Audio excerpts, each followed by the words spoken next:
easy targets for your ultimate and let your pedal blades go to town. Tactics. Since Hanabi's early game is rather weak, focus on farming. But not for the whole game, Hanabi mains. Poke the enemy in lane with basic attacks and her second skill. In the late game, use Hanabi's ultimate to engage and CC, and unleash your barrage of basic attacks and kunai to provide excellent sustained DPS for your team. We recommend this attack speed focused build to complement her rework passive and first skill. Marksman Emblem further enhances her sustained DPS role, and Weakness Finder prevents her targets from escaping. Inspire is a natural choice to bolster both damage and survivability, thanks to her new shield. Hanabi, the Scarlet Flower, revamp coming December 20th. She'll be 30% off the first week, along with her resplendent Iris skin. Give the new Hanabi a whirl and tell us what you think. Until next time, we'll be seeing you in the Land of Dawn. Hanabi, the Scarlet Flower, revamp December 20th.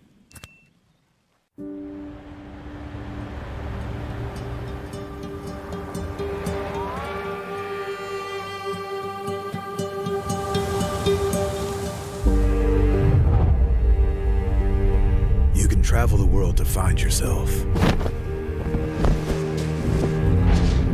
But that journey must start at home. Valley are going to M4! Because you can't know who you are without remembering your past experiences.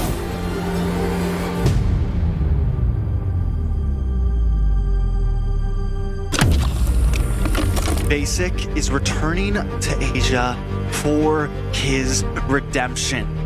The BTK trio wants to prove M3 wasn't just a fluke, and Hoon looking to win back his fans. I got basically kicked, but they still call me traitor for, I don't know, for pursuing my dream. I thought living that comfort zone and then try new things was a better way for me to pursue the win. We're coming and we're gonna compete. We're gonna put a fight, that's for sure. I'm coming for you, M4. This is what we have all been waiting for. You push us, we push you back. You respect us, we respect you back. You doubt us, we will bleed to prove you wrong. Everything on the line, right here, right now.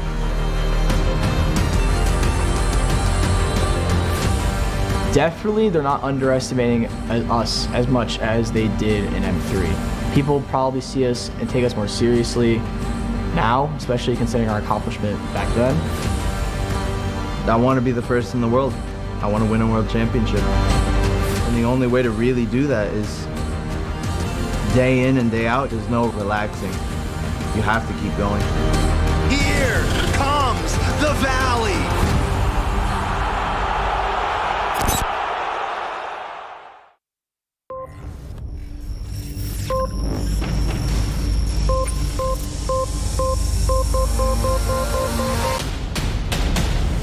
Armel gets taken out by who? Oh my God, the Valley are going to M4! I'm Hoon, I'm mid lane for the Valley, and I'm ready.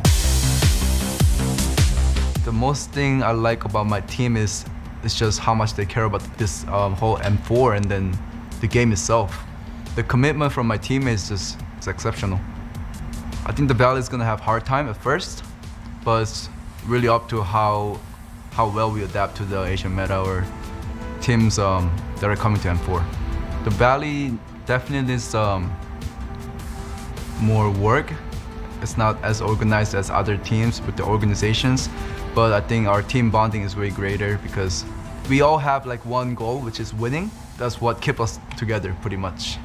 My role in my team is I can pull the team from the negative vibes, because when the arguments gets too heated, everybody has their own opinion because everybody is a good player. We don't have a coach. So I think I can stay in the middle and then see what's the best for the team, and then just games in general. I really love game. I love playing game. I skip school to play games, so I think I'm just born to do this, I guess. Oh, Mobas ain't able to pick up that Lord. I think the best player in our team is Zane because his commitment to the game is way greater than others, and then he has many different experiences from different MOBAs, so he knows what he's doing. It doesn't really bother me that I left Gosu, and it was a really great experience. General basically made who I am right now. He really helped me a lot how to set up stream. He boosted my stream. He was basically made who I am. It's just to pursue my career, to pursue the win. I thought living that comfort zone and then try new things was a better way for me. There wasn't any drama, it's just the fans that made it into a drama, which I understand because I was in that team for 5 years almost. I created that team with him, and then we were really good friends, so they thought nothing would actually break us apart, but made the decision that fans didn't want. I think that's why it became a drama. I joined Valley because I thought we actually have a shot to go to M4 with the squad that we're trying to form. That's why I wanted to join. We're preparing M4 by first watching many games from other teams, from other regions, because I think it's the best to know the enemies first, then focus on ourselves. Our playstyle definitely needs improvement. Our communication is a big problem to improve too. But I feel great. I think we'll be just fine in M4. Just new experience, new environment. I'm excited. I want to say to the other players, they need to be ready, because they say I might not do well because I've never been there. I've never gone against the pros in Asia, but I can prove them wrong.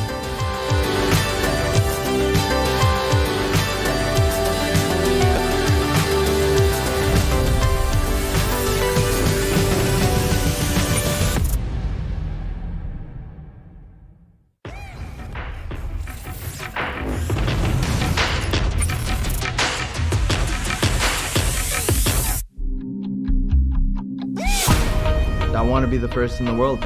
I want to win a world championship. And the only way to really do that is day in and day out. There's no relaxing. You have to keep going. Hi, I'm Moba Zane, Jungle for the Valley, and we're ready. I'm really excited to represent North America again, especially after M3 and seeing what we accomplished. You know, I feel like we could make something happen and perhaps even do better than M3. I think the whole world has gotten a lot stronger after M3, and I feel like that might have been because BTK kind of inspired the whole world. Coming from a not so popular region with no organization, it was just 5 friends. I think BTK did inspire a lot of the teams to really try and better themselves all across the world. I think North America might have even bigger tricks up its sleeves this time compared to what we did in M3. I think BTK disbanding might have been the only option because there were some issues that just could not be fixed and probably never would be fixed. Team issues, the roster. I think people got a bit more relaxed after M3 where they felt the taste of success, and it's really challenging to want to push yourself from 3rd to 1st, but I don't think that takes away from what an amazing and impactful team it was. You really couldn't have asked BTK to have done any more. It's just 5 friends in a looked down upon region, and we did the most for what we had for years and did very well. Personally, within the team, our goal was to reach top 4, and we did achieve that goal. But when you're that close, it is a bit hard to just get knocked out at 3rd place. Of course you want to win it all. And being that close and seeing that it is possible, it really makes me want to get the job done in M4. Match point for the Valley. The Simpsons could be knocked out, and the Valley could go 4th. Valley are going to M4! The thing I like the most about the Valley is everyone in their role respectively is super strong, pretty much the best player of their role in the whole United States. We haven't been together for too long, so I wouldn't really know what our really good strengths and weaknesses are. I think they might start to come into play the more we adapt as a team and get stronger. They would start to amplify, and you would really start to see specific strengths and specific weaknesses of the team.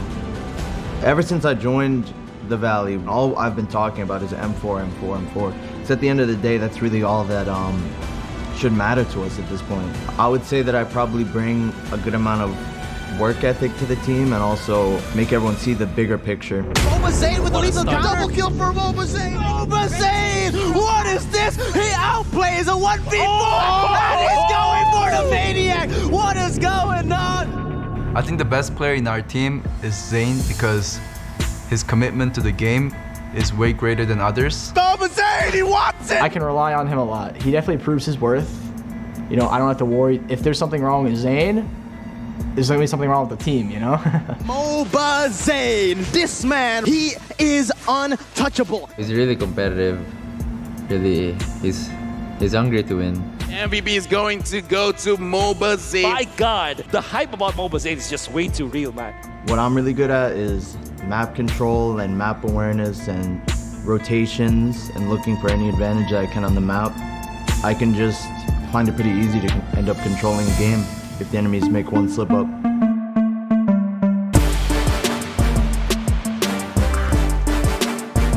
To anybody who's been following me, BTK, the Valley, I really appreciate the support, and I'll do my best again in M4. I'm sure the teammates will, and I hope to surprise everyone again, just like we did in M3.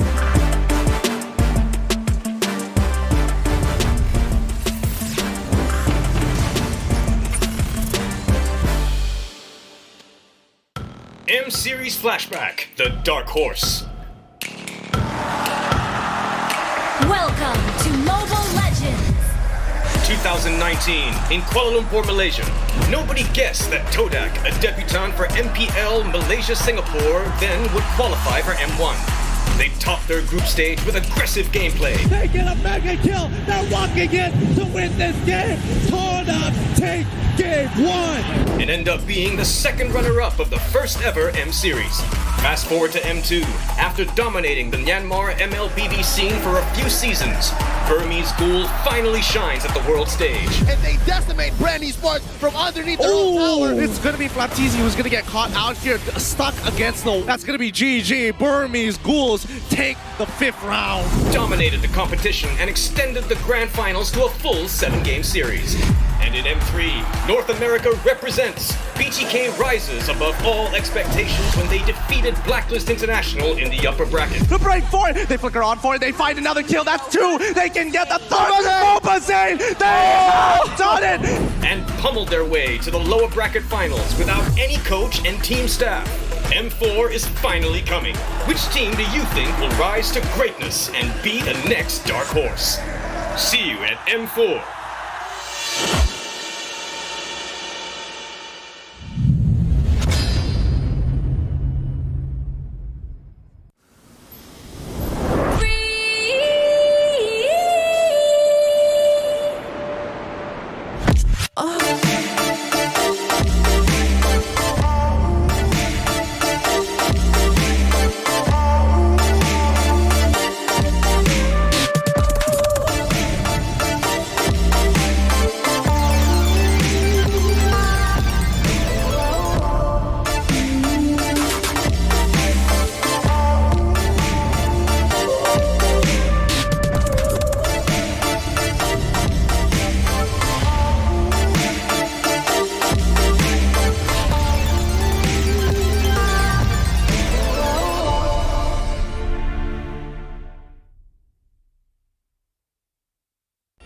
You live only once. For once, leave the comfort zone and raise yourself up. Embrace new sensation. Celebrate new happiness. Find new excitement.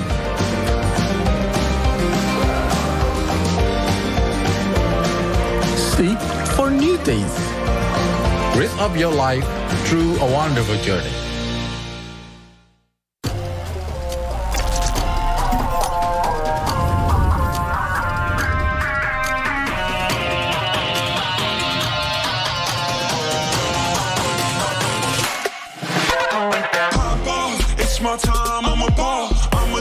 money right. I'm gon' live my best life. They've been talking, told me on me, but you know don't never win. I'm controlling all my victories, and something has gotta give. Cause this is just what I made it now, made it now. You can't ever, ever, ever break us down, break us down. I'll be reaching for the stars, promise I'll be what they not. And I'll never, ever, ever, ever stop, won't never stop, yeah. Touch your sky, you're a man of saving God. Touch your sky, you're the greatest future now. You and I, we can make it out of the cold. Hang tight, we gonna reach for the greatness. We will always rise, we will never fall. Fighting our eyes, we will be strong. Even though we know our backs against the wall. Can you take your aim? You know that this is. I've been down, been waiting so long. I'm here for the crown, I'm here to show off. Greatness time, just waiting to show y'all. This is your time to remember. So many times I lie in the basement waiting for greatness. No, I won't listen to anyone hating on me, telling me I wouldn't make it. Cause I did everything that they said I couldn't. Caught my footing and I kept the controls. I stand for something, I ain't running now. I'm the greatest now, I just wanna make it proud. Don't let me down, don't let it up. I've been on the road, accomplished all of my goals, and I ain't gonna let you down. Touch your sky, you're a man of saving God. Touch your sky, you're the greatest function now. You and I, we can make it out of the cold. Hang tight, we gonna reach for the greatness. We will always rise, we will never fall. We fight in our eyes, we will be strong. Even though we know our backs against the wall. And again, pick our aim, you know that this is coming for the game, cause we ready for the victory.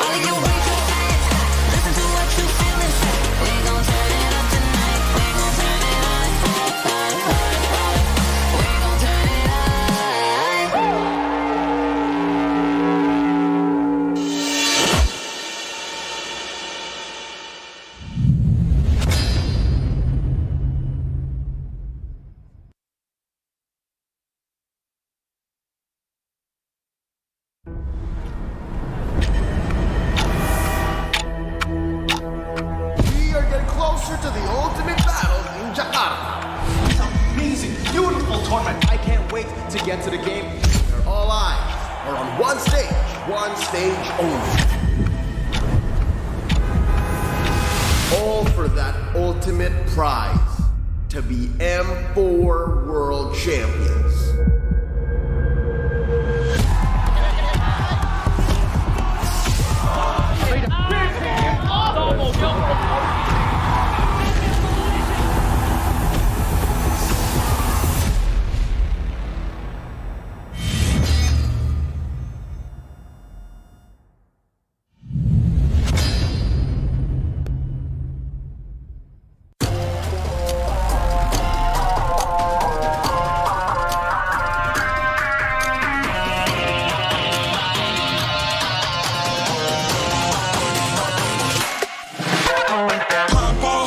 My time, I'm a ball. I'ma get this money right. I'm gon' live my best life. They been talking, told me on me, but you know don't never win. I'm controlling all my victories, and something has gotta give. Cause this is just what I made it now, made it now. You can't ever, ever, ever break us down, break us down. I'll be reaching for the stars, promise I'll be what they not. And I'll never, ever, ever, ever stop, won't never stop, yeah. touch the sky, you're a man of saving God. Touch the sky, you're the greatest function now.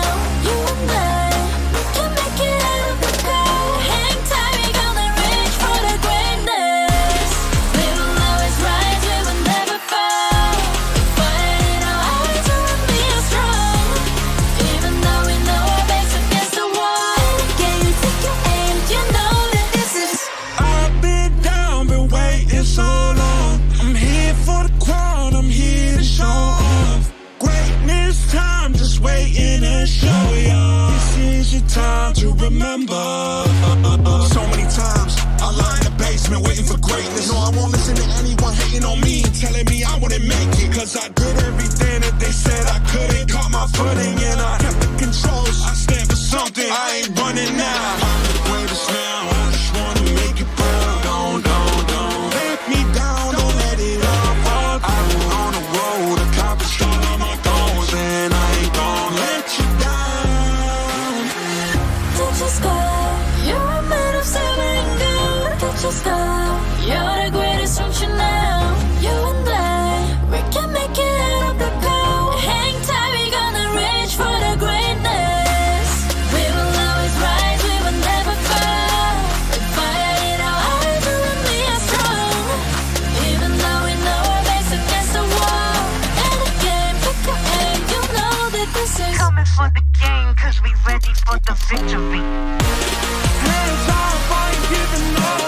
They say that I finished what they want, I ain't never done. No. So turn it up, turn it up, turn it all the way up. hands up. All of you get your hands up. All of you raise your hands up. Listen to what you feel and say. We gon' turn it up tonight. We gon' turn it up. We gon' turn it up.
be the most shining light in the universe. The star will be burned for you, my flare.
What's up, everyone? Today we have a hero revamp many of you have been waiting for.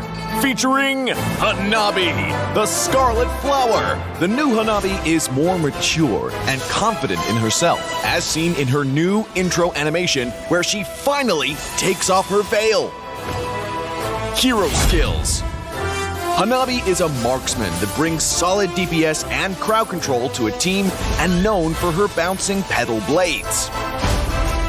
Passive skill, Ninjutsu Pedal Barrage. That's right, Pedal Barrage is now Hanabi's new passive. With this adjustment, Hanabi's basic attacks and skills automatically create pedal blades on hit that bounce up to 4 times to nearby targets, while doing less damage per bounce. First skill, Ninjutsu Equinox. Hanabi's shield has been reworked into an active skill. The new Equinox shield now increases her movement and attack speed. Hanabi is still immune to control effect while the shield is active, but now dealing damage will increase the shield's health regardless of Hanabi's HP.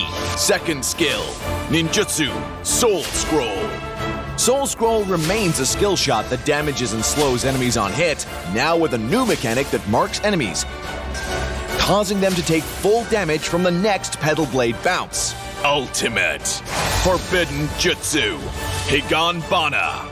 Hanabi's ultimate remains unchanged, damaging and immobilizing the first enemy hit. The revamped Hanabi retains her uniqueness without needing to stack her shield before a fight, and her pedal blades are now a more consistent source of damage. Her new shield mechanic improves her sustain mid-fight so she can stay in and on her targets. Pro tips. Use Equinox when you anticipate incoming CC and deal damage to keep it up. Don't panic if you get engaged on. Cast your shield and keep attacking.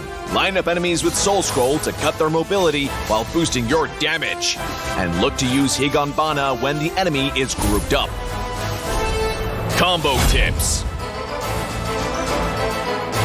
When laning, use Soul Scroll to slow and mark enemies, so your next Petal Blade bounce does full damage even if they're hiding in the back. In a 1v1, use your shield's new sustain to get the upper hand.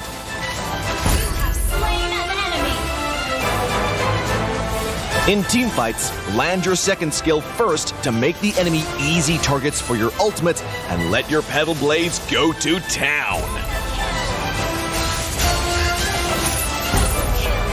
Tactics.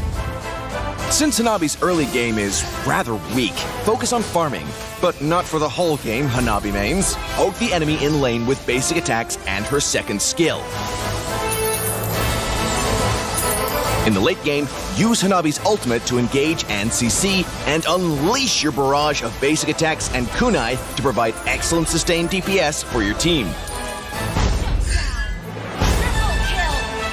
We recommend this attack speed focused build to complement her rework passive and first skill. Marksman Emblem further enhances her sustained DPS role, and Weakness Finder prevents her targets from escaping. Inspire is a natural choice to bolster both damage and survivability, thanks to her new shield. Hanabi, the Scarlet Flower, revamp coming December 20th. She'll be 30% off the first week, along with her resplendent iris skin. Give the new Hanabi a whirl and tell us what you think. Until next time, we'll be seeing you in the Land of Dawn. Hanabi, the Scarlet Flower, revamp December 20th.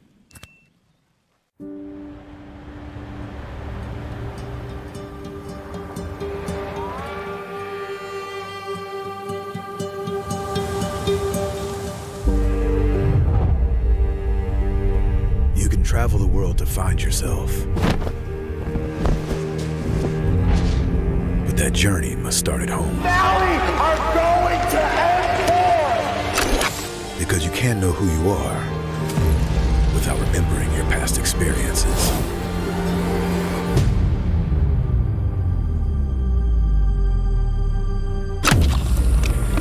Basic is returning to Asia for his redemption. The BTK trio wants to prove M3 wasn't just a fluke, and Hoon looking to win back his fans. I got basically kicked, but they still call me traitor for, I don't know, for pursuing my dream.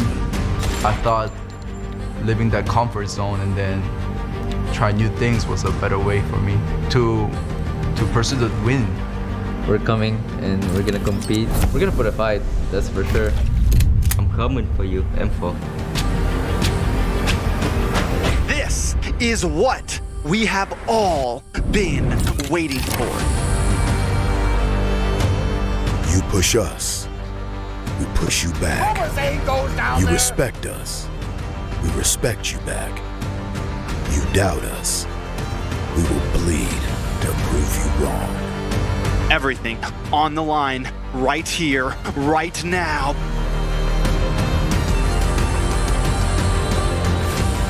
Definitely, they're not underestimating us as much as they did in M3. People probably see us and take us more seriously now, especially considering our accomplishment back then. I want to be the first in the world. I want to win a world championship. And the only way to really do that is day in and day out. There's no relaxing. You have to keep going. Here comes the Valley.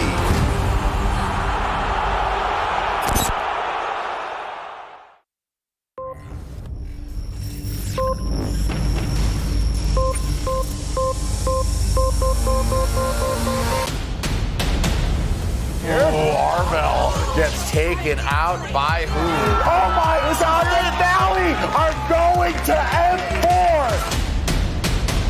I'm Hoon, I'm mid lane for the Valley, and I'm ready. The most thing I like about my team is just how much they care about this whole M4 and then the game itself. The commitment from my team is just exceptional. I think the Valley is gonna have a hard time at first, but it's really up to how well we adapt to the Asian meta or teams that are coming to M4. The Valley definitely needs more work it's not as organized as other teams with the organizations, but I think our team bonding is way greater because we all have like one goal, which is winning. That's what keeps us together pretty much. My role in my team is I can pull the team from the negative vibes, because when the arguments gets too heated, everybody has their own opinion because everybody's a good player. We don't have a coach, so I think I can stay in the middle and then see what's the best for the team, and then just games in general. I really love game. I love playing game. I skip school to play games, so I think I'm just born to do this, I guess. Oh, Mobus ain't able to pick up that Lord. I think the best player in our team is Zane because his commitment to the game is way greater than others, and then he has many different experiences from different MOBAs, so he knows what he's doing. It doesn't really bother me that I left Gosu, and it was a really great experience. General basically made who I am right now. He really helped me a lot how to set up stream. He boosted my stream. He was basically made who I am. It's just to pursue my career, to pursue the win. I thought living that comfort zone and then try new things was a better way for me. There wasn't any drama, it's just the fans that made it into a drama, which I understand because I was in that team for 5 years almost. I created that team with him, and then we were really good friends, so they thought nothing would actually break us apart, but made the decision that fans didn't want. I think that's why it became a drama. I joined Valley because I thought we actually have a shot to go to M4 with the squad that we're trying to form. That's why I wanted to join. We're preparing M4 by first watching many games from other teams, from other regions, because I think it's the best to know the enemies first, then focus on ourselves. Our playstyle definitely needs improvement. Our communication is a big problem to improve too. But I feel great. I think we'll be just fine in M4. Just new experience, new environment. I'm excited. I want to say to the other players, they need to be ready, because they say I might not do well because I've never been there. I've never gone against the pros in Asia, but I can prove them wrong.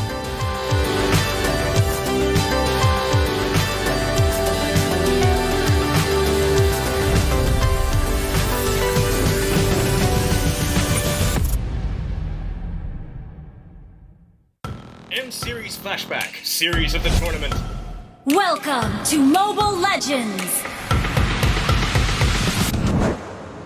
As the first M-Series for MLBB, M1 was nothing short of incredible gameplay. But one series was above all the games. Stretched to a maximum best-of-7 series, the grand finals between RRQ Hoshi and EVOS Legends was a gem to rewatch. EVOS Legends become a legend! As for M2, the grand finals between Grand Esports and the Burmese Ghouls was so epic that it broke the record with over 3 million concurrent viewers. With multiple back and forth, the 7-game series went the way of Grand Esports. Grand Esports are your M2 champions! Lastly, in M3, the series of the tournament was the first upper bracket game between Blacklist International and BTK, where the agents tried to target and 5-ban Mobazane. But the bloodthirsty Kings persevered and sent Blacklist International to the lower bracket. With M4, what sort of insane and epic series do you think we will get? Tell us what you think. See you at M4.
You live only once. For once, leave the comfort zone and raise yourself up. Enjoy the moment.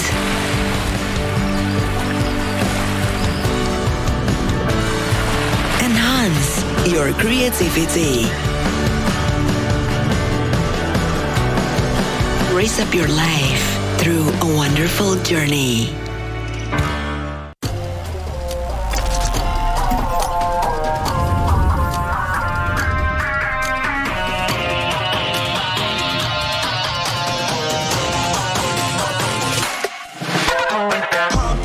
It's my time, I'm a ball. I'ma get this money right. I'm gonna live my best life. They been talking, tell me on me, but you know they'll never win. I'm controlling all my victories, and something that's gotta give. Cause this is just what I made it now. You can't ever break us down, I'll be reaching for the stars. Promise I'll be what they not, and I'll never ever stop. Won't ever stop, yeah. Touch the sky, you're a man of silver and gold. Touch the sky, you're the greatest option now. You and I, we can make it out of the cold. Hang tight, we gonna reach for the greatness.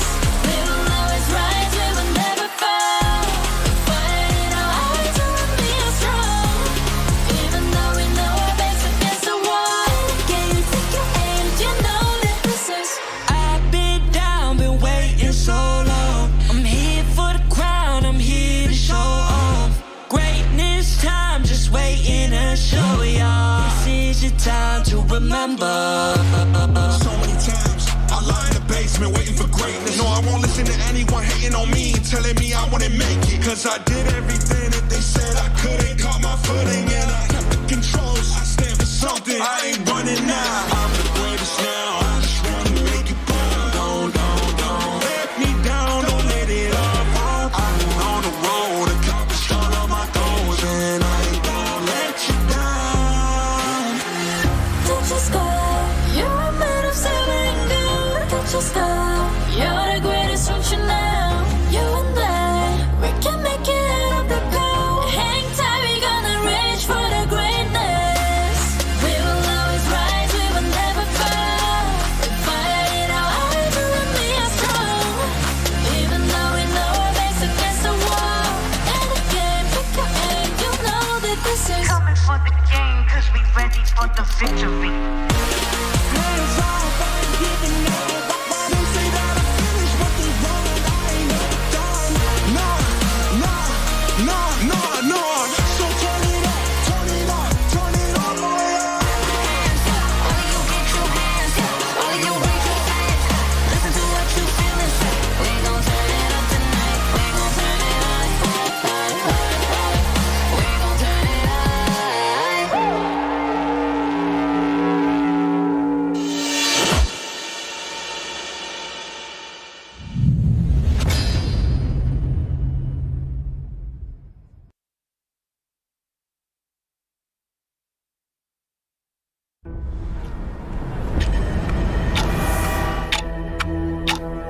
We are getting closer to the ultimate battle in Jakarta. It's an amazing, beautiful tournament. I can't wait to get to the game. Where all eyes are on one stage only. All for that ultimate prize, to be M4 World Champions.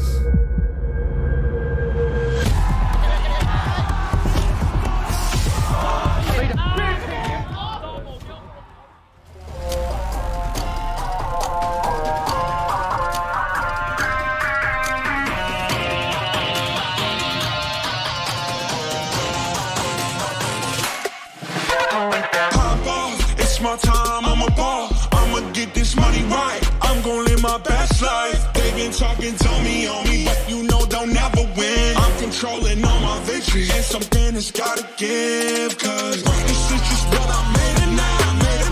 You can't ever break us down.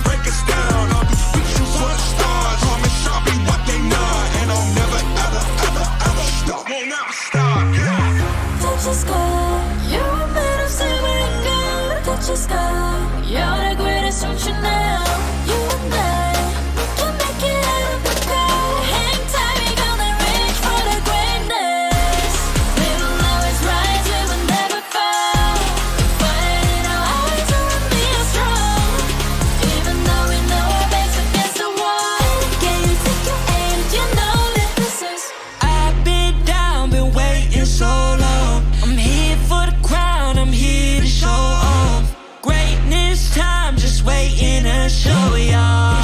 is your time to remember.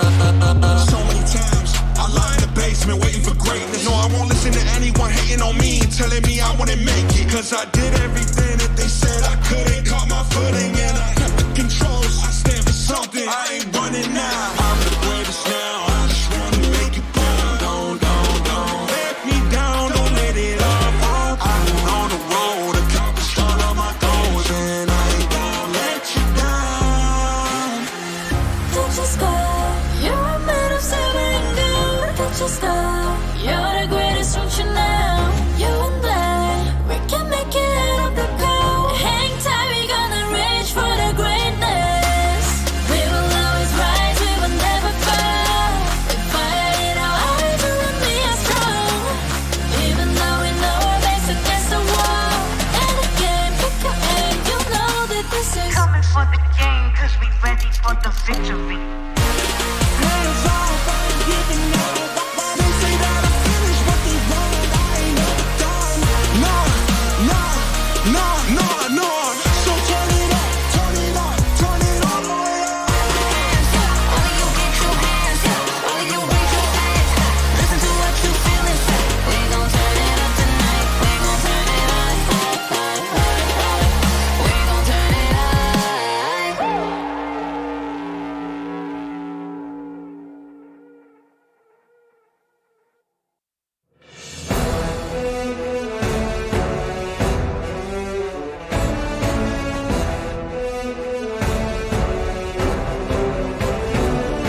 teams have prepared from the start of 2022 to the start of 2023, representing their nations, representing their regions, to be the M4 World Champions. And it begins today with day number 1 of the group stages for the M4 World Championship.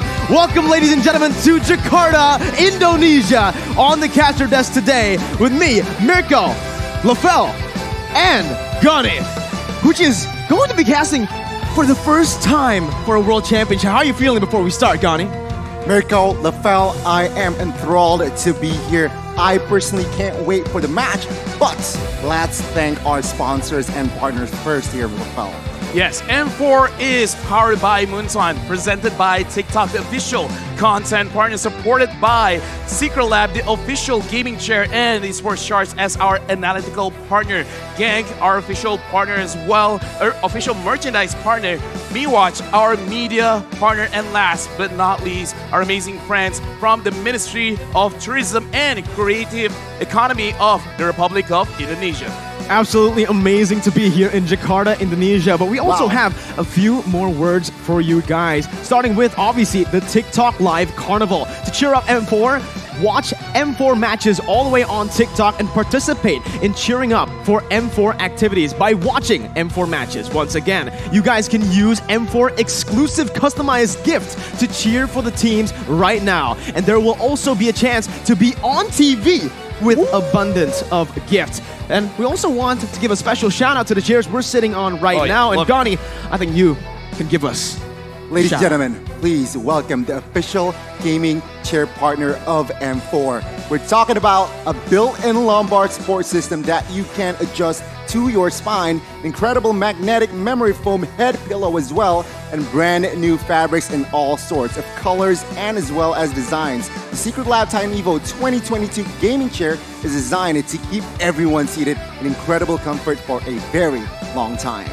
Never go out of style when you wear and game with Gank, a lifestyle fashion brand made for the modern gamer. And guess what, Lafel? He's a pretty modern gamer. I'm a pretty modern gamer. I look good, and it is because of Gank, M4 World Championship official merchandise partner. Grab the M4 merchandise at www.gank.asia today. Once again, thank you to our lovely sponsors. M4 wouldn't be possible without your support. I would just be staying in Malaysia. I wouldn't be flying to Jakarta, man. Definitely not, but now you're here. We're already here in the arena as well. But before we proceed to our first match of the day, let's take a look on how we will play out the entire tournament of Mobile Legends Bang Bang for the M4 World Championship. So let's watch this, the format. This is your moment. Mara and I will count to 3. You lift the trophy as high as you are. Best 16 teams in MLBB M4 World Championship will be gathered in Jakarta, Indonesia. One dream and one goal only. To make sure all the players, teams, and fans alike are on the same page, it is time to reveal the tournament format. In M4, all the qualified teams will compete in 2 stages to achieve greatness. Group stage and the knockout stage. The teams will play a best-of-1 single round robin during the group stage. No team will be eliminated during the group stage. Now, let's take a look at the knockout stage format. It'll feature a double elimination bracket with a total of 22 series. The first 2 rounds of the lower bracket will be the best of 3. The other series will be best of 5. Except for the grand finals, which will be best of 7. Now the knockout stage upper bracket will feature the top 2 teams of each group from the group stage, and the bottom 2 teams will start at the lower bracket. The losers of the first round of the lower bracket will be eliminated. The M4 knockout stage will be spread out across 9 days, where there will be a live audience for fans like you to support your teams. And that's all you need to know about M4's tournament format. Remember to tune in and see you in Jakarta. Dare to dream, dare to be great.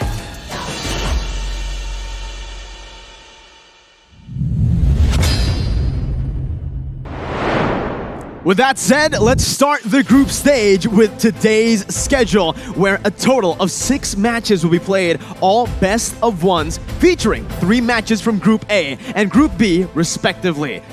Kickstarting M4 would be the defending champs Blacklist International taking on the Turkish rep Incendio Supremacy. And we will end group stage day 1 with Onyx Esports taking on your team, LaFell Todak. Well, I hope they will do well. And I love every single time we're going for a world championship, we have this group stage where, sure, no one is getting eliminated. And because of that, it actually opens up a lot of possibilities for everyone to learn what's going on with every other meta from different regions, from different teams. Even though, yes, they have scrimmed a lot, they have a rough idea of what they want to bring on stage. But now with the group stages, since no one is getting eliminated, sure, it sets you up better for the knockout stage, but it's a learning experience. They need to pass the group stage to get to the knockout stage, and obviously you want to go through the upper brackets. You guys can join in with the M4 pass that's available right now to complete all active tasks, and you guys will be able to reach level 75 at ease and for free. Log in now. Exclusive rewards like the Beatrix Light Chaser, the Beatrix Stellar Brilliance, and the M4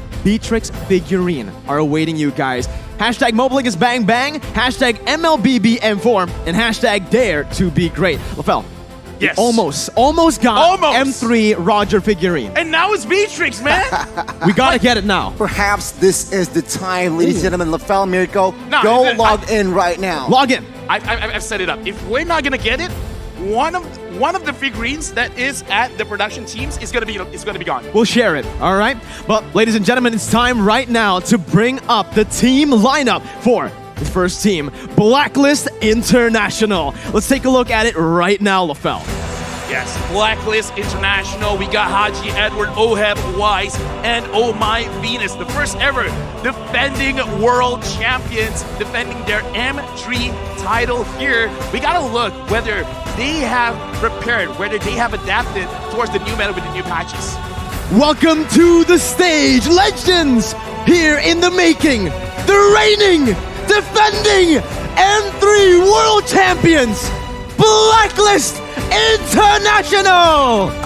My goodness, they are looking confident. Take a look at Venus here standing in the middle, looking strong, looking solid, and remember, they are using their same championship lineup. Now, LaFell, I gotta ask you, are they looking solid? They're looking solid. They are a world-class team. But right now, let's introduce Incendio Supremacy. We got Rosa, Alien, Sunshine, TNZ, as well as Apex 47, where we have heard a lot about TNZ and Rosa being true playmakers for the team. The Turkish champions, awaiting to upset the world. Welcome them to the stage. It's Incendio Supremacy! My, oh my, the Turkish champions, they won the Turkey Championship 2022, 42 the series, and look where they are now, M4. They deserve it, man, because I heard a lot from teams in scrims that they're not just like prepared to take on champions from every other region, but they are able to topple them. So in this best of one, I want to see what they got going up against Blacklist. And if they are able to drop Blacklist today, then that sets up like a huge kind of tempo for M4. They're set to try to upset the world. And you can see here, based on the talent prediction, the world has agreed. Blacklist International definitely coming into this matchup as a heavy favorite, with all 6 talents on screen going for Blacklist International. And wow, we're seeing some mixed predictions here. I'm going for Incendio because, again, I believe in the things that I've heard, right? Yeah. And based on what I heard, looks like Incendio, they're kind of liking this new meta, so it could be in their favor. And remember, LaFell, this is a best-of-one series, so technically, anything can happen. Anything can happen. Blacklist International in the opening match. Oh, everything is at stake. Again, Incendio, they might go all in here. They might be able to take down Blacklist because why?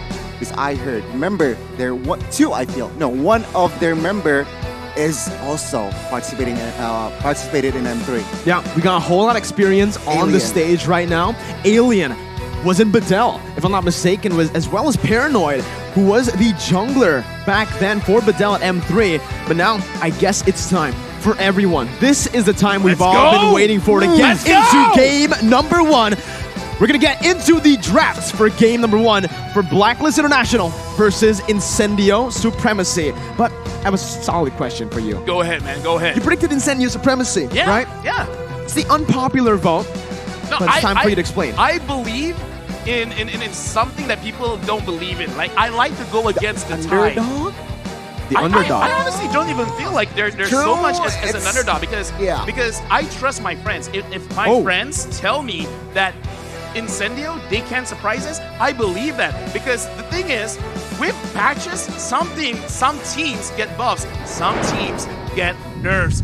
Now, this is my favorite part of the game. We're going into the draft where Blacklist International, they'll be having the first pick and Incendio the second pick, and we're starting with a Fanny ban. Still with the prominent bans here from both teams, Blacklist International showing, yeah, we know TNZ, we know you like the Assassins, so let's ban out that Fanny. Franco bans come through again, targeting Venus's hero. Now that is also, I guess, well, not Venus's hero, but on the other side, Incendio, rather. Let's talk about the styles.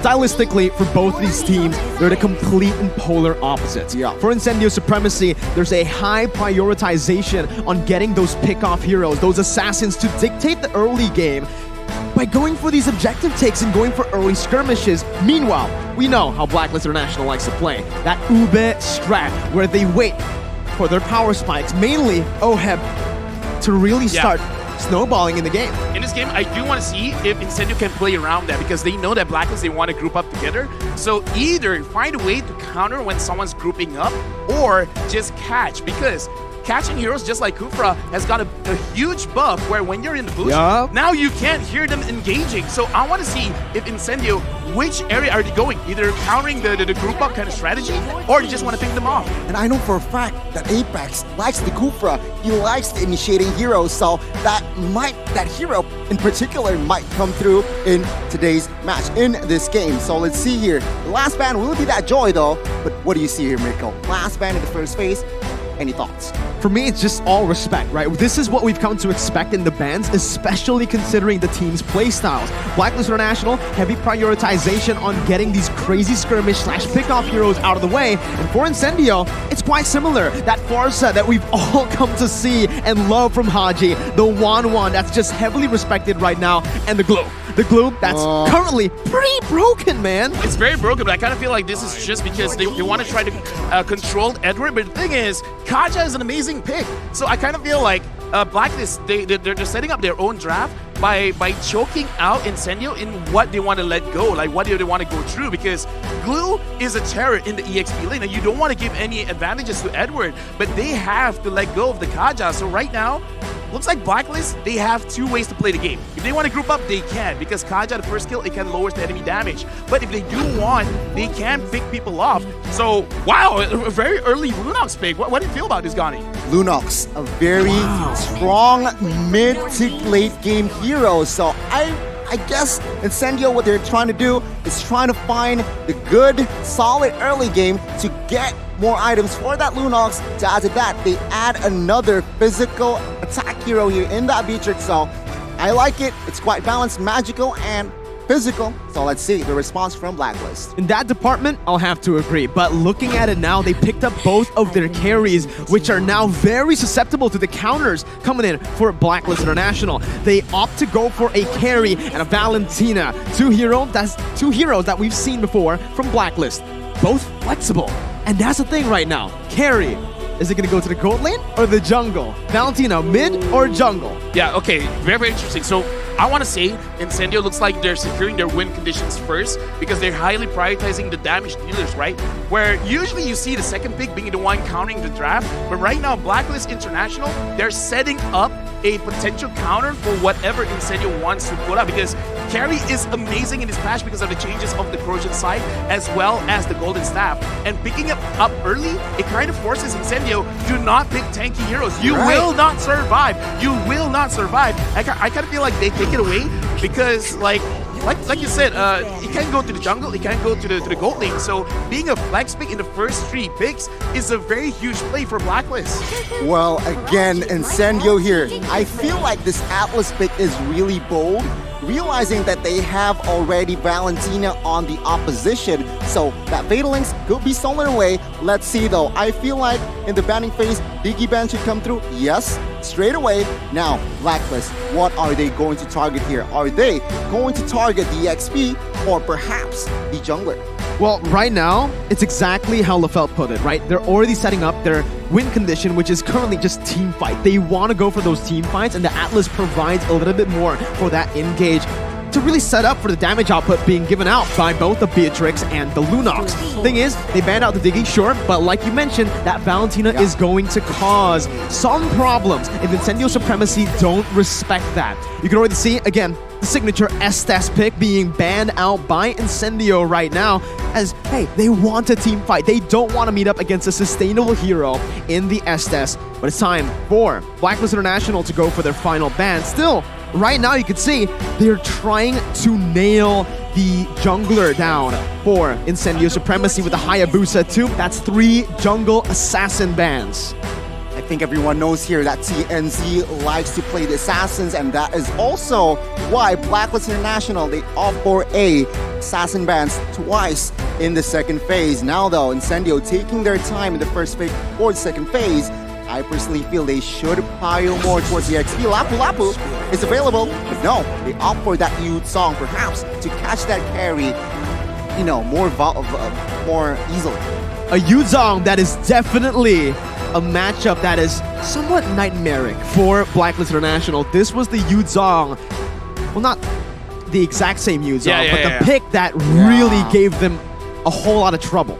Yeah, this Yu Zong pick is almost like forced because looking at the meta right now, if you just let the marksman do whatever they want, then it's GG, man. Yep. It's a complete nightmare. So I love the Yu Zong pick because even Blacklist International, they're kind of letting Incendio know we can't handle backline divers because most probably this Kaja is going to be a roam Kaja and you can only catch one. So if you can force out the ult very, very early, then everyone else can go in, and they're picking up the Benedetto right now for Edwin, and they're picking up the Kadita. And here's the thing, I heard that the Kadita is actually one of the top picks just because of the way that she can actually put pressure on the map, really making it so that whatever your win condition is, you want to play early, you want to play in mid games, like, no.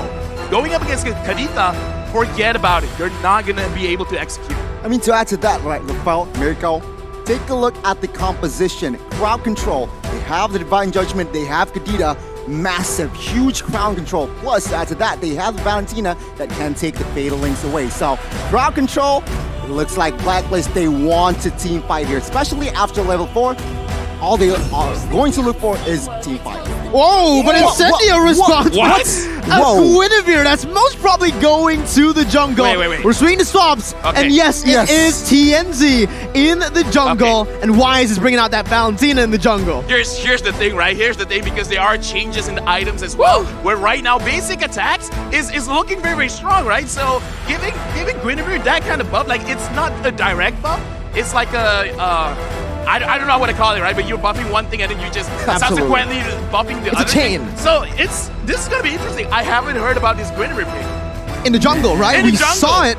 Wise was actually playing it back then in Season 10 of MPLPH. He got inspired. And right now, Incendio Supremacy with their dive composition up against Blacklist International's comp, which has a bit of everything. They have pick, they can team fight, they can front and back, and they can also dive. So, right now, I just want to ask you, LaFelt, before we get into the Land of Dawn, who do you like better from the drafts? In terms of the drafts, I gotta go for Blacklist because it's a very safe draft, right? Because it's easy to execute, and yeah. 5 seconds till the end. Well, ladies and gentlemen, it's time to dive into the Land of Dawn for game number 1, the opening of the M4 World Championships with Blacklist International on the blue side and Incendio Supremacy on the red side. I mean, in hindsight, I thought Blacklist was the only team that wants a team fight, but now I get a better closer look. Incendio, they have the Atlas, they have the Youth Song, they have the Beatrix. I mean, they are also looking for a team fight. Oh, they have information that Wise has used the Retribution. Will they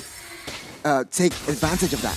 Right now, actually looking at the game, I want to see which one will hit their power spike first and when is that going to be. Because in terms of level 4, in terms of timing, I want to see if they do want to get the level 2 turtle. And if Incendio wants to do that, they kind of have to put Apex to the EXP lane a little bit just to absorb like at least one wave so that you can get that level 4 on the Atlas quickly. Tianzi getting the knock-up already. Venus going to be taken low. Flickering out right now as Incendio had complete control of that mid lane. It is going to be Lethal Wanderer. Picked up by Wise. Picks up the Fatal Links as well. Wise looking for a jump. Wise, 2 members. Bring it back for the combo to come in to pick up first blood around Blacklist International. Strike first. Oh my god, Incendio, they're caught.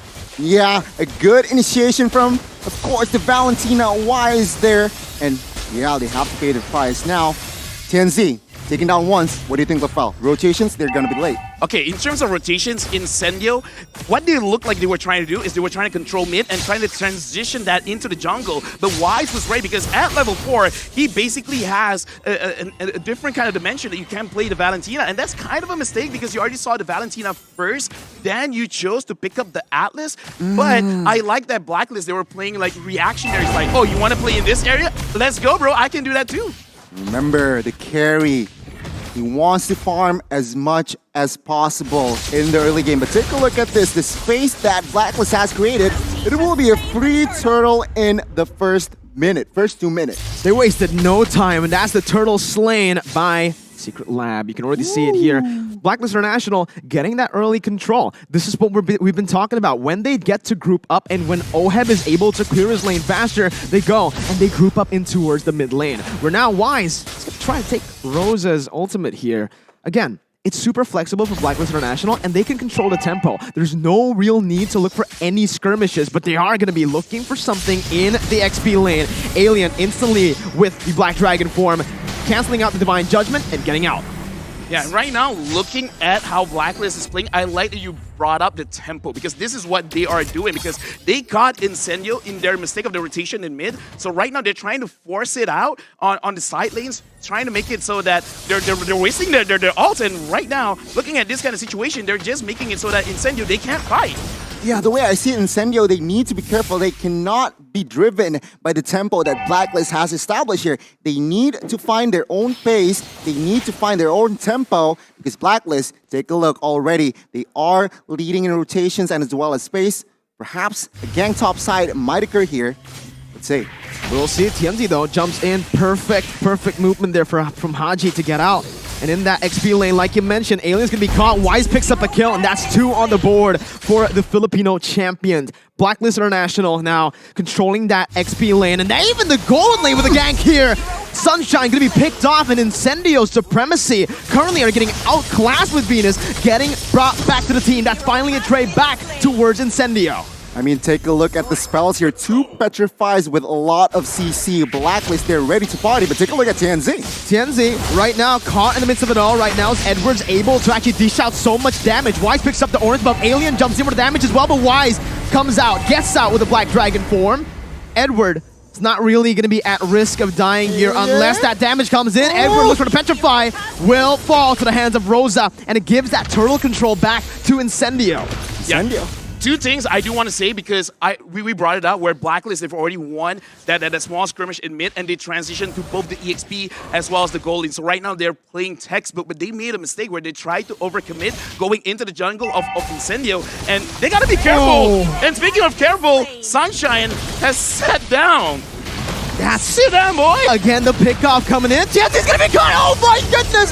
It's a perfect combination of skills to punish Incendio. Tianzi's still able to back off. Alien jumps in. A very good counter engage, but it's gonna be turned back around again. Edward running from the hills. Rosa picking up the kill back again to trade it and to finally get that even trade. Wise still trying to dish out some more damage, but Apex 47 is gonna be caught, forced to flicker out, and Blacklist International still maintaining that lead in the 5th minute. Incendio, they managed to get a slight compensation there, taking down a member in Edward, but Incendio, they cannot do much. Now, emblem-wise here, anything significant, LaFell? The only significant thing is that TNZ is actually focusing on the cooldown reduction for the emblem. So it looks like the main idea was actually to kind of like snowball with this Greenfield pick, but because they lost that initial skirmish, it kind of puts them a little bit in the back foot. And speaking of which, right now, I do want to talk about the goalie, because with Blacklist 2.5k ahead, Oheb, he's just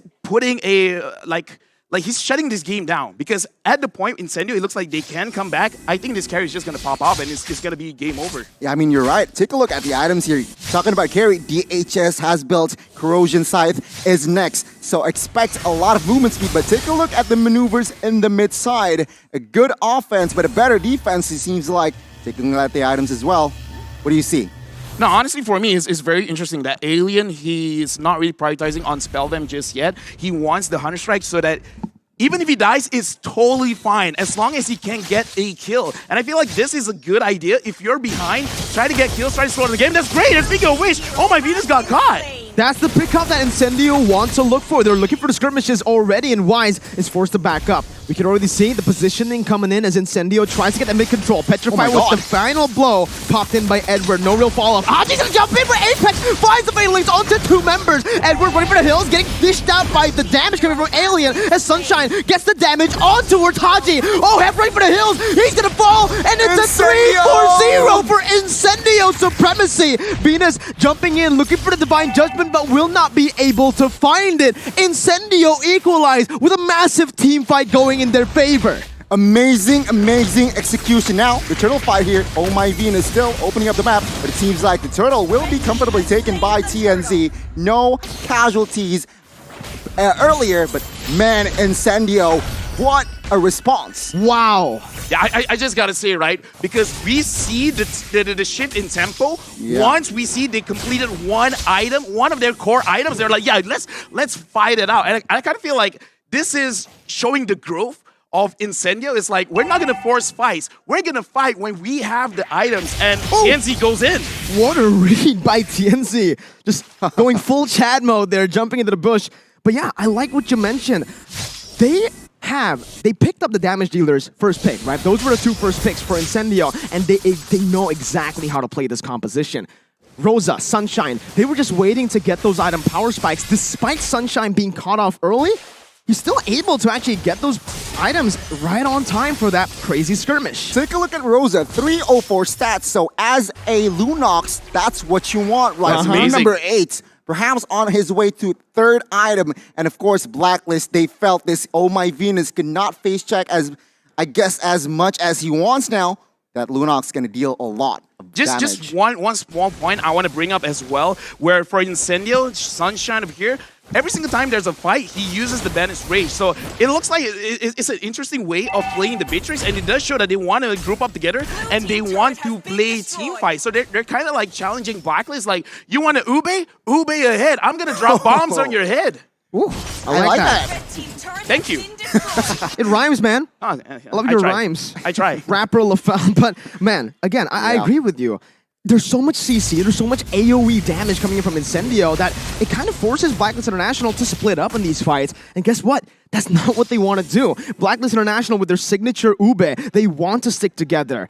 That's the thing. Looking at their composition right now, it feels like it isn't a full Ube comp. It's a composition right now that's a bit more flexible. And because of that, right now they are actually losing out in the board control in the 9th minute of the game. Take a look outside though. Alien, Black Dragon Fall popped here. 3-on-1. Not a good time there. Alien needs to go down 5v4. Perhaps now, with the space and man advantage, Blacklist might get this free Lord. Yeah, Blacklist right now, they're playing their own macro play. They're splitting up the map. They're trying to move like a 2-3 or a 1-4, trying to catch someone off guard and make it so that Incendio, you have a choice. Pick your poison right now. And speaking of which, TNZ is there in the middle, but so far it looks like not a big engage from Blacklist. You gotta understand, Blacklist International, sure, they have a man advantage, but what did they use? Resource-wise, they used 3 ultimates to pick off Alien, and right now, it's gonna be Blacklist International still going in for the Lord. It's taken to a quarter of its health. Apex 47 trying to open up the map, jumps in with the Fatal Links, jumps on it, gets the damage done with the Violet Requiem to follow it up. Haji's gonna be taken low, Rosa jumps in, that's a double kill for Oheb, but Edward's caught in the midst. Rosa backing up, Incendio Supremacy have lost the fight. It's a 2-0, but practically a 3-0 if you count in the Lord for Blacklist. Blacklist knowing what they are doing, what they are best here in the towards the late game. They won the team fight, they got the Lord as well, and Incendio is back, going back to the drawing boards. Now, they have to defend, but Fel, what do you see? Honestly, it was quite unfortunate because that was a very good setup by Apex 47, but it looks like Apex as well as TNC, they weren't on the same page, because if he actually knocks them up and gets that chain CC, it would have been great. Let's look at the instant replay to see a great engage by Apex, but look at where TNC lands. He did not hit the other two members, and because of that, they could not chain the CC. They couldn't actually put out the damage that they wanted to put out. So it's a small mistake, but at 11 minutes, it is a big mistake. Big shout out to Oheb, man. He practically just read Apex 47 like an open book. He moved back right on time, and to add on to that, even if he got caught, still had that Purify. Yeah, I mean, he did not use that Purify, but now, with the offense here, Blacklist will take all the tier 2s, munching on the mid, and will surely take the top side as well. The question is, how many base turrets will fall here? That's a big question right now, as we are going to see Apex 47 already opening up the map once again. Venus jumping in with a flicker, not able to find Alien. It's still Incendio, actually micromanaging the waves really, really well. No base turrets gone, to answer your question. Yeah, right now I kind of feel like Incendio, they have no choice but to kind of be a little bit patient, because right now I kind of feel like Rosa as well as Sunshine, they have enough damage. They just need a proper setup. And in terms of proper setup, you shouted out Oheb. If they can catch him, that's great, but it's easy to say it's not. But oh my Venus, it's all for them. That's all the damage popped in, and the backline's completely going to be obstructed here by Blacklist International. Oheb free hitting, his Alien's going to be bursted down. Rosa getting caught in the Fatal Links. His Genji's the only man left standing. Blacklist International, they take no prisoners. They take Incendio Supremacy out with a wipeout, 5 for 2, and they look for the base to end the opener for the M4 World Championship, topping their group for now. Blacklist International strikes first. 12 minutes is all they took to take the game. One mistake, they went all in towards Venus. That's not a good resource to put in, LaFell. Yeah, but anyway, congratulations to our defending champions winning the very first game of M4 here in Jakarta. And it really shows, like, even though, yeah, they won, but I gotta say, man, Incendio, that was a very good showing. Very good showing. It's just like one or two mistakes. It was impressive. It's just like one or two mistakes. And that kind of shows as well, going up against world champion teams, one or two mistakes is enough for you to lose the game. Shows how competitive the M4 World Championships is right now. As it stands, Blacklist, if you look at the game time, not too impressive. It was 12 minutes. Impressive for Blacklist, not too impressive for Incendio. But if you watch the game, those skirmishes that they were able to force on Blacklist, I agree with you, LaFell, it was very impressive. But still, Blacklist with that experience, man, they came through and they knew exactly what to do. No panic, complete calmness from them, and composure. I mean, props still to Incendio. I feel like they put up a good fight and they managed to stay proactive. They managed to look always, even though they are behind, that they managed to find somehow compensation. They want to fight back. But towards the end, it was unfortunate. They targeted to the Roamer of Venus all resources. Exactly. And at the end of the day, Blacklist will take advantage on that. And there you go. First game, 12 minutes without the Lord, mind you. I think, again, I can go back to my point, right? Experience was the key there. Yeah. When Incendio was caught in a position where they were kind of desperate, they had to go for a team fight, and when they used those resources, they didn't want to go, they didn't want to let it go to waste. They instantly jumped onto Venus, knowing full well that it was not the right target. Venus was definitely not the right target. Using all those spells there, and even having that backline placed in the way that they did, was super susceptible towards the backline divers from Blacklist International.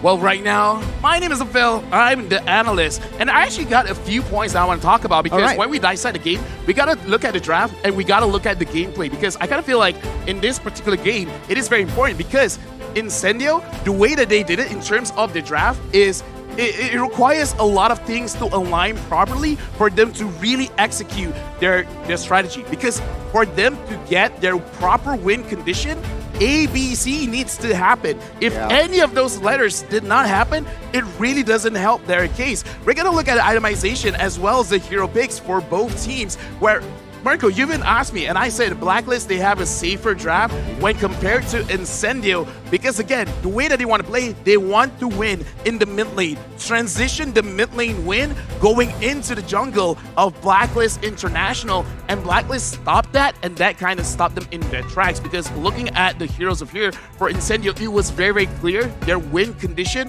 was Rosa as well as Sunshine, the main damage dealers for the team. And Blacklist International, they got a lot of options, right? Because Karita, Benedetta, as well as Carry, and honestly, the Valentina as well, offers so much to the game, to the team, that makes it so that Incendio, if you want to go in, you have a lot of problems to really deal with it. Because Wise playing the Valentina, even if he doesn't get the Atlas ult, just the Terrify effect is enough to kind of stop any kind of engagements, and that is a very, very big thing that they have to consider whenever they want to go in. So that's in terms of the draft. Incendio, it's kind of complicated. It's good. I like it, but it's kind of complicated. I mean, you're right, LaFell. And remember, in the second phase, it was Incendio who banned out Diggy. But take a look at Blacklist. Okay, Incendio, you banned out Diggy. Let me pull up the heroes that can have a lot of CC and 2 Petrifies on the board as well. That just creates, and of course, asking for a team fight. Well, you know, back again to your point, LaFell. I agree. I feel like for Incendio Supremacy, I feel like it's just one-dimensional, right? Their composition. They were looking at team fight. If they don't get that team fight, Blacklist International, with their composition, they're going to be able to actually flex pretty, much better. They are able to adapt to every single situation. If they lose on the skirmishes, they can always just go for the picks, which they did up against Alien. Yuzong, the big problem for them back then, no longer a problem here. Yeah, let's look at the stats, because in terms of damage dealt and damage taken, it's not by much in terms of the difference, but the big difference is damage to the turrets, and I feel like this is one of the bigger factors, because Incendio, the fights that they won are the fights where Blacklist International, they're mispositioning themselves, but when they're mispositioning themselves, they're nowhere near objectives, and Incendio, they could not use that advantage to secure any map pressure in terms of taking away turrets from Blacklist. I mean, Blacklist, they managed to secure the waves first and then rotate, and then perhaps the pickoffs occurred. But then again, well played Incendio, and again, congratulations towards Blacklist. But let's take a look at the MVP. It's got to be Wise, man. Because here's the thing. If you have just one hero that completely counters whatever the opponent wants to do, you guys want to engage? I'm going to make you scared. I'm going to terrify you. My team wants to engage? Let me borrow your ult so that I can start things off for my team. Just one hero, Wise could do it all. Yeah, even despite all the nerfs towards this hero, the Valentina remains... Nerfs? Yeah, what nerf? What nerfs? That's basically Valentina's reaction. What nerf? I can still steal everyone's ultimate. I can still change the course of the game with just one ultimate if you have a game-changing ult. And they saw just the Lunox was... That Lunox was the right answer already, right? The Lunox provided the Valentina with a solid ultimate, good damage. I mean, come on, man. Picking up the Atlas there. You mentioned it. You set it up, Gani. The Valentina was going to have a lot to play with, especially considering the Diggy was banned. Exactly. I mean, take a look at the KP as well. 69%. And of course, the item build. Exactly. Like it.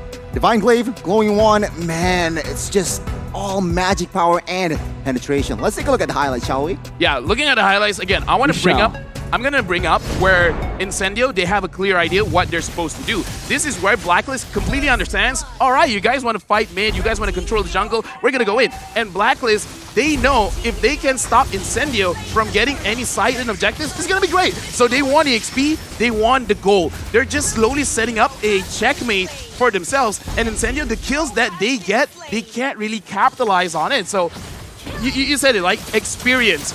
Which I kind of feel like Incendio, they got the mechanics. If they have a few more games under their belt here in M4, they could seriously be a huge threat for any of the other teams. Because again, they were fighting against the defending world champions. And they, like, it's not like a stomp, you know? Like, it's an amazing game. It was back and forth, right? The only reason it went to 12 minutes was because both teams were just going for the fight. And again, LaFell, this was the moment that basically sealed their fate. Yeah, Edward, man, he was the MVP in this particular fight because, oh my Venus, he was like getting caught is not that big of a problem because when your team is ready, I can die. I will take one for the team, just take their base. Yeah. An amazing performance in general here from side of Blacklist. They are defending champions, of course. A good opening match we got, but we still got more for you guys in store. In case you missed it, Blacklist 1, 2, Incendio 1-0, ladies and gentlemen. That's the thing right now, LaFell. Best of one. We mentioned it. It's going to be very volatile from the draft. We're going to see a lot of cheese picks. We're going to see a lot of teams fall and a lot of upsets happen because that's the best of one. That's why it's so hyped to see. Luckily, no elimination for every single team. There's no elimination, but obviously, as a team participating in the M4 World Championship, you want to secure the upper bracket slot. For me, if all the games are played like this, I will love it. Because as an analyst for the group stage, like you said, because there is no elimination, I want the teams to play without fearing where we're showing off too much, we might get eliminated. Stop it, right? If you have cheese picks, just pick it up. Honestly, even if you do lose some games, information is more powerful than the result, right? So it's all about setting yourself up because we gotta remember, right? During M3 in the knockout stage, Blacklist started at the upper bracket. They lost, but after that, they don't lose again.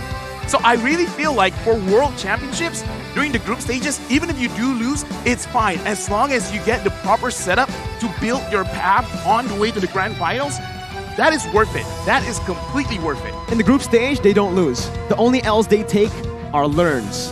They learn. Wow. There you go. Wow. Miracle, I got you. I see you. Miracle, I see you as well. Miracle.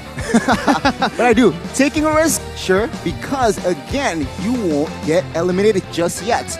But let's see here. I feel like bold performance, also a bold decision made from side of Incendio, picking up that Guinevere jungler. Yeah, sure, it didn't pay off, but man, it was a very strong performance from the Turkish side. Oh, definitely, right? We said it many times already. Impressive. It's definitely an understatement, right? Because Incendio Supremacy, not a lot of teams were talking about them. Not a lot of players or even just the audience in general, even us here, expected them to give such a tough challenge towards the defending world champions. I'm not starting the World Championship well with my predictions. Oh my God. The LaFell curse is real, huh? I'm already starting with an L. You learn. A LaFell. That's a LaFell. That's a LaFell. No, I'm learning. And the thing that I've learned so far is for you guys at home and for the teams, if I don't vote for you, might be a good thing. Might be a good thing. So take it positively. So for every team that you predict, they should take it negatively. Let's look at day one. Okay. Let's look at day one. If I have a 100% lose rate, then I'm asking Moonton as well as production team, please do not allow me to do predictions. Thank you very much. So you know what? On that note, Malvinas Gaming and MDH Esports will be facing off against each other. LaFell, who did you predict? No. We're not doing this right now, okay? We will reveal it in the game later because I want to make sure the teams are on stage with their headsets so they don't know who I picked. All right. Okay. Gone. Fair enough. 100%. 100% still, hopefully, up and running well. But before that, what do we have to do here, Miracle? Well, ladies and gentlemen, stay tuned. But obviously, you guys can go ahead and grab some snacks, chill out a bit because we are going to be taking a short break. It's been Miracle, Gani, and LaFell. We'll be back in a bit.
You live only once. For once, leave the comfort zone and raise yourself up. Enjoy the moment.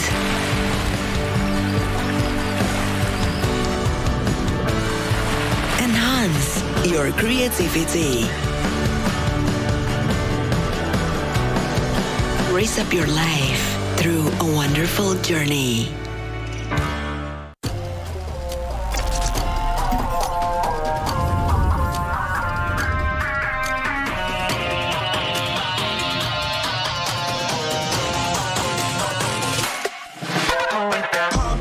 It's my time, I'm a ball. I'ma get this money right. I'm gon' live my best life. They been talking to me on me, but you know they'll never win. I'm controlling all my victories, and something has gotta give. Cause this is just what I made it now. You can't ever break us down. I'll be reaching for the stars. Promise I'll be what they not, and I'll never ever stop. Won't never stop. Touch the sky, you're made of silver and gold. Touch the sky, you're the greatest option now. You and I, we can make it out of the cold. Hang tight, we gonna reach for the greatness. We will always rise, we will never fall. Fighting our eyes will be strong. Even though we know our backs against the wall. Can you take your aim? You know that this is. I've been down, been waiting so long. I'm here for the crown, I'm here to show off. Greatness time, just waiting to show y'all. This is your time to remember. So many times I lie in the basement waiting for greatness. No, I won't listen to anyone hating on me, telling me I wouldn't make it. Cause I did everything that they said I couldn't. Caught my footing and I kept the controls. I stand for something, I ain't running now. I'm the greatest now, I just wanna make it burn. Don't let me down, don't let it up. I've been on the road, accomplished all of my goals, and I ain't gonna let you down. Touch the sky, you're made of silver and gold. Touch the sky, you're the greatest option now. You and I, we can make it out of the cold. Hang tight, we gonna reach for the greatness. We will always rise, we will never fall. We fight in our eyes, and we are strong. Even though we know our backs against the wall. And again, pick your aim, you know that this is. Coming for the game, cause we ready for the victory.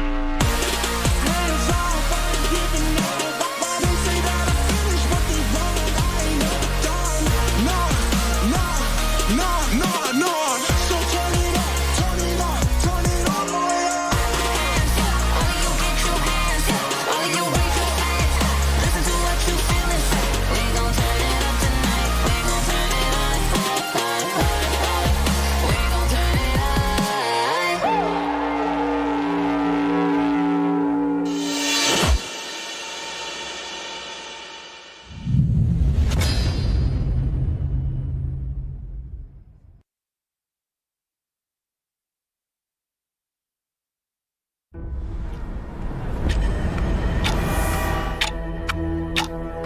We are getting closer to the ultimate battle in Jakarta. It's an amazing, beautiful tournament. I can't wait to get to the game. Where all eyes are on one stage only. All for that ultimate prize, to be M4 World Champions.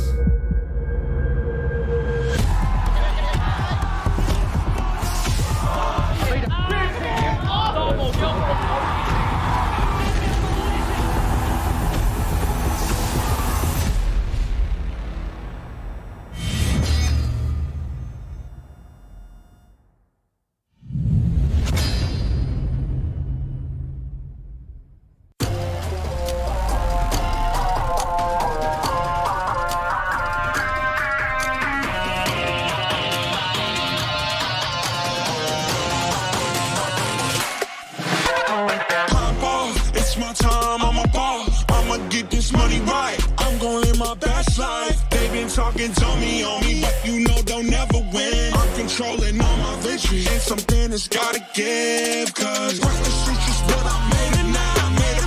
You can't ever break us down. I'll be reaching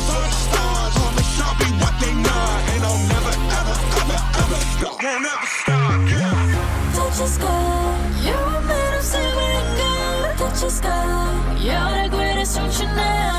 You and I, we can make it out of the cold. Hang tight, we gonna reach for the greatness. We will always rise, we will never fall. Fight our eyes on me are strong. Even though we know our backs against the wall. And again, you take your aim, you know that this is. I've been down, been waiting so long. I'm here for the crown, I'm here to show off. Greatness time, just waiting to show y'all. This is your time to remember. So many times I lie in the basement waiting for greatness. No, I won't listen to anyone hating on me, telling me I wouldn't make it. Cause I did everything that they said I couldn't. Caught my footing and I kept the controls. I stand for something, I ain't running now. I'm the greatest now, I just wanna make it proud. Don't let me down, don't let it all fall. I've been on the road, accomplished all of my goals, and I ain't gon' let you down. Touch your sky, you're a man of silver and gold. Touch your sky, you're the greatest option now. You and I, we can make it out of the cold. Hang tight, we gonna reach for the greatness. We will always rise, we will never fall. We fight our eyes and we are strong. Even though we know our backs against the wall. And again, pick your aim, you know that this is. Coming for the game, cause we ready for the victory. Hands on fire, giving up. They say that I finished, but they wrong. I ain't never done. No. So turn it up, turn it up, turn it all the way up. Hands up, all of you get your hands up. All of you raise your hands up. Listen to what you feel and say. We gon' turn it up tonight. We gon' turn it up. We gon' turn it up.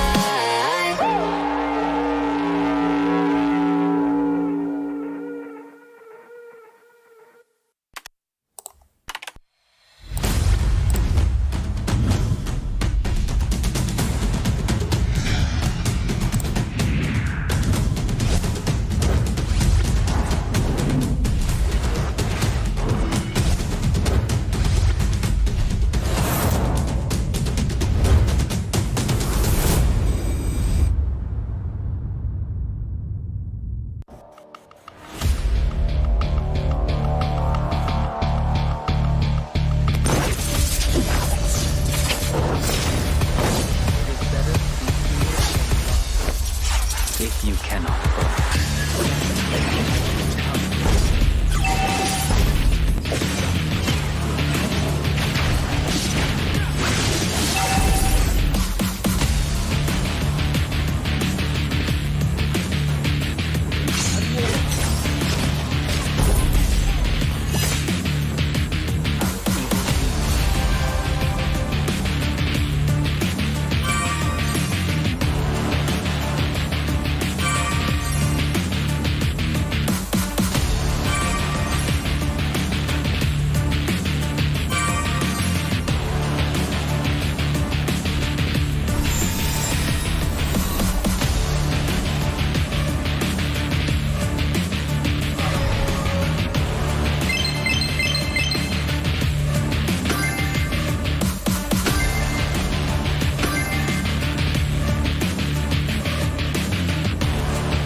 Someday, you'll be the most shining light in the universe.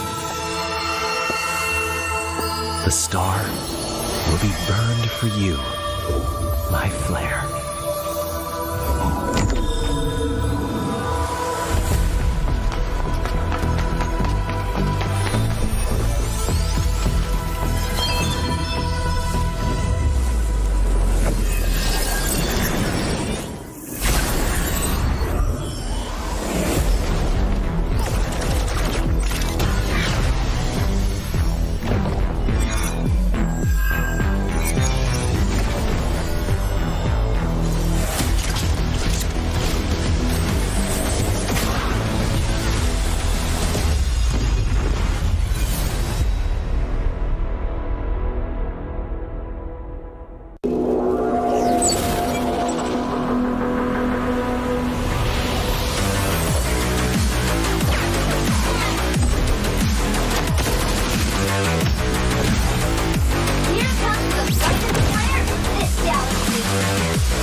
What's up, everyone? Today we have a hero revamp many of you have been waiting for. Featuring Hanabi, the Scarlet Flower. The new Hanabi is more mature and confident in herself, as seen in her new intro animation where she finally takes off her veil. Hero skills. Hanabi is a marksman that brings solid DPS and crowd control to a team and known for her balance.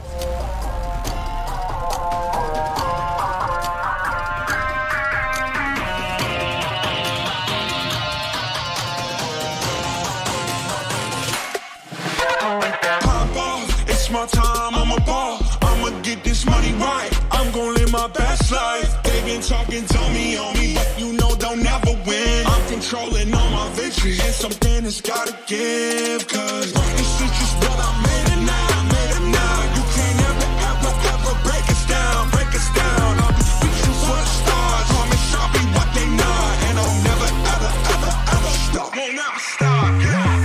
Touch the sky, you're a man of silver and gold. Touch the sky, you're the greatest function now. You and I, we can make it out of the cold. Hang tight, we gonna reach for the greatness. We will always rise, we will never fall. Fighting our eyes on being strong. Even though we know our backs against the wall. Can you take your aim? You know that this is. I've been down, been waiting so long. I'm here for the crown, I'm here to show off. Greatness time, just waiting to show y'all. This is your time to remember. So many times I lie in the basement waiting for greatness. No, I won't listen to anyone hating on me, telling me I wouldn't make it. Cause I did everything that they said I couldn't. Caught my footing and I kept the controls. I stand for something, I ain't running now. I'm the greatest now, I just wanna make it burn. Don't let me down, don't let it all fall. I've been on the road, accomplished all of my goals, and I ain't gonna let you down.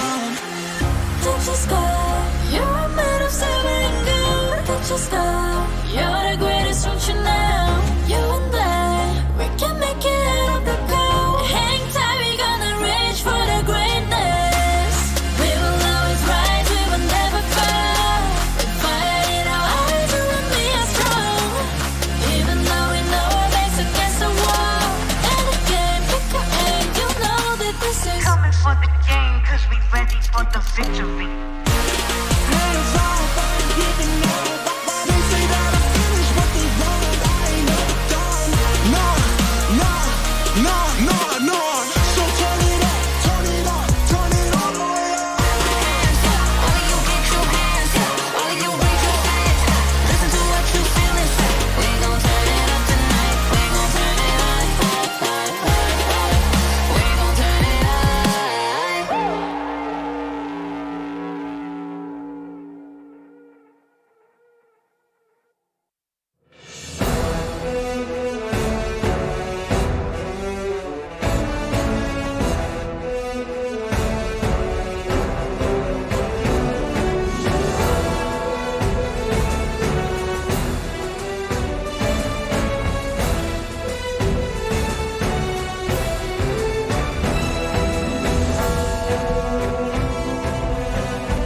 Welcome back, ladies and gentlemen, to the M4 World Championship. Still in the group stage, day number 1 for the second match of the day. We got Malvinas Gaming taking on MDH Esports. Still on the caster desk, accompanying all you wonderful people watching from home or from wherever, even here in the Bali United studio. Woo! I'm Mirko.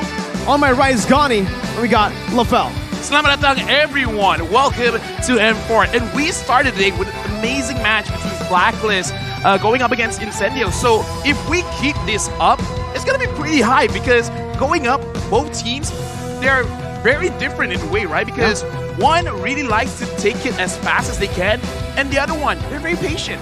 As long as they can. As long as they can. They really want to savor the game because Mobile Legends Bang Bang is an amazing game. If you can play for 1 hour, don't.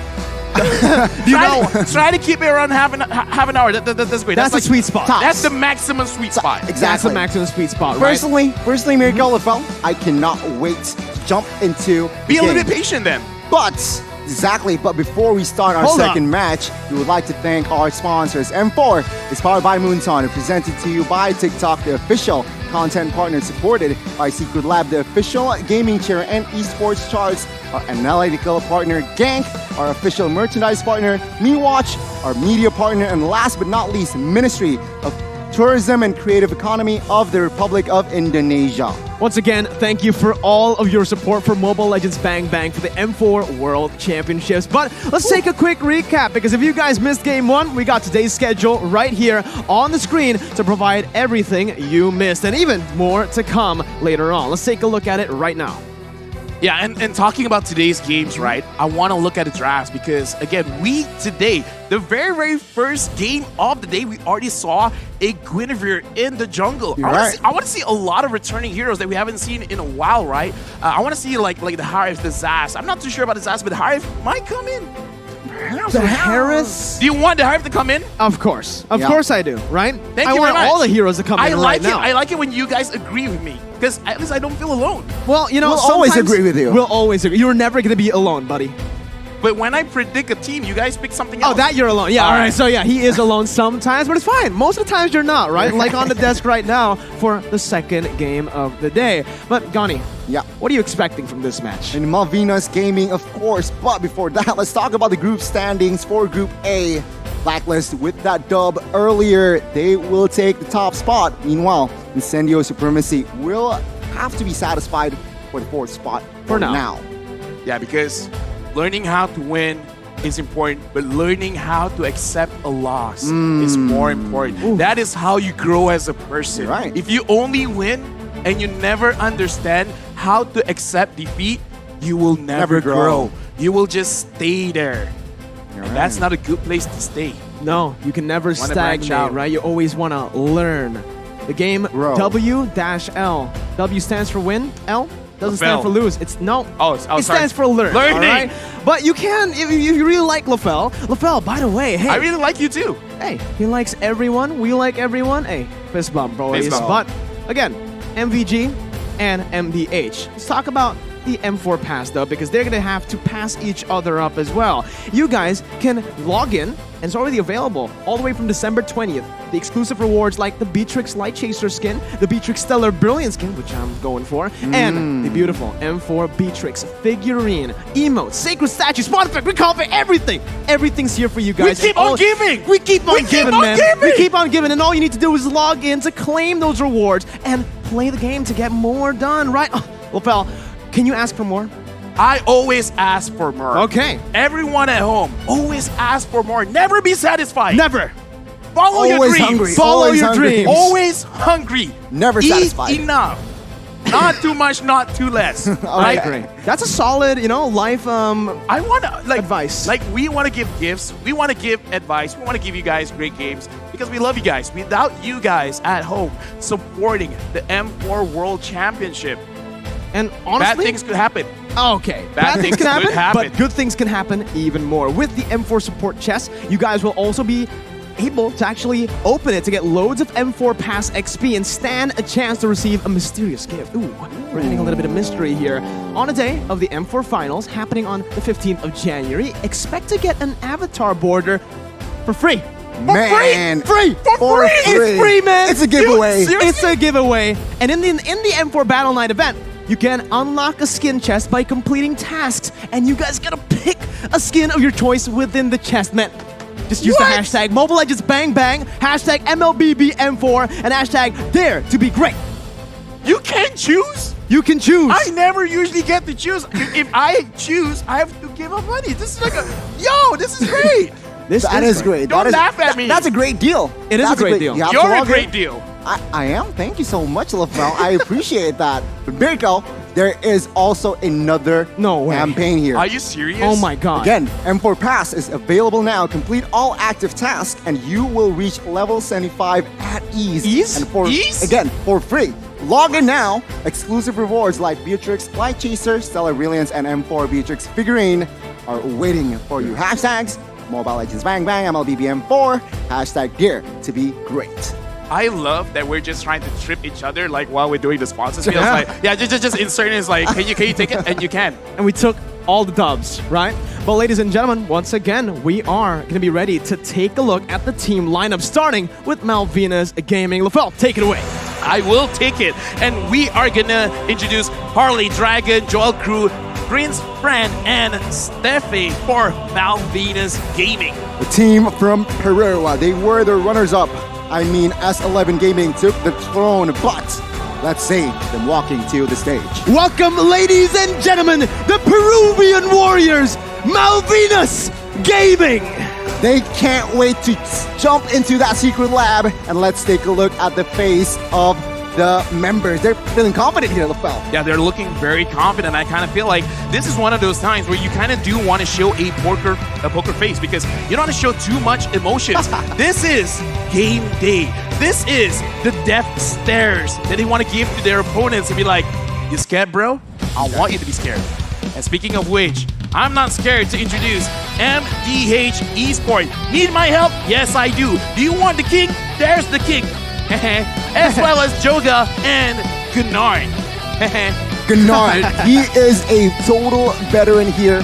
Been a long time, especially if we're talking about the Vietnam flag. Let's take a look at them walking to the stage. Qualifying from the Mekong Qualifiers, all the way from Vietnam, welcome MDH Esports. Goodness me, if MPG was ready, it seems like MDH Esports, they are looking very, very focused. They look coordinated because even on stage, we can see some shot calling. It's like, don't stand there, stand here. Okay. We need to be perfect in front of the frame.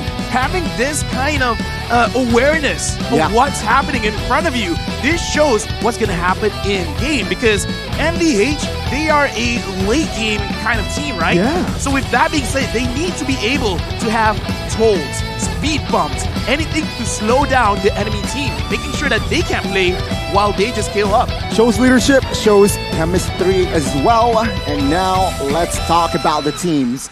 I feel like Malvinas here, again, they like to go on the early game. Perhaps they are looking for that snowball presence, snowball dominance.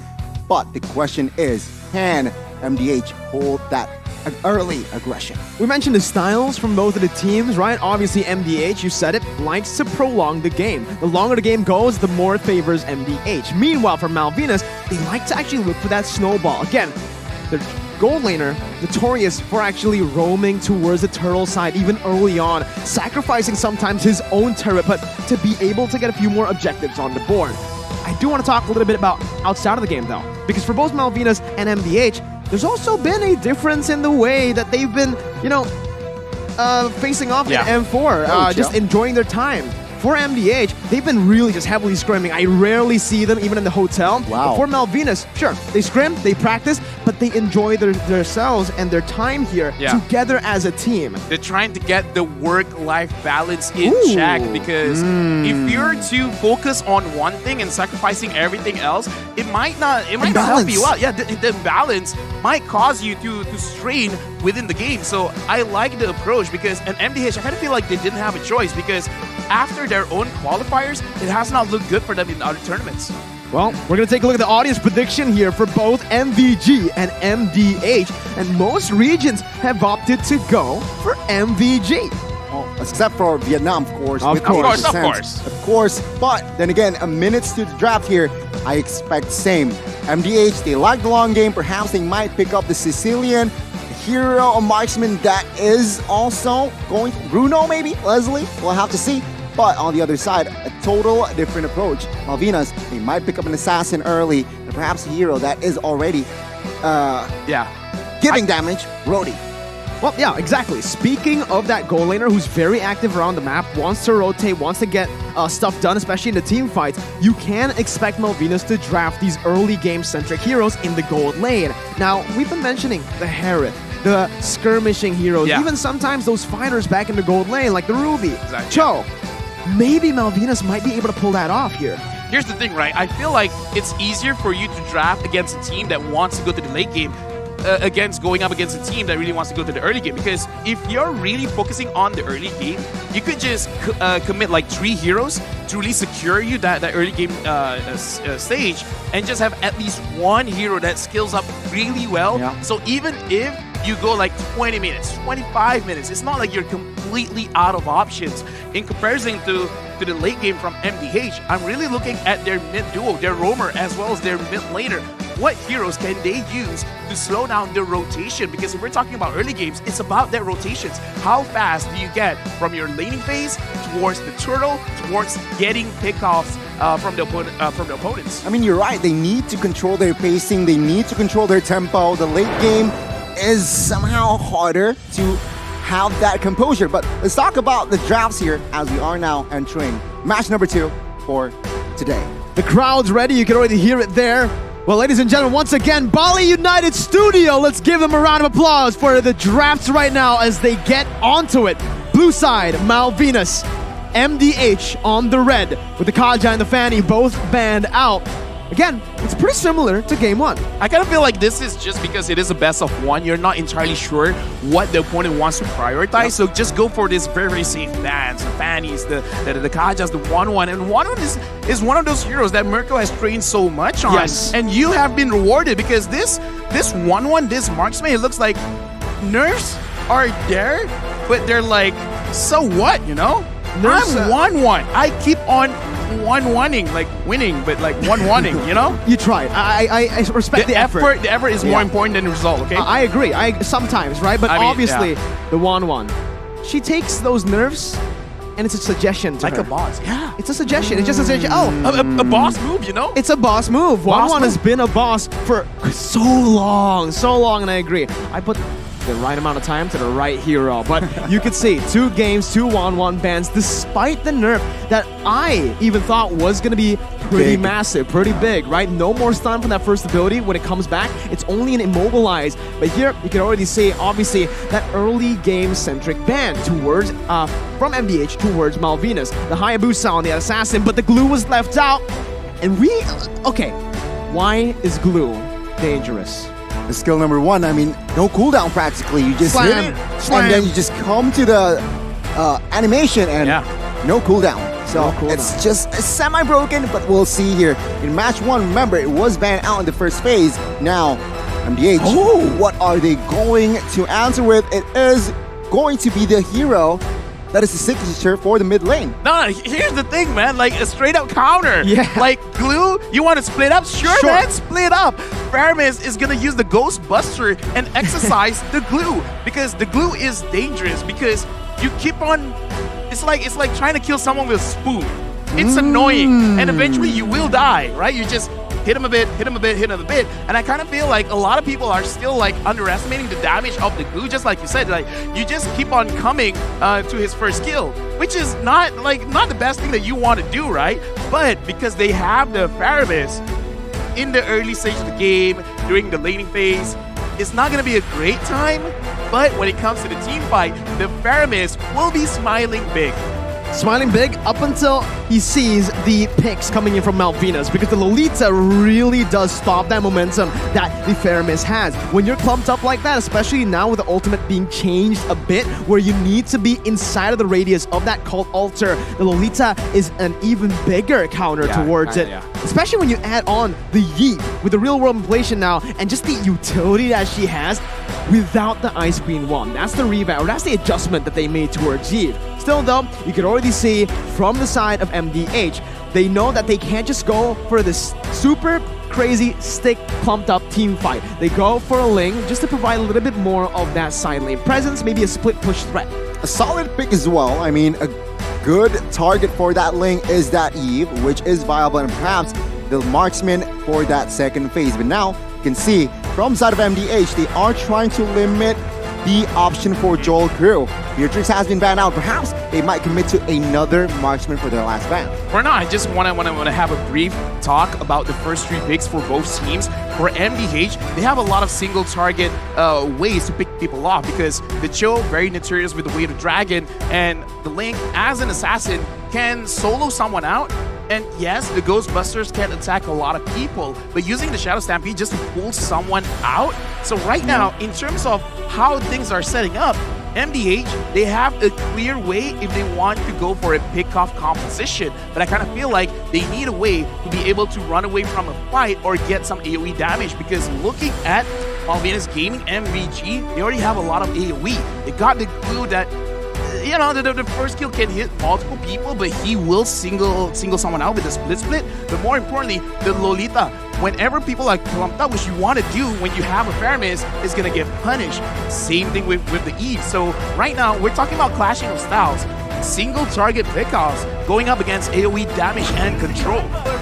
Very, very interesting indeed. But yeah, as predicted, MDH Esports will pick up a hero that might be an insurance for the late game, and that is going to be the Claude that will enter the gold lane. Now, the question is MVG, what are they going to answer with here? A good hero, a good option here for them is looking at the marksman bans.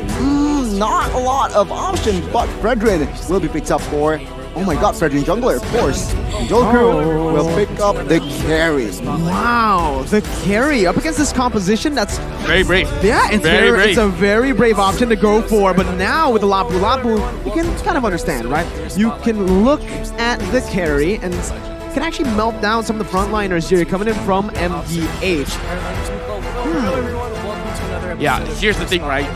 Looking at the composition, again, I just want to say, MDH, they can single target, they can choose their targets. I think that is a big advantage for them. So it is going to be a test of skill. If they are able to find the correct targets, then they're in a good position to win themselves the fight. When we compare to the side of Malvinas Gaming, you don't have to be too harsh on who you're targeting. As long as you can clump them together, it's going to be looking good for Malvinas Gaming. But looking at the draft, kind of a little bit towards MDH because I like this pick-off first style. We got to see though, right, Lafel America? I mean, the 10 heroes that is going to enter the Land of Dawn has been set. You like MDH better? I gotta agree. So let's just jump into the Land of Dawn. Let's dive in to the Land of Dawn once again for game number 2. Match number 2 of the day as well. A best of 1. Volatile. Both teams will try to top their groups with this one. High stakes. As again, we get into the mid lane. And so far in this tournament, we've seen kind of a mix, right? Just based on game 1. Obviously still very low data, but mid control doesn't always equal the win early on now. Yeah, right now Gunnar is establishing dominance in the jungle, forcing Prince Fran to use the retribution early, and looking more into this composition, Dragon, he's gonna be way tankier, especially with the Vengeance. So looking at this, MDH, they really have to focus on what they're gonna do in the mid stage of the game compared to Malvinas Gaming, because I kind of feel like Malvinas Gaming, even though like they're early game centric, it's pretty good if they just want to stall it out as well. Yeah, I mean, they have to wait level 4, right? Real World Revelation, New Neon Blast, they need level 4 to really impact the Land of Dawn. And of course, MDH, they do need time in a sense. I mean, Jogua on that link should be more proactive, but take a look here already. An aggressive maneuver on towards Steve. Will this be the first blood? And need my help.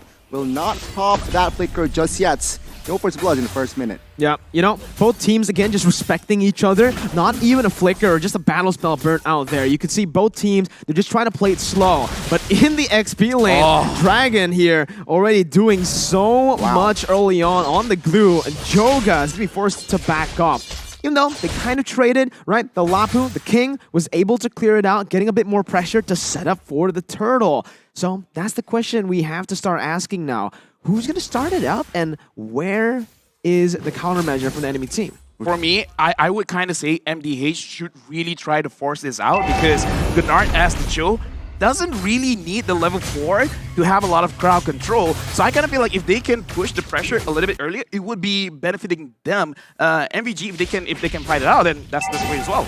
Yeah, good rotations already from the side of both Malvinas Gaming and MDH, but it is going to be Malvinas who starts the turtle up. The King already popping in that Bravest Fighter. No ultimate for this fight as Nart tries to open up the map. Will be stunned up by Stephis. Nart looks for a play. Jumps in with the Way of the Dragon, bringing Harley back, and that's going to be Numnam Blast as well. Time to Blade popped into the back, but it's going to be the Numnam Blast connecting on the 3 members. It's still Joga who finds the Retribution. Goes on to Steffe. It's a 2-for-1. Joga now still in the midst of it all. Dragon dealing so much with the split. Nart knocking him up, getting out with the shot through as the King jumps in. Prince Fran is low. Joga's low too. They're just going at it, and it is going to be MDH who wins it in the end. A slam in the end as well to smack Joga in the face to get a trade back. A good setup from Nart initially. Targeted the Eve, gets it, and he gets taken down early, which means MDH can force a little bit more fight. But MVG managed to find some compensation, taking down a member, and let's see. It's a reset for both, but MDH is still in the lead. Yeah, like I like that both teams are playing towards their own advantages, right? Because MDH tried to secure the mid laner first, picking it off first is very good. But we definitely see the power when it comes to MVG just by having this glue. Like, oh my god, like even the lane's like, please don't run away. I haven't been meta for so long. Let's fight. Dude, you can see the glue practically just carried that team fight, right? He was 1v3 and he didn't even have the vengeance for the fight. So imagine with the vengeance how much of a threat the glue is. What do you do against this man? This is not your jungle, this is my jungle. God, my name is Dragon. I'm the jungle for this one. Yeah, you can see 4 members have to come over towards the purple side as now Nart jumps in, dishing out some damage, bringing it back, but it's just a split, and he saves the vengeance. It's all good, man. God. If 4 people were there, ready to initiate, and even he's like... And a Faramis. Yeah, it's like, I'm gonna split. This glue, man, in this update, it's again a very prio hero. Let's see though, MVG, can they extract this hero? Because actually, MDH, their rotations aren't bad, right? No. Let's see, the second turtle, who will get it? We'll see, right? It is towards the bottom side, and as you can see right now, both teams are still trying to play around that mid control. But we're going to take a look at Joga right now, as he's actually able to dodge away from Prince Francis' taunt. Nart making a mistake there, going to be dodged away from. Need my help. Or even with a Shadow Stampede. Both teams looking for it as Prince Fran and Joga wants to go for 50-50. Nart, an amazing actually kick there. It's going to be Joga who gets caught out. The turtle was actually taken away by Prince Fran as the King jumps in, dealing out some damage. Going to be able to use the Blazing Wet, clear out the mid lane. Dragon still surviving with the Vengeance, still coming in with a split, and he survives the team fight. In the end, he falls to Need My Help, but it's a 2-for-1 in favor of Malvinas. MVG with the equalize here. Take a look at the gold chip already in minute number 5. MVG Joel Crew almost picking up the kill earlier, but man, oh man, what a rotation. This guy rotates from top side to help the turtle. LaFell. I gotta say, man, I kind of feel like we just gotta focus on the EXP laners, man, because the King as well as Dragon, they're asserting dominance, and MDH, this does show Need My Help on this Faramis is a very good counter towards the glue because he had a lot of HP, but now is trying to run away. Oh man, not having the sprint, jumps back to the battle mirror image just for Joel Crew to pick up that kill, and now it's really shaping up to be the game that we expected, with Malvinas controlling the early game. God, take a look at the items as well here. Eve, Enchanted Talismans are quite early, but another thing that pops in the screen is the items for that carry, LaFell. Yeah, honestly, I like that every single team has adjusted. Instead of focusing entirely on getting one core item, they're just kind of like splitting up, making sure that they get some passes from the item, like the Fury Hammer, as well as the Steel Lake Place, just to have extra stats on your hero so that you can actually do a lot in the early stages of the game and mitigate any kind of engagement that the enemy tries to fight. Yeah, and right now, Nart again going in for that aggressive play. 2 times now he's been caught with that play. He wants to set it up. He wants to be the one to actually look for these proactive movements, but with the amount of mobility from Malvinas, and with the stun as well provided by Steffe, he's not going to be able to do that at will. And now Malvinas, knowing that there's no roamer for MDH, they're completely controlling that top side, and they're taking the turtle right now, uncontested for free. What I love about Malvinas Gaming here is their execution is just so in sync, and they do not forget about neutral objectives like turrets and of course this turtle. They managed to find the third turtle. Let's see, MDH, they need some compensation here. Yeah, Goldie's building. No, honestly, like I'm looking at this game and I'm seeing what are they waiting for, because Malvinas Gaming, look at this, the damage is so strong, and it looks like they're gonna engage onto the jungler. Joga's gonna be caught there by the Numenon Blast, and the real world manipulation basically zones everyone away from trying to follow that play up. MDH losing Joga on a Ling now that's behind of that Fredrin. The King using the Bravest Fighter just to clear out the waves. He's going to be punished here by a dive, and it's going to be the King who gets picked off, who jumps in looking for some more sustain. He gets out. Steffe looking for the stun, jumps in, flickers as well under the tower to just smack him up. Harley surviving with one, but he won. My goodness, MVG, they are stepping on the gas here. The King needs to fall in the bot side, but take a look at this. MVG, they are looking to grab more space here, taking the tier 1 bot side, and seems like they will not get it. Still, MDH manages to defend that turret. Right now, MVG, they're just solidifying every single lane for themselves, because MDH, it looks like they're kind of getting picked off one by one, because Gunnar tries to get information, but because the carry is there, you're going to get popped so fast. And I kind of feel like this is creating such a big problem for the side of MDH, because the glue is more tankier than the roamer, and when it comes to Joel Crew on this carry, he really doesn't care who's in front of him. So right now, MVG, they're getting their win condition. The King goes in, but he didn't catch anyone. Nart going to be able to find a way to drag it onto Steffe. That's just the roamers. That's going to be the back line targeted by Prince Fan. Oh, they're now, real world manipulation on top of the Faramis ult, as that's going to be the Blazing Duet popped in as well. Harley caught low. Joel Crew still free hitting with a full HP bar. He's still actually going to be able to push MDH back, but it's MDH who finds the pick. Man, I can see why Carry has been such a prior today. Remember, in the first game, Carry was also picked up by Blacklist, and now another team fight is brewing up here, Mirko. No, it's not a team fight when there's Dragon, right? It's just, hey, he walks he's wherever harassing. he wants. He's harassing the members of MDH. But again, the First Lord is up now. It's very critical situation, especially for MDH. Nart looking for the play, gets Prince Fran right there, but there's no follow-up, as that's the real world inflation that actually locks them down. Need my help with no cult altar. Gonna be gunned down. That's the damage coming through, and is gonna fall for the second time in this game to Joel Crew, who's absolutely massive right now. MDH, how do they contest for the turtle or the Lord now?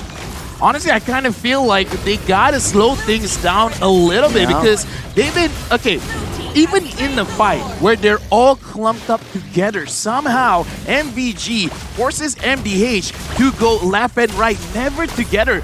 So far, we've seen MVG controlling the movement of MVH. You guys have to split up, and when they do split up, it's usually the damage dealers all alone, making it so that they're very vulnerable to any kind of damage coming in from MVG. So right now, MVG, they're telling MDH, you go left, you go right. I'm shot calling for you. I mean, you're right, MDH, they need to pick their battles here. They do not want to get driven by the side of MVG. MVG now, with the Lord push, has established a 3,000 gold lead. But take a look at this, another purple invade perhaps. Nart again in the midst of it all, gonna be actually melted down there. That's Joel Crew dealing so much. The call altar just to save him as Joga gets out. Doesn't get the purple buff, however. It's still Prince Fran who wins out that retry battle, and it is getting from bad to worse from MDH, with Malvinas completely controlling the map and even claiming MDH's jungle. Yeah, right now, honestly, man, I gotta say, this is just the second game of the day where we can see the strength of Carry as well as Blue. MVG, they're sticking to their guns. They're actually trying to get one of the turrets here, but it looks like a very good defense coming in from MDH. But no, never mind. The King got caught, and the King is taking so much damage, but he still survives. What is that damage, my guy? Oh my goodness, Joel Crew is an absolute monster on the carry right now. You can see here MDH already executing the split push potential that they have, because Take a look at the items. Take a look at the gold here. Carry 8,000 gold. No golden staff yet. No golden staff No yet. golden staff Exactly. yet. So this is crazy. Explain. Okay, here's the thing, right? It looks like in terms of the players, there's two ways that you want to go with your build. Number one, quickly get your Corrosion Scythe, your Demon Hunter Sword, as well as your Golden Staff. But if you want to play a little bit more disciplined, you delay the Golden Staff just a little bit so that you get your Wind of Nature first, making it so that even if you do get engaged on, you can survive if your tank or your roamer is not there to protect you. So looks like in this game, Malvinas Gaming, they just do not want to lose their advantage that they've already piled up against MDH. So going for the safe pick, that's good. That's so unfortunate for Nart, man. He goes on to Harlot, but the kick did not go through all the way. Hehe still on the back line with a Blazing Duet, dealing a whole lot of damage, but Joel Crew does more. Dragon now on to Hehe, who has the sprint. Hehe is running for the hills, gets out with a Battle Mirror image, and it's a 1-for-1. Nart for Harlot, which is technically worth it, but oh my god, okay, we're good. We're good. Don't say anything. Don't snitch. But there you go. He made it. But yeah, back to your point here, LaFell. A very intelligent item from the side of Joel Crew. He doesn't want to. He knows he is dominated. He's dominating the game, but he has enough damage, so let's be more respectful. But now, the Lord is up. This is Enhanced Lord, so MDH, they need to figure something out. I kind of feel like if Joga can get a way to get onto Joel Crew, that's great. But we can see that Gunnar has been trying, and every single time he tries, he dies. It's not a good situation to be in. And hey, just got down by Dragon. Oh. What did you do, Dragon? Dragon, look at him. He just walks up menacingly and 4 people have to back off. Dragon is just dragging everyone all around. Oh my, look at him. He's just walking with swag, man. He looks like he doesn't care. He doesn't care. He dragged him from the mid lane all the way back to the base. Oh, he doesn't care, man. He doesn't care. It's a good mindset to be in when you don't have to care. This is why you ban glue. I feel like in this match, in this current tournament, if you're the first pick, you should prior glue, and if you're the second pick, you just ban that glue out. Let's see here, the offense and defense for both teams seems like MVG. With this goal established already, they might take 2 base turrets if they're lucky. If MDH screws up, let's see. The King now jumping with the Bravest Fighter. What? Oh my goodness, the Cold Altar isn't enough. He flickers out just to die towards Joel Crew. Oh my god, does he have Golden Staff? Please tell me he has Golden Staff now, right? Yeah. Mirko, Gani, answer this riddle. What are you going to do against someone that doesn't die and someone that does too much damage? You run. You run.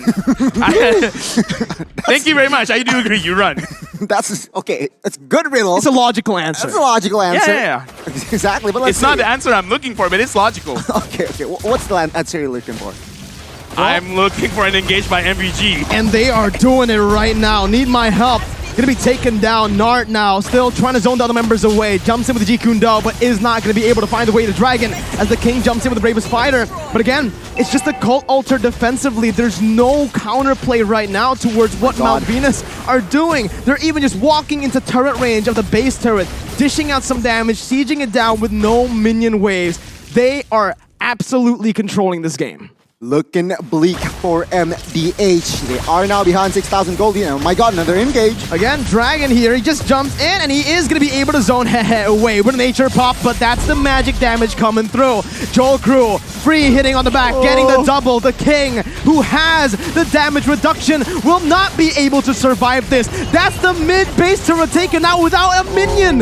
A single minion wasn't necessary for Malvinas. It's a triple kill over to Joel Crew. Joga and Need My Help now trying desperately to save the game. Dragon still able to jump in with a slam. Joel Crew targeting the base, and it's going to be Malvinas Gaming who tops their group for now. 1-0 up against MDH. The runner-ups from Latin America managed to squeak the win here in our second match of the opening day. Congratulations, but my god, what an execution by Dragon. They just force themselves towards victory. They just walk up and be like, if you guys want to fight, we will accept the fight, but you have to accept that you will lose. And that's the problem. It's like glue never dies, and Carrie believes that there's nothing that you can do to save yourself. Cult Altar, doesn't exist. You got a flicker, barely matters. Barely matters. You know, I want to believe that the carry had full items the entire game because that's what it looked like for the most part. Yeah. The amount of damage that Jolku was able to dish out was absolutely insane, even towards the Lapu, right? Damage reduction. I mean, again, we saw carry in the first match, but I did not expect the carry to be this deadly. Jolku, what the heck, man? But again, props to MDH. I mean, you try your best, but man, that carry is... I just feel like this is a draft dip, you know? Oh, yeah. Like, all you guys at home, if you solo rank a lot, pick this 1v9 hero, glue and carry. Pick someone that doesn't die, or pick someone that always forces death onto your opponents. Both are very good options. If you secure both, GG's, because at that game, Faramis is used to counter the glue. He died like what, once? He takes the counter and he just takes it as a suggestion, right? Vengeance, it's optional. Fairness, counter, it's a suggestion, right? I shouldn't pick glue up against Fairness. Nope. At points, I kind of feel like, I have a battle spell. I forgot it's there. I mean, like, it's nice to have. It's nice to have, I guess. Later, right? perhaps. Maybe in the later stage. Next game. Tomorrow. Maybe. Tomorrow. Let's see. Man. Either way, we are gonna analyze this game a little bit more, but I kind of feel like in terms of what we're gonna talk about, it's pretty obvious, right? Because this is a draft dip. And it's very interesting to see because even if you do have the counter for the specific hero, it looks like it has been adjusted to the point where the difference in terms of what you have to answer this problem is not enough. So bring this problem to the table, forcing your opponents to find solutions for this problem. And looking at the situation, I kind of feel like one solution might not be enough. You might have to actually invest in 2 or 3. 7 would be interesting, right? But I kind of feel like 2 or 3 answers to the question, and I kind of feel like that kind of puts you at a disadvantage. Well, at least now we have some like we can explain. Rough right? idea we can explain about Joel Cruz's damage because he actually did go full items. Oh, thank God! Because if he didn't, I don't know what to say, right? That damage output, even without the golden staff, was super impressive. But let's talk a bit about Dragon. It's nothing nothing really stands out from his item build. It's just a standard item build. No, he just keeps dragging everyone around because once you get the split, you can go back to your team. But I kind of want to introduce you to my own team. I want to introduce you to my carry. And if you can 1v4, 1v5, it's kind of like crazy because Glue, in terms of how he want to itemize, is just countering what the enemy has, and then that's it. It's nothing too crazy, right? Yeah, I mean, again, execution, great execution. But take a look at the stats here. What do you see, LaFell, regarding the numbers? I'm actually quite surprised. I kind of thought that the damage dealt would be like way different, landslide. Right? Yeah, but it looks like it's just like what, around 20,000 difference. It's really not that big, and damage taken as well. I kind of thought it would favor MVG because Dragon just keeps tanking it all. You know why? Why? Yeah, Prince Fran and Dragon, they tank everything. So, sure, MDH, they're very close in damage dealt, but the damage, where is it going? To the frontliners completely, because Dragon and Prince Fran just did such a good job in zoning the backline away. Even when Hehe has that battle mirror image, wants to dive to the backline, it never happens. Why? Because he's always chunked so low by the poke coming in from Harley, by Dragon and Prince Fran taunting him up, and obviously, you also have Steph who can just take everything. Yeah, so honestly, like, my help did a lot in the game, but it's sad it's not enough. And right now we're gonna look at the MVP for this game is going over to Joel Crew with 733 gold per minute, 62% kill participation. He did not die this game, but he got a lot of deaths for the opponent team. I gotta say, Carry is usually mid towards the late game hero, but in the hands of Joku, even in the early game, he was just popping off. Of course, assisted by the other members, but man, this guy's positioning, he is untouchable. A very, very strong showing here from the Peruvians, and man, I can't wait to see them back in Ganya action. is so impatient, man. Every single thing, like, I can't wait, I can't He just wait. can't wait. I can't he doesn't want to wait. That's my middle name. That's his middle name. Gani Can't wait. Dot. Mobile Legends. Mobile Legends. That's your last name That's now. my, okay. Gani Mobile I'll take Legends. it. I'll take it. GML. GML. But let's take a look at the highlights here for the second match. Let's see. Can you wait for this one? I can wait, right. but now I can't. Yeah, I don't want to wait as well, guys. This is the total IQ of 6 on the table. Looking at this kind of game, I kind of feel like this is the kind of draft that we would want to bring, right? Because it's one of those things that you just do what you want to do with the glue and then try to finish it off with the carry. Right? Just do whatever you can. And MDH, I kind of feel like they have a shot. Yeah. If Gennard waits for Need My Help and Joga and then initiate together, it could have worked out fine, but they keep on splitting. I feel like that's the problem. They tried to be glue. They tried to split. You can see the miscommunication a lot in these team fights, right? Where some people are going in, but others are also backing off. It's never a single unit. It feels like it's just individuals playing without a shot caller, right? Yeah. It does seem that way. And you can see for Malvinas, it's the complete opposite. When they go in, there is not a single member who falls back. They all commit. I mean, on a more serious note, it is hard for the Cho, for Gennard, to stay relevant in the game because it practically has no target. I mean, Blue, Brethren, Give, when real room population pops, is immune. So, again, it's so hard for Gennard on this Cho to stay relevant. Meanwhile, you can see everything that is going on in Malvina's side is just happening. It's kind of unfortunate because they invested in the Cho very, very early on. It was the first pick, right? Exactly. It was the first pick. So usually your first pick is your primary way to play the game. Either like in terms of damage or in terms of initiation. In this kind of situation, it's control and initiation. However, it does look like it's very telegraphed. Yeah. Knowing when the Cho comes in is like, if you want to come, I'm going to run away. And it's so hard because, again, the Cho, who do you have to target? You go for the carry, you go for Prince Fran during Turtles, and you also have to take care of Parlay, right? Who's on that real-world inflation, who has his hands on the Eve, which right now doesn't even need the ult technically to be useful in the team fights. The utility and the poke, just the damage output you have on the Eve is quite disgusting currently. But hey, we got our next match ready too. Incendio Supremacy with a very impressive start to the day, up against Blacklist International, falling short in the later stages, and a face-off against Falcon Esports, another favorite in Group A.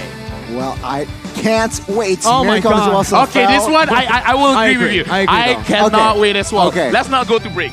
Let's not, okay. Oh, wait, no. You have to, though. Oh, well, we have to go to a break? Yeah, Okay, unfortunately, sure. Lavelle, you know, we have to wait, and you guys too. But don't worry, this gives you guys time to grab some snacks, chill out a bit, and get hyped for match number 3. It's Mirko, Gani, and Lavelle, who's absolutely swaggering here on the desk. I made that word up, but we'll be right back after the break for Falcon versus Incendio.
As a local craft, there is no shortcut to being authentic. This one can only be achieved by patience and respect for nature, while the other one breathed new life to a tradition. And this one has to blend flawlessly. For every question we asked what good it might bring, at the same time, they worked tirelessly, reaching for perfection, patiently.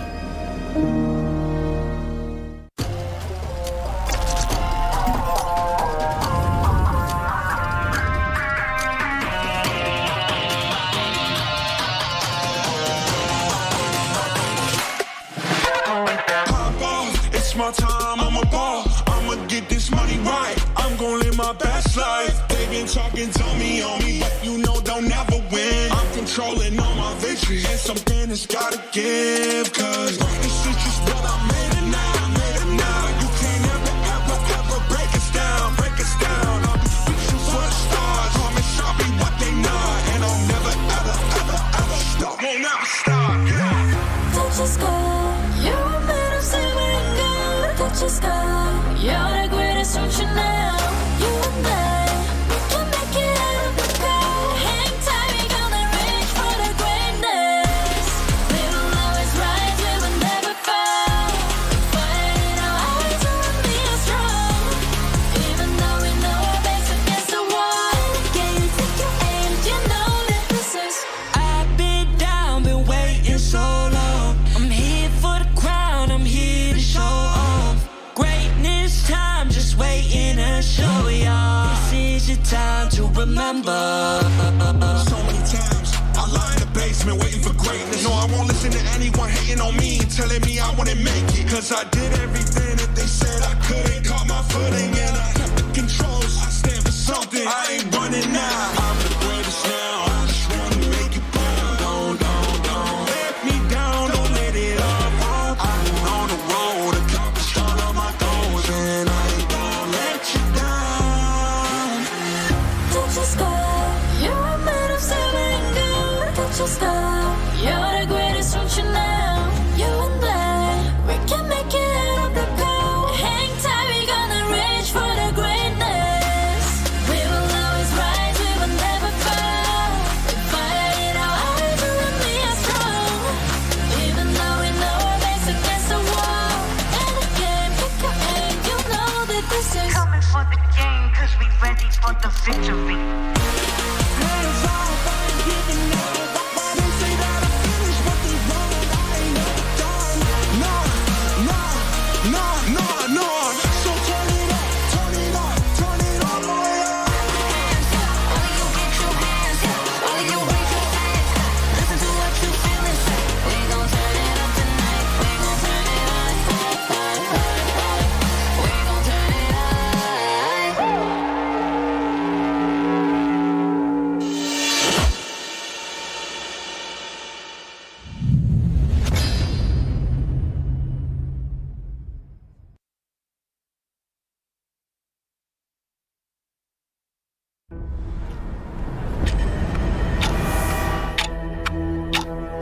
We are getting closer to the ultimate battle in Jakarta.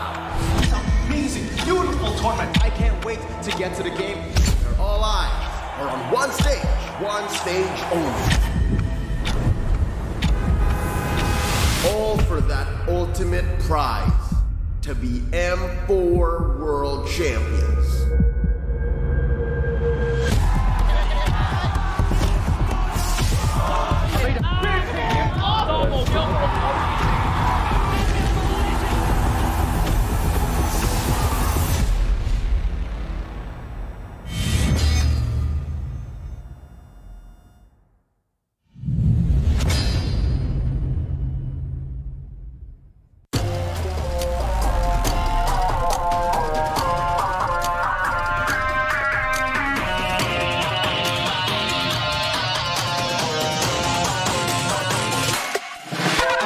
Pop off, it's my time, I'm a ball. I'ma get this money right. I'm gon' live my best life. They been talking to me on me, but you know they'll never win. I'm controlling all my victories, and something has gotta give. Cause this is just what I made it now, made it now. You can't ever break us down, break us down. I'll be reaching for the stars. Promise I'll be what they not, and I'll never stop. Won't ever stop, yeah. Touch the sky, you're a man of silver and gold. Touch the sky, you're the greatest function now. You and I, we can make it out of the cold. Hang tight, we gonna reach for the greatness. We will always rise, we will never fall. Fighting our eyes on me are strong.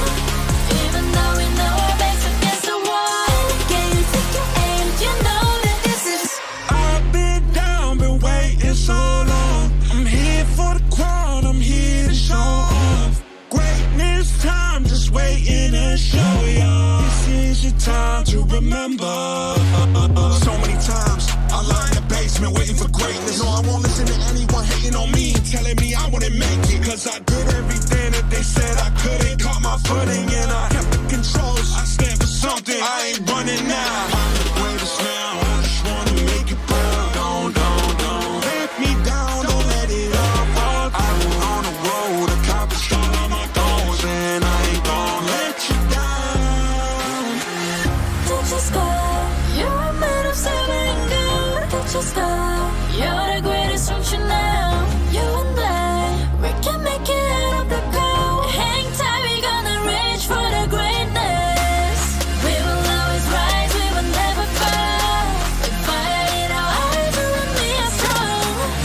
Even though we know our backs against the wall. And again, pick your aim, you know that this is coming for the game, cause we ready for the victory. Hands on fire, giving up. They say that I finished, but they wrong. I ain't never done. Nah. So turn it up, turn it up, turn it up. hands up, all of you get your hands up, all of you raise your hands high. Listen to what you feel inside. We gon' turn it up tonight. We gon' turn it up. We gon' turn it up.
someday, you'll be the most shining light in the universe. The star will be burned for you, my flare.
My time, I'm a ball. I'ma get this money right. I'm gon' live my best life. They been talking, told me on me, but you know don't never win. I'm controlling all my victories, and something has gotta give. Cause this is just what I made it now. I made it now. You can't ever break us down, break us down. I'll be you for the stars. Promise I'll be what they not, and I'll never ever stop. Won't never stop. Yeah. Touch the sky, you're made of silver and gold. Touch the sky, you're the greatest option now. You and I, we can make it out of the cold. Hang tight, we gonna reach for the greatness. We will always rise, we will never fall. We fight in our eyes, we will be strong. Even though we know our backs against the wall. Can you take your aim? You know that this is. I've been down, been waiting so long. I'm here for the crown, I'm here to show off. Greatness time, just waiting to show y'all. This is your time to remember. So many times I lie in the basement waiting for greatness. No, I won't listen to anyone hating on me and telling me I wouldn't make it. Cause I did everything that they said I couldn't. Caught my footing and I kept the controls. I stand for something, I ain't running now. I'm the greatest now, I just wanna make it burn. Don't let me down, don't let it up. I've been on the road, accomplished all of my goals, and I ain't gonna let you down. Touch the sky, you're made of silver and gold. Touch the sky, you're the greatest option now. You and I, we can make it out of the cold. Hang tight, we gonna reach for the greatness. We will always rise, we will never fall. We fight in our eyes, we will be strong. Even though we know our backs against the wall. And again, pick your aim, you know that this is Coming for the game, cause we ready for the victory. Hands off, I ain't giving up. They say that I finished what they wanted, I ain't never done. No. So turn it up, turn it all the way up. Hands up, all of you get your hands up. All of you raise your hands up. Listen to what you feel and say. We gon' turn it up tonight. We gon' turn it up. We gon' turn it up.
Welcome back, ladies and gentlemen. Still live on Bali United Studio in Jakarta, Indonesia. Woo!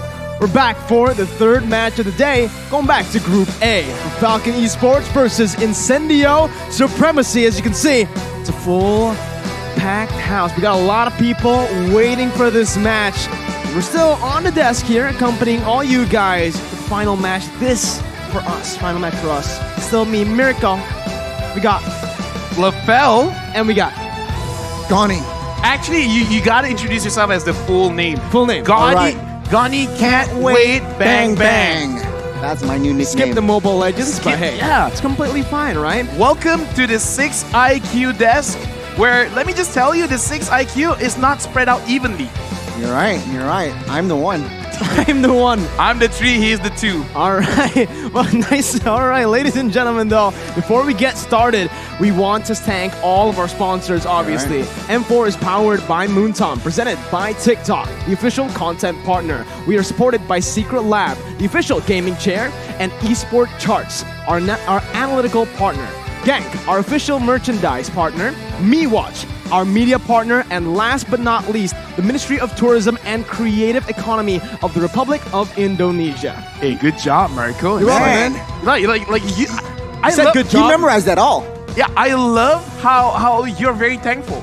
I like for everyone, wake up, feel thankful for being alive. And now, I want to be thankful because we're going to remind ourselves what happened throughout the day, because in total, we got 6 matches. We've already seen 2 of those matches, and we're going up for the next match between Incendio going up against Falcon, which again, Falcon, I gotta say, man, their debut, a lot of people were like, they can't be that strong, right? But now Falcon is popping in and like, yo, we are the favorites, man. They are the known dark horse here. But in case you missed it, Blacklist won against Incendio earlier. So with that loss, what will they change here? Up against Falcon, can they bounce back? Or will that momentum won't change?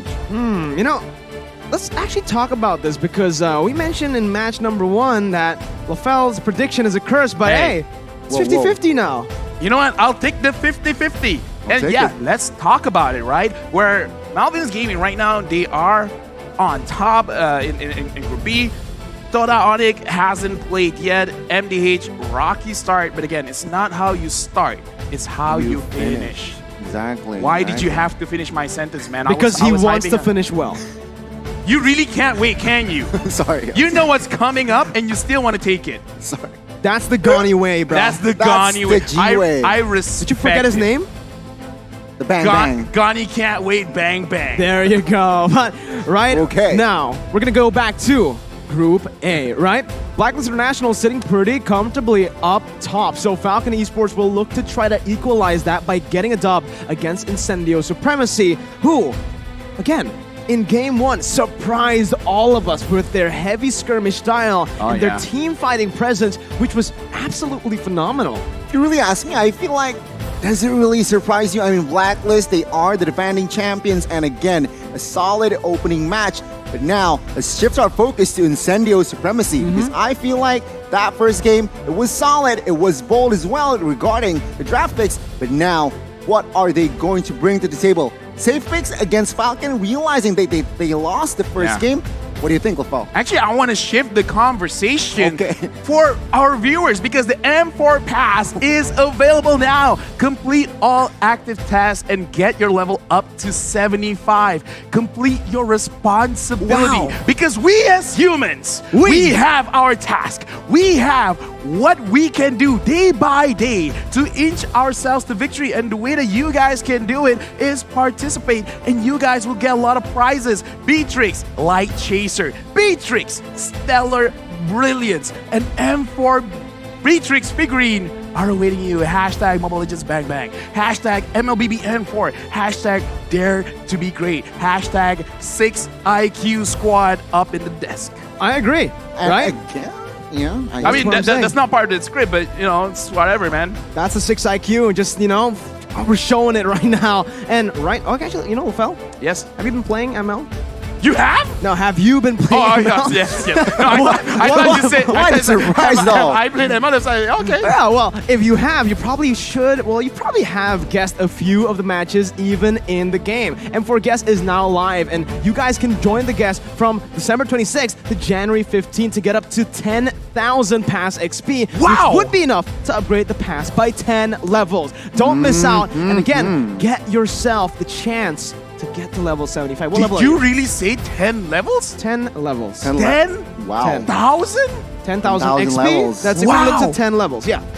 That is something. That is something, man. What level are you right now? I think around 50-ish, if you believe it or not. You're close. So yeah, it was I want with that ease. Dietrich figurine. I didn't get that Roger figurine last year, but let's take a look at the team lineup for the next match. Let's take a look at Incendio Supremacy first right now. We saw the lineup earlier, but LaFell, has anything changed here? All right, well, we will see. And Incendio Supremacy, so far, I don't see any changes. Still rocking the mid lane, Rosa, Alien Sunshine, TNZ, and Apex 47. Though I gotta say, I don't really think that they should have shifted their lineup, because they look pretty solid just now, going up against the world defending champions Blacklist. Well, ladies and gentlemen, welcome them once more today onto the stage. Incendio Supremacy! Looking sharp, looking focused as well. They are ready to take the dub in the second match. But can they do it is the question. I mean, they look focused. I feel like they can, man, because again, it's not losses, it's learning. Oh yeah, you're they right. Learn, I'm sorry. right? Now, but the thing is, you can learn, but how do you apply?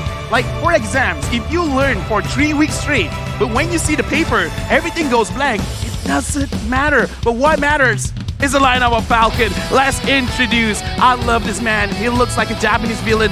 Justin, all with Yellow Flash, Zipax, Ken, and Naomi. Justin's a good-looking guy. No, like imagine like a Japanese show where I agree. where they're like trying to outsmart each other. Justin looks like the villain. You're right. They're entering their villain arc as they walk up on stage. Welcome from Myanmar, Falcon Esports. The dark horse of M4, Falcon, has entered the M4 stage today. Can they take the win, or will Incendio? Yes, their jungler can. Their jungler oh my God. is Ken. So You're right. Ken, yes. I get it. This roster, man. We've seen this 6 roster IQ. before, but there's a difference. What's it's the not difference? silent. It's Zipax who's going to be on stage now playing for Falcon Esports. You can already see as well, it's not just Coach Saya, it's Coach Dale up there with him too. Hey, no MPL, no problem, man. Again, we gotta look at a talent prediction. Let's focus on. Wow. Mars is trusting Incendio. Interesting. It's your friend, right? He's debatable. Debatable. all right. I mean, we're Malaysian homies. You're Malaysian Malaysian homies. Okay. 5 Falcons, 1 You need to Incendio. wait to think Meanwhile, on the other page, it is going to be 4 Falcons here for talent predictions. Meanwhile, Incendio will have 2 votes from Suzu and Arho. Again, it's going to be very interesting here.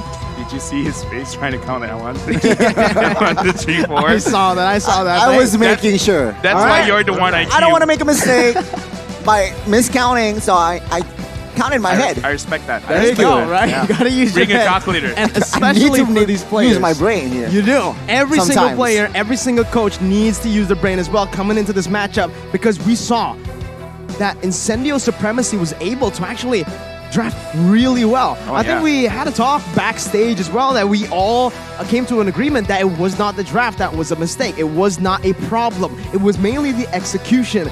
Being that they were too one-dimensional. When they saw a target, they instantly went for it. And in the end, I believe it was Venus who was engaged on, and they used all their resources to just take down that roamer.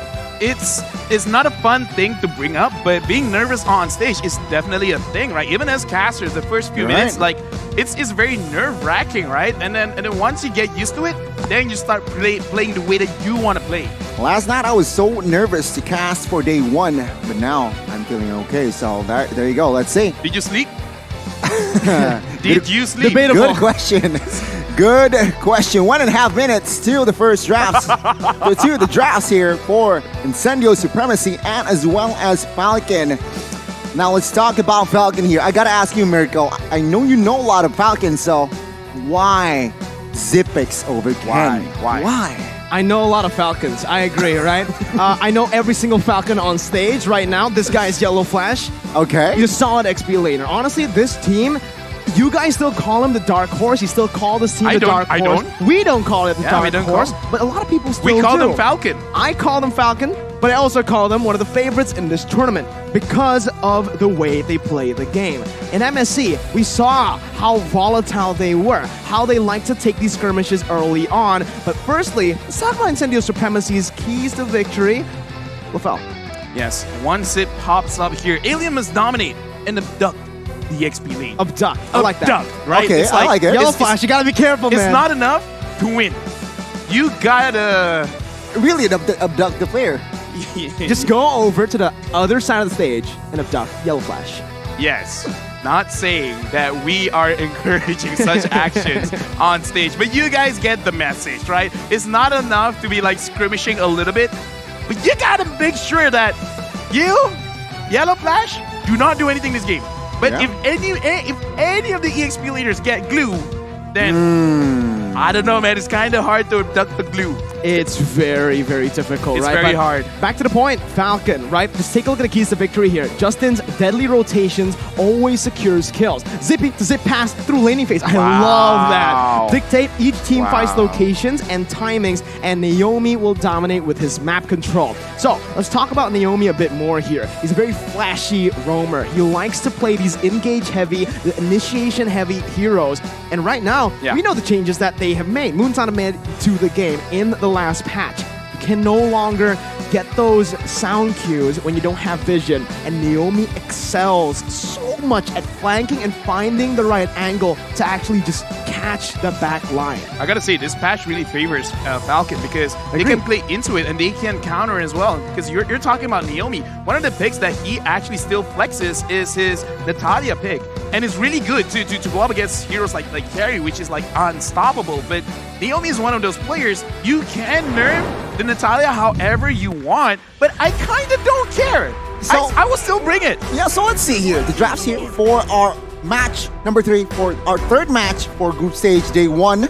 Sent it to you by TikTok. You can see here as Falcon will take the red side. Meanwhile, Incendio Supremacy will take the blue side. Still, Cryo Band same. Fanny, Franco, same as they did against Blacklist, I believe. And meanwhile, Falcon realizing glue. We talked about glue as well.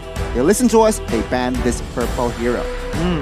Blue was such a problem, man. I can't. Just remembering it from last game, right? Vengeance was just optional, so you PTSD, have man. PTSD. I agree. You have to ban it out. The Kaja as well coming out, but still, this has been the same ban for the blue side. It's always been first man Fanny all 3 games. Blue is the first pick, right? I'm colorblind, so I need to double confirm. So this, okay. So yeah, I kind of feel like this is the way that they flex. Falcon, I would say, we haven't seen the full draft, but they are in such a good position because Falcon on the second pick, red side is very dangerous because they can pick the Natalia last. If they want, they can go up for the Johnson Kadita, which they kind of like popularized again. And when they bring that up, it's kind of interesting where they swap the roles, where Naomi is going to be the one using the Kadita and Justin's going to be the one driving Johnson. I mean, again, the man you see on screen is the villain. The Japanese villain, thinking, the masterminding behind it all. And let's see. The Rock fan comes through. Let's see here the response from the side of Incendio. They have the first pick. Oh, it's a quick pick here, and it's going to be 1-1. The 1-1 that was banned out 2 times in the last 2 matches finally opened and picked up, but it does leave the Joy open we forgot about for Joy. Falcon Esports, and the Joy is so good. Why? Because, okay, obviously, she's super strong. Secondly, hey, flexible. You don't know where this Joy's gonna go, you all right? Technically, she's a ballerina. She is a ballerina. She's strong, she's flexible, and she can dance. You're right, She has a beat to it, too. Moontan, make sure you give her a ballerina skin. Okay. It needs to happen. It needs to happen. And taken. Free idea from LaFell. I mean, it doesn't have to be free. Just saying. Okay, so looking at the draft right now, it's very quick picks, but now it's slowing down a little bit because Incendio is like, okay, we got a 1-1. We got a very good laning phase up in the gold lane, and the Estes has been picked up as well as the Fredrin. The Fredrin is okay, it's cool, but the Estes pick has been shadow buffed as well with the changes of how vision works. Is it enough though?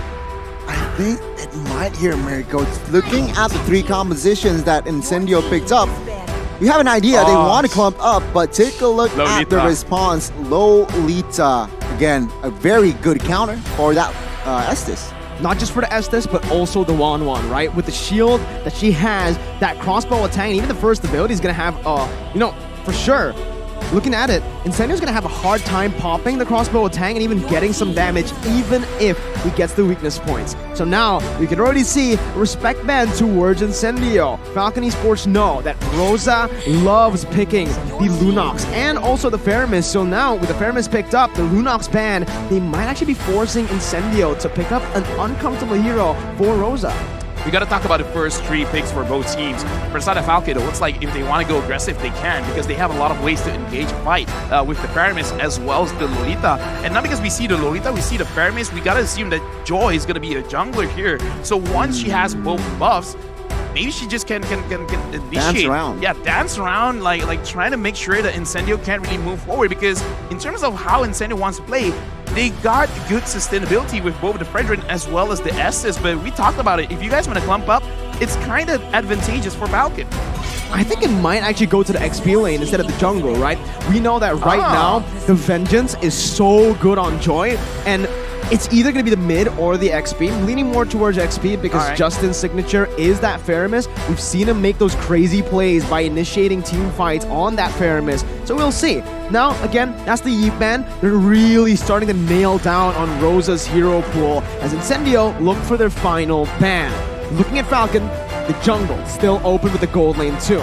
Does Incendio want to target that gold lane even more or target the jungle? Again, perhaps maybe banning an assassin might fall through here. Again, realizing that they have a 1-1, so a Ling ban just makes sense. True.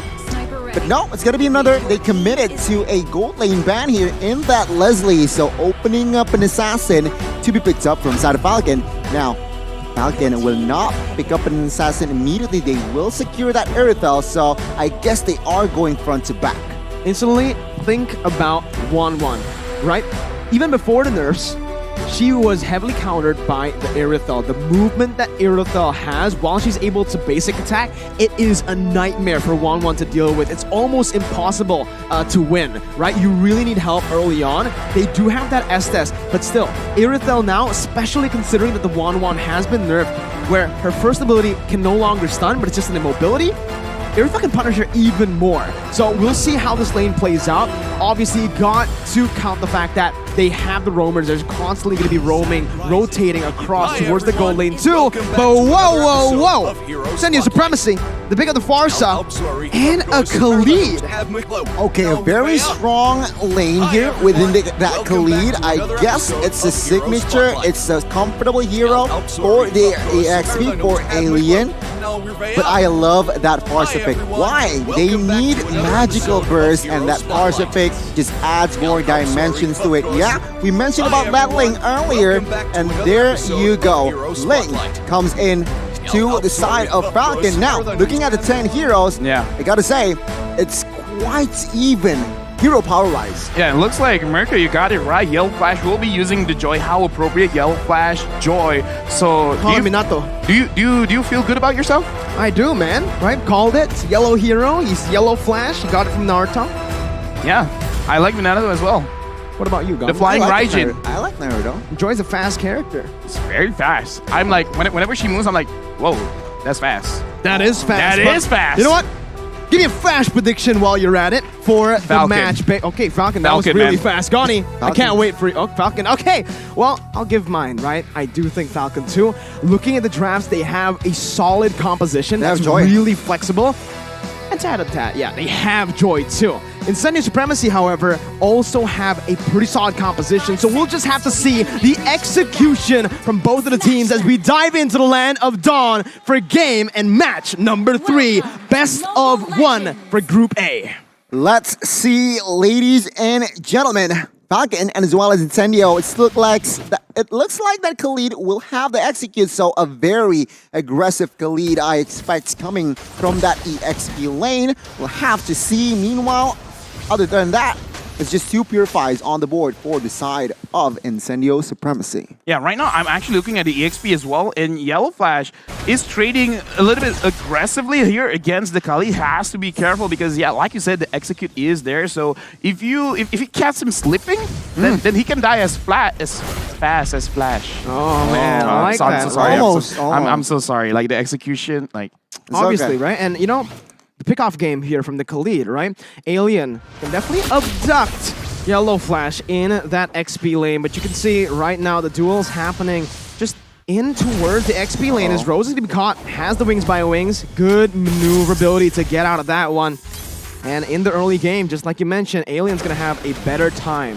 You can see here Rose already popped that Purify as well. He gets stunned up. No follow-up damage just yet to take the first blood as Apex is always there just in time to give the heal. Personally, here as an analyst, I kind of want to see how Apex plays with this Estes because in my head, when you have an Estes, you kind of want to force certain fights, especially you have a Khalid, you have a Farsight that kind of scales very, very well in the early stage of the game. So I want to see how they're going to control the side lanes and try to actually go for the turtle fights and maybe try to force out mistakes from Falcon. Well, Yellow Flash the Vengeance still able to get out of the 2-man gank there from Rosa and TNZ. Meanwhile, in the gold lane, Ken almost find a kill onto Sunshine, jumps back in to pick up first blood. Falcon Esports strike first, but Yellow Flash is going to fall in that XP lane. Incendio trading really well with the turtle control too.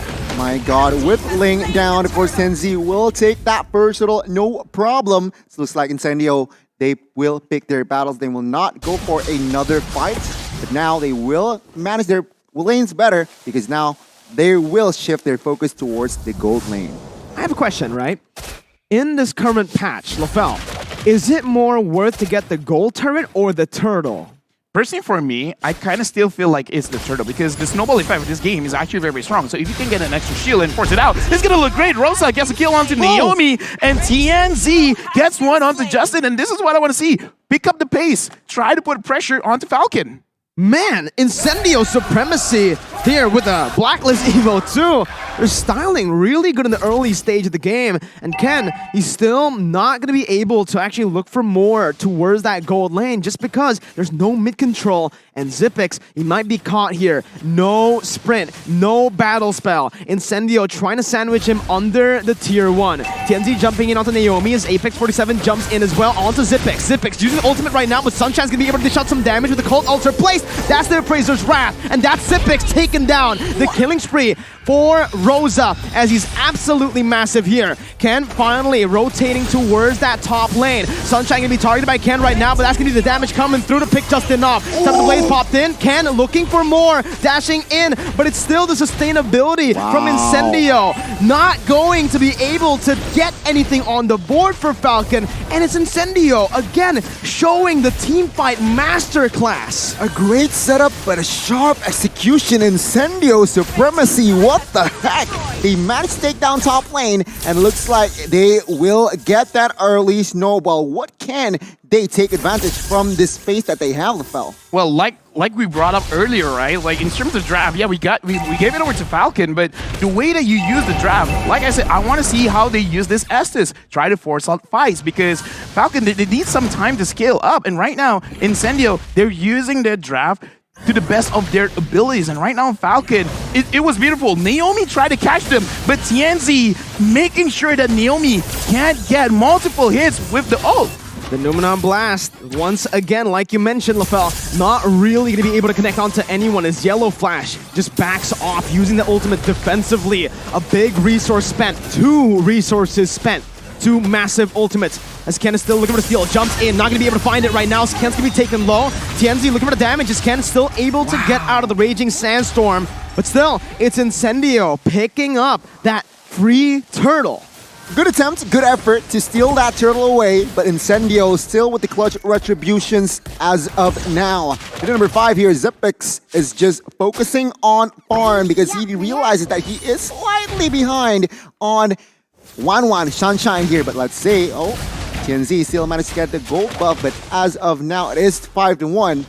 And it is 1,500 gold lead established. I'm going to say, for Incendio, we got to keep our eyes on to TNZ as well as Rosa, because TNZ is really controlling every single thing that Falcon wants to do in the front line, and Naomi is not having a good time trying to set up fights just because the way that TNZ is playing, he's really focusing on to Naomi, making sure that Naomi can't do anything to force Incendio into a bad situation, and Rosa has been hitting the skills on point, making sure that you do get the crowd control with your first skill, as well as hitting all of your shots to shut down Falcon very, very quickly. So both these players are really stepping up, going up against Falcon. I mean, taking a look at the items, Corrosion Scythe builds, DHS isn't really there for Wanwan, so I guess that power spike for that Wanwan isn't there. But take a look at the fights. Crossbow tank popped in. Justin to be taken down. Naomi is next, but has the shield. Zipix taunted up. No more follow-up from the side of Incendios. Yellow Flash jumps in, looking for that back line as Ken rotates as well. Rosa still able to maneuver really well. Ken's going to be stunned up, and Sunshine's going to be able to push Ken back. The taunt coming in. TNZ now going Yellow Flash. The Vengeance still able to get out, but Incendio again are able to out-sustain, outlast, and win out in the team fight. Hey, in M4, you can see a Farsa juking out the link. Right. You don't always get to see that, man. No. Usually it's a one-sided match. Rosa here with the Farsa, putting on the dance moves. 3-0-3. Making Ken really work for it. Again, and he didn't get it even, so a very good mechanic shown here displayed from Farsa, from Rosa. By the Rare Strike popped here just to zone the members from side of Falcon, but now this is the critical situation here. The next neutral objective is going to be the Lord, so both teams, they need to be careful what they're going to do the next 2 minutes, let's say, execution-wise. And you can see actually why Falcon is struggling is because they keep on going for team fights while they are 4,000 gold behind. They're not looking to trade because Incendio are doing a really good job to cover up even the weak side of the map. With Alien being as strong as he is, right now, just take a look at the level difference, right? He's 2 levels up on Yellow Flash, and Rosa is dealing so much damage out. I guess this is what we've been hearing in scrims. Incendio is actually doing quite a lot. A beast. Zepex right now, he only has half HP, and right now I like the way that the macro play coming in from Incendio is that they're really applying pressure for both sides of the map, and then eventually they'll come together in mid, making it so that Falcon doesn't get to dictate what's going to happen. Naomi tries to catch them out, but Rosa stops them. We talked about Lolita countering. Nah, man, there's so many ways to stop the Numinum Blast, and Alien goes in onto Zepex. 3-man Raging Sandstorm Alien! What a play! Just literally, the XP laners today have been absolutely phenomenal. And Alien says, hey, I am here too. He came from outer space. Exactly. Yes. I mean, he did it in M3. He now shows that he is also here to win in M4. Let's take a look at the replay once again, LaFell. What happened? So in this instant replay, Alien, again, he went up to the sky. He came down, dropped onto tree, and the damage, like I said, Rosa is dealing a lot of damage, but Alien, big props. What an amazing ult. And I kind of feel like Falcon did not expect that at all. Definitely not. He must have the Blade of Heptases there. Very. That hurts. Ugh, yuck. The Lord is up now. It seems like with the space that Incendio has created, they will claim the Lord. But oh my god, outside they will have compensation though. Yeah, it's Train, the XP laner, not a shutdown though. So again, Alien's been doing so much damage, but he has no kills on the board. Falcon, on purpose. On purpose, yeah, because he's the weak side of the map. He wants to play that way for Incendio to get the objectives on the other side. And you can see right now, you're right, Gani, he does have that Heptases, and that just explains how his damage has been this lethal when he goes in for those crazy flanks. This is actually very good because he's a frontliner. It doesn't really help him that he gets a lot of the kills. TNZ up front, going up against 3. Naomi goes down! What? Oh my goodness, Justin's called Alter completely just melted down. Ken still trying to flank, but it's not going to work with Apex 47 just constantly there in the back line providing the support. Sunshine is a level up. Now 2 levels up onto Zipix, who's on a counter towards the Wanwan. There's a Cult Altar, there is a shield from the Lolita, and there's an Irithel, yet Sunshine is still shining. Now you can really see the value of that 1-1. Take a look at the Feather Airstrike. Nice! Hitting Zipex, and he needs to back off. Base turret number 1 will fall as well. Now Falcon is in full defense. Incendio, they are disciplined. They see no objectives on the board. They back off. Now, the thing that I want to point out is now you can see the value of that 1-1. It was for Spix, and take a look at the stat 113 late game. He's untouchable as of now. Feather Airstrike popped in. Can't deliver the damage onto that back line right now, but will not be able to find it just yet. That's going to be Justin taken out of nowhere. Ken, looking for the Divine Blaze, not dealing enough. The sustain is too much. When you thought you've dealt with the Estes, Alien just heals back up. Zipix now trying to kite back with Yellow Flash. The mini waves comes crashing down onto the base. Ken looking for the damage. Feather Airstrike stunning him up, poking him down again. It looks like Incendio wants to look for an end right now, but with the minion waves here, we'll see how they do it. Sunshine still looking for the weakness points, deciding to finally back off, and Falcon have some room to play with again, but Incendio, 8,000 gold lead, building up to a 9K gold lead. Is this even comebackable? It is honestly comebackable, but not by Falcon outplaying Incendio. Incendio has to make a mistakes themselves, because that was one of the better engages Falcon can get. Can go straight on to Rosa, but even in that kind of situation, it looks like not enough damage, or even if he does have enough damage, everyone else from Incendio can see that Ken is there, so go after Ken. It makes it so that he wants to do his job, but everyone is trying to stop him. Exactly, and that is the case, LaFell, and oh my god, you're right, Mirko, as well. They're banking on Incendio to make a mistake. 10 seconds in. Oh, Barca. Oh my god, he got the healing down. The Estes there. In time. Absolutely phenomenal. Insane. Again, you could see it. Rosa was caught, but Apex 47.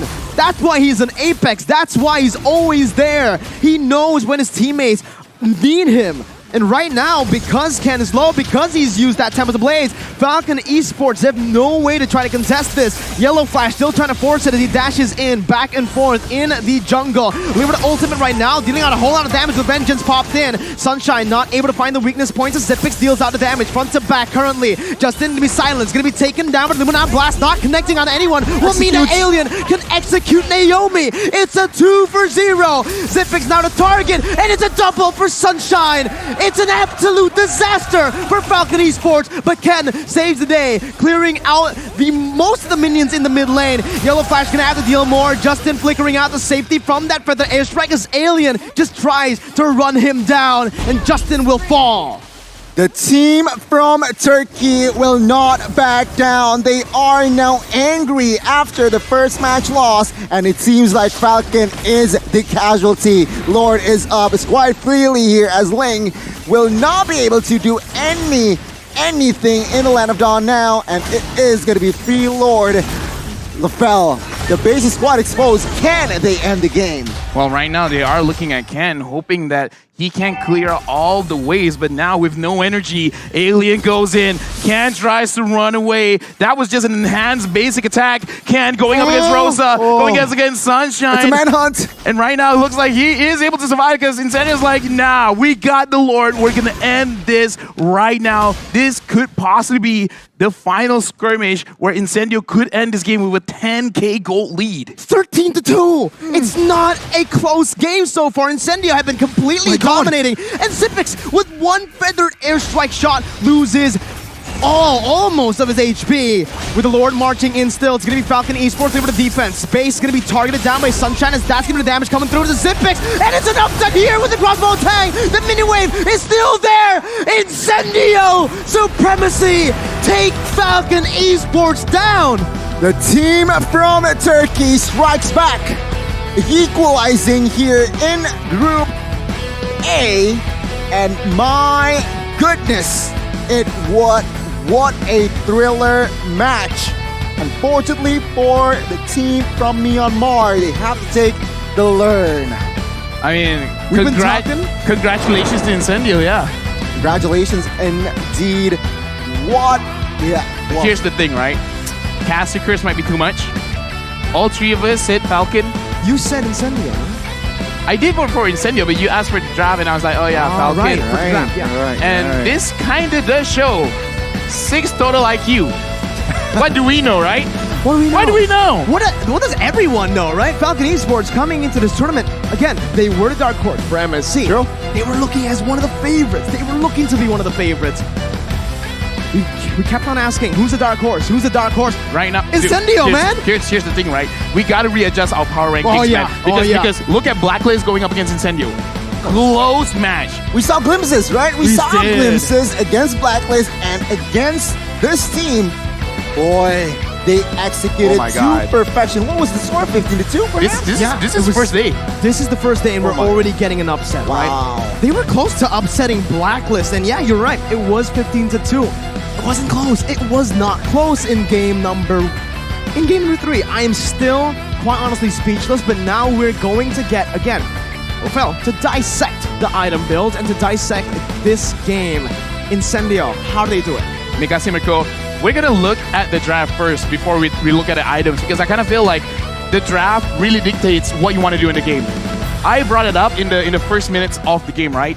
I want to see how Estes is utilized, and the way that they use it is they're trying to force fights, especially around the EXP lane. And I kind of feel like Falcon, either they misunderstood their own damage, or they just didn't respect Incendio, because they try to keep on fighting. And again, we got to give a big highlight towards Rosa as well as TNZ, because the only way that they lose if like 3 members get caught in Numinum Blast. Where's the Numinum Blast? The effort was there. Get cancelled by the Fredrin. Get cancelled by the Farsa. And if the opportunity presents itself, even Alien can cancel it, right? So even Sunshine. Well, not anymore, because it's just immobilized. It's no longer time. But still, we didn't expect this. We thought, okay, everyone's gonna clump up. We're gonna stun. They're like, no, you take too long to set up. I don't need that long to set up. I can just interrupt you. That was an amazing way to handle this Lolita. You're right. I mean, a shaky performance overall by the 5 members from Side of Falcon, but a better execution from the side of Incendio. Now, I'm curious to see the stats here, the numbers. Is it a landslide like the total kills? We'll see. Well, LaFell, let's take a look at it here. And man, even the sandbag. Incendio are taking everything. Rich Guy, Carry, Sandbag, Forgotten One. And they're all, they're actually spreading it out pretty well. 4 members, different. This just shows that everyone brought in work. Like everyone has their own responsibility. They executed. This is, I don't want to say it's so different what they did against Blacklist, but like I said, maybe it is the nervous factor where it's like, okay, we got it 1 game in. Now we're feeling good. Now we're feeling warmed up. Yeah. They didn't miss a beat. This is our strength. Fight now. It seems like the fight coach, again. Exactly. Fight again. Fight. And the coach's vision is managed to be implemented by the players as well with the draft that they executed. It's a perfect game. Let's see who's take the MVP. Yeah, Estes? I don't know, man, but Apex? Let's introduce our most valuable player, Rosa, coming in 4-0-8, 682 gold per minute. But in my opinion, mid laners, the goal is not important. It's how you move the map. It's how much damage you put down. And my God, Rosa put in a lot of damage. So much, man. I mean, this was why I actually said Falcon might have the better draft. Rosa was on a Farsa. You're up against a Ling. You're up against a Lolita. Irithel as well. And again, there's just so much dive. I mean, to add on to that, you were up against a Joy. There's so much that can actually jump into that back line to threaten you. But Rosa, you know what's even crazier? Okay. You know what's even crazier? Farsa did all that with her eyes closed. Oh. You're right. Right. Lore appropriate. There you go. Yeah. Technically, Rosa didn't do it with his eyes closed, but Farsa did it. Yeah, but again, that feather airstrike is just unstoppable for the side of somehow Falcon to do anything. So let's take a look at the highlights here. What did Rosa do in particular to get MVP? I want you guys to pay attention about how Falcon tries to force the fight back and Incendio just take it in stride, because look at TNZ, look at Rosa in terms of the positioning. TNZ is always close around 3 to 4 people, and Rosa is always like 1 or 2 clicks away from the opponent team. And even if get dove on, using the walls especially to kind of like dive in and out to avoid damage, and Alien, a perfect opportunity, and he did not disappoint. Getting 3 people, getting a kill. Incendio, they just take a small snowball and then they just ran with it. That was every single time. Naomi didn't get a single good ultimate because, again, it's either Incendio were able to maneuver out of the Numnam Blast or they cancel it straight out. This was a stomp. This was a stomp by Incendio, and it's all props to them, man. They have learned. They really learned from game number 1 up against Blacklist. I guess right now we can call them the dark horse. Right now, I think it's a good opportunity for us to look at the camera and be like, shout-outs to Turkey, man. Shout-outs to Turkey. Shout-outs to Turkey. My goodness, that was... I want to see more. I do. I want to see more from Incendio now. Now you can't wait. Now you're impatient. Don't see that. But in all honesty, right now, you really want to see the best of 3, right? Yeah. This is still a best of 1. Fortunately, we're not going to see Incendio Supremacy up against Falcon again. Maybe later on in the knockout stage. But Falcon now, they're going to have to climb up. I kind of feel like this might be a wake-up call for them. It's like, whoa, the level of competition, man. Yeah. Like, because again, like the latest one, MSC, they stomped, right? They stomped. And then now in M4, this is the very first game, and they're like, whoa. Okay, we got to take a step back. Like, the teams are scary right now. Remember, they have Joy, who is very prile in this current patch. But then again, they do go up against in 1-1. Joy didn't have a happy time. No. 0% team fight presence. No irrelevance. Irrelevance in that game. But let's see what match we have next. What match do we have next? That's a solid question, Gani, because we are about to reveal it to all of you guys waiting at home. After 3 bangers of a match, we are gonna get Todak versus Malvina's game. Oh my god. Oh. LaFell, you can't see it because it's a close-up to me, but LaFell's shaking, man. LaFell's banging on the table and everything. So let's see. LaFell, what's your reaction to the next match? There. He's been doing that while it was a close-up to me. I can't wait, man, because I wonder who he's rooting for. I'm unsure. Maybe the Peruvians? Maybe. I like them. Yeah. They have very good personality. They won. Hey, they won. They are number 1 currently in the groups. They are the team to beat in that group. So, well, before we get into the next match, it's going to be Mirko, Gani, and LaFell signing out for day number 1. We'll have another set of casters to accompany you through the last 3 matches. Thank you so much, and stay tuned for the 4th match.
You live only once. For once, leave the comfort zone and raise yourself up. Find a new environment. Live life in a different way. Follow your heart. Learn a new thing. Go for a new challenge. Risk up your life through a wonderful journey.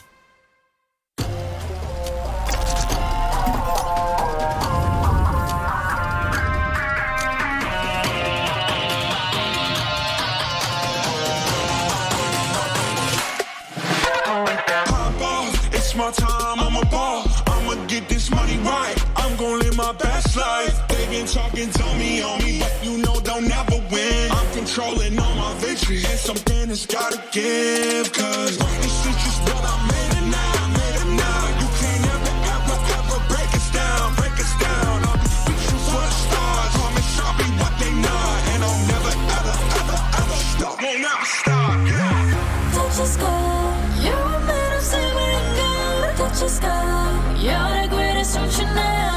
You and I, we can make it out of the cold. Hang tight, we gonna reach for the greatness. We will always rise, we will never fall. We fight in our eyes, we will be strong. Even though we know our backs against the wall. Can you take your aim? You know that this is. I've been down, been waiting so long. I'm here for the crown, I'm here to show off. Greatness time, just waiting to show y'all. This is your time to remember. So many times I lie in the basement waiting for greatness. No, I won't listen to anyone hating on me, telling me I wouldn't make it. Cause I did everything that they said I couldn't. Caught my footing and I kept the controls. I stand for something, I ain't running now. I'm the greatest now, I just wanna make it down. Don't let me down, don't let it up. I'm on the road, accomplished all of my goals, and I ain't gonna let you down. Touch the sky, you're made of silver and gold. Touch the sky, you're the greatest option now. You and I, we can make it out of the cold. Hang tight, we gonna reach for the greatness. We will always rise, we will never fall. We fight in our eyes, we will be strong. Even though we know our backs against the wall. And again, pick your aim, you know that this is. Coming for the game, cause we ready for the victory.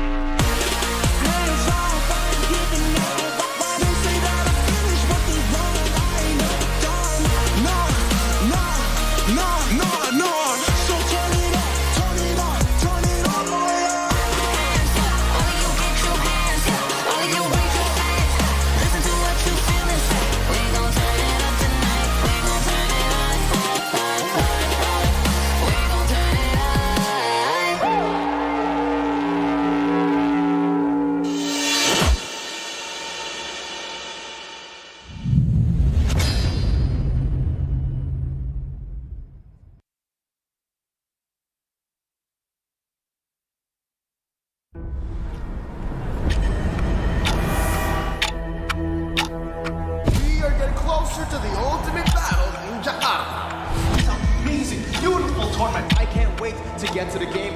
Where all eyes are on one stage only.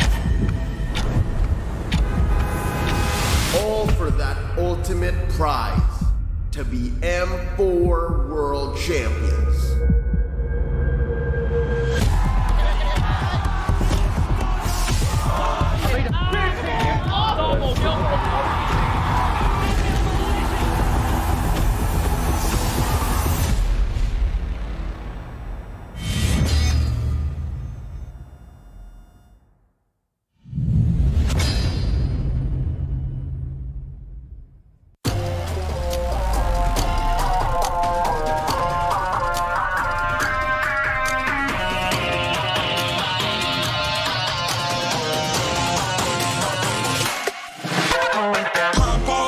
My time, I'm a ball. I'ma get this money right. I'm gon' live my best life. They been talking, tell me on me, but you know they'll never win. I'm controlling all my victories, and something that's gotta give. Cause rest the streets is what I made it now, made it now. You can't ever, ever, ever break us down, break us down. I'll be reaching for the stars, promise I'll be what they not. And I'll never, ever, ever, ever stop, won't ever stop, yeah.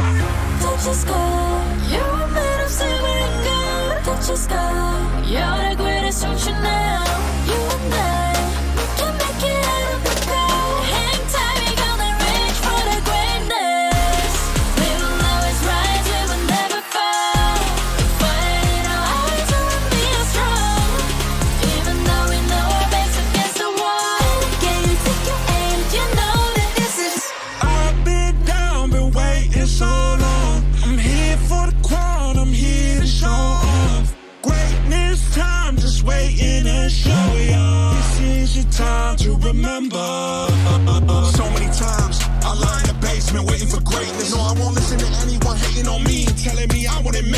Cause I did everything that they said I couldn't. Caught my footing and I kept the controls. I stand for something, I ain't running now. I'm the greatest now, I just wanna make it proud. Don't let me down, don't let it all fall. I've been on the road, accomplished all of my goals, and I ain't gon' let you down.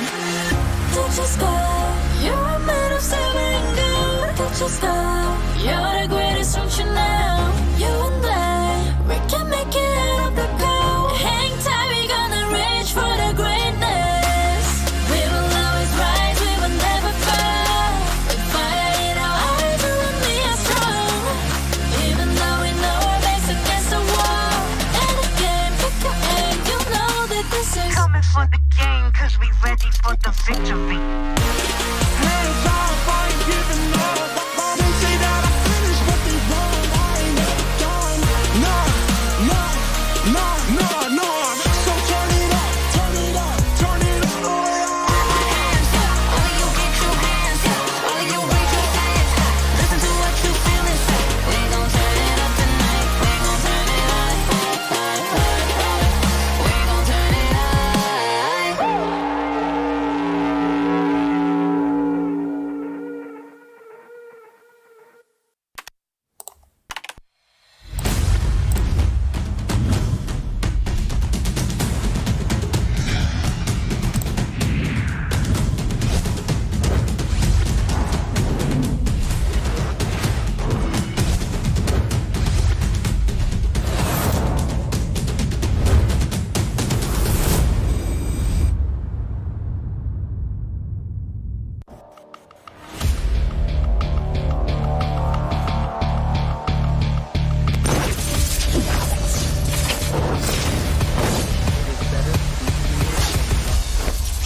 If you cannot.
someday, you'll be the most shining light in the universe.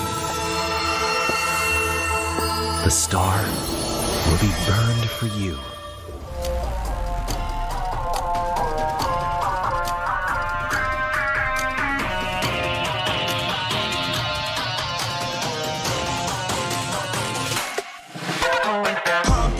It's my time, I'm a ball. I'ma get this money right. I'm gonna live my best life. They been talking, told me on me, but you know they'll never win. I'm controlling all my victories, and something has gotta give. Cause this is just what I made it now, made it now. You can't ever break us down, break us down. I'll be reaching for the stars. Promise I'll be what they not, and I'll never ever stop. Won't never stop, yeah. Touch the sky, you're made of silver and gold. Touch the sky, you're the greatest function now. You and I, we can make it out of the cold. Hang tight, we gonna reach for the greatness. We will always rise, we will never fall. Fighting our hearts and be strong.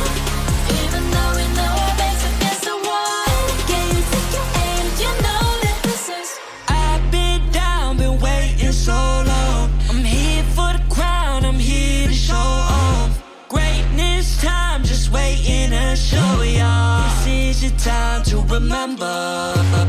So many times I lie in the basement waiting for greatness. No, I won't listen to anyone hating on me, telling me I wouldn't make it. Cause I did everything that they said I couldn't. Caught my footing and I got the controls. I stand for something, I ain't running now. I'm the greatest now, I just wanna make it proud. Don't let me down, don't let it off. I've been on the road, accomplished all of my goals, and I ain't gonna let you down. Touch the sky, you're made of silver and gold. Touch the sky, you're the greatest function now. You and I, we can make it out of the cold. Hang tight, we gonna reach for the greatness. We will always rise, we will never fall. We fight in our hearts and we are strong. Even though we know our backs against the wall. And again, pick your aim, you know that this is Coming for the game, cause we ready for the victory.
Welcome back, everybody, to the Mobile Legends Bang Bang M4 World Championships. Once again, match number 3 has already concluded. We still have 3 more games left to conclude day number 1. My name is Gideon Q. Together with me, it's going to be Leo, and as well as Leo. God. Man, every time I look at this table, I just imagine that I am just completely covered by Filipinos, and it just makes my day. But Naisu, I'm so sorry. Please. Yeah, it's all good. My apologies here, but please tell us, this upcoming game is going to be an extremely exciting one for me in particular, because this is the first Malaysian appearance here on day 1.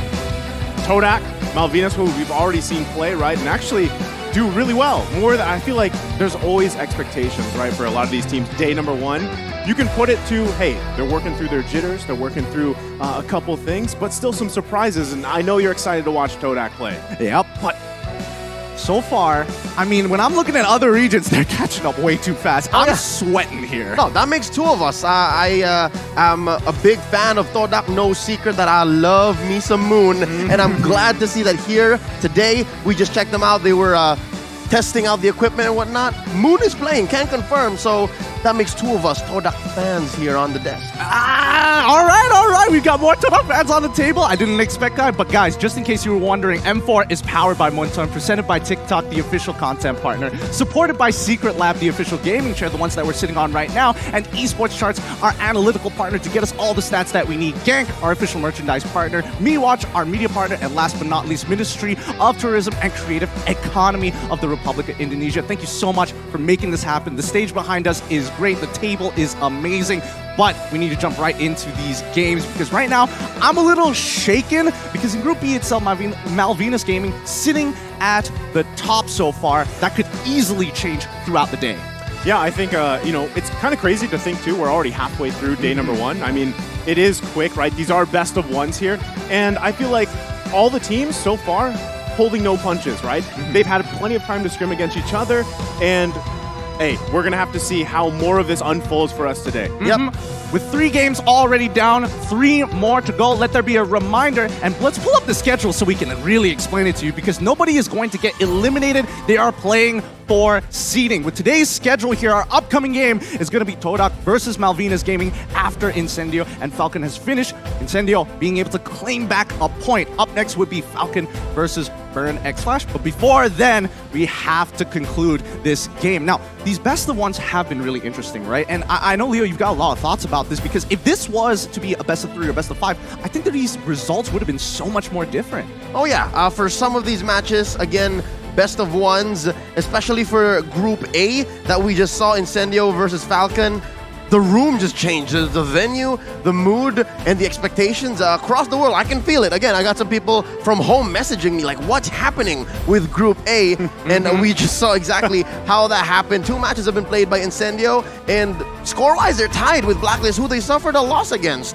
So with that being said, Group A, I believe we'll see more of them later on, but it's the next match that's really got me quaking. It's the next match that's really got me wondering because Todak, as you know, Gideon, you are so familiar with Todak. It depends really how they're feeling and what they're bringing. Look, I would like to believe that they are like a mood-oriented sort of team, but it can be really tough. It depends on what they're feeling today, or better yet, what their lineup is going to be. We're not entirely sure for the time being, but hopefully you guys know that you can take a sneak peek at M4 events, be the first to receive the info about all the rewards that you can get, because the M4 Pass will be available on December 20th.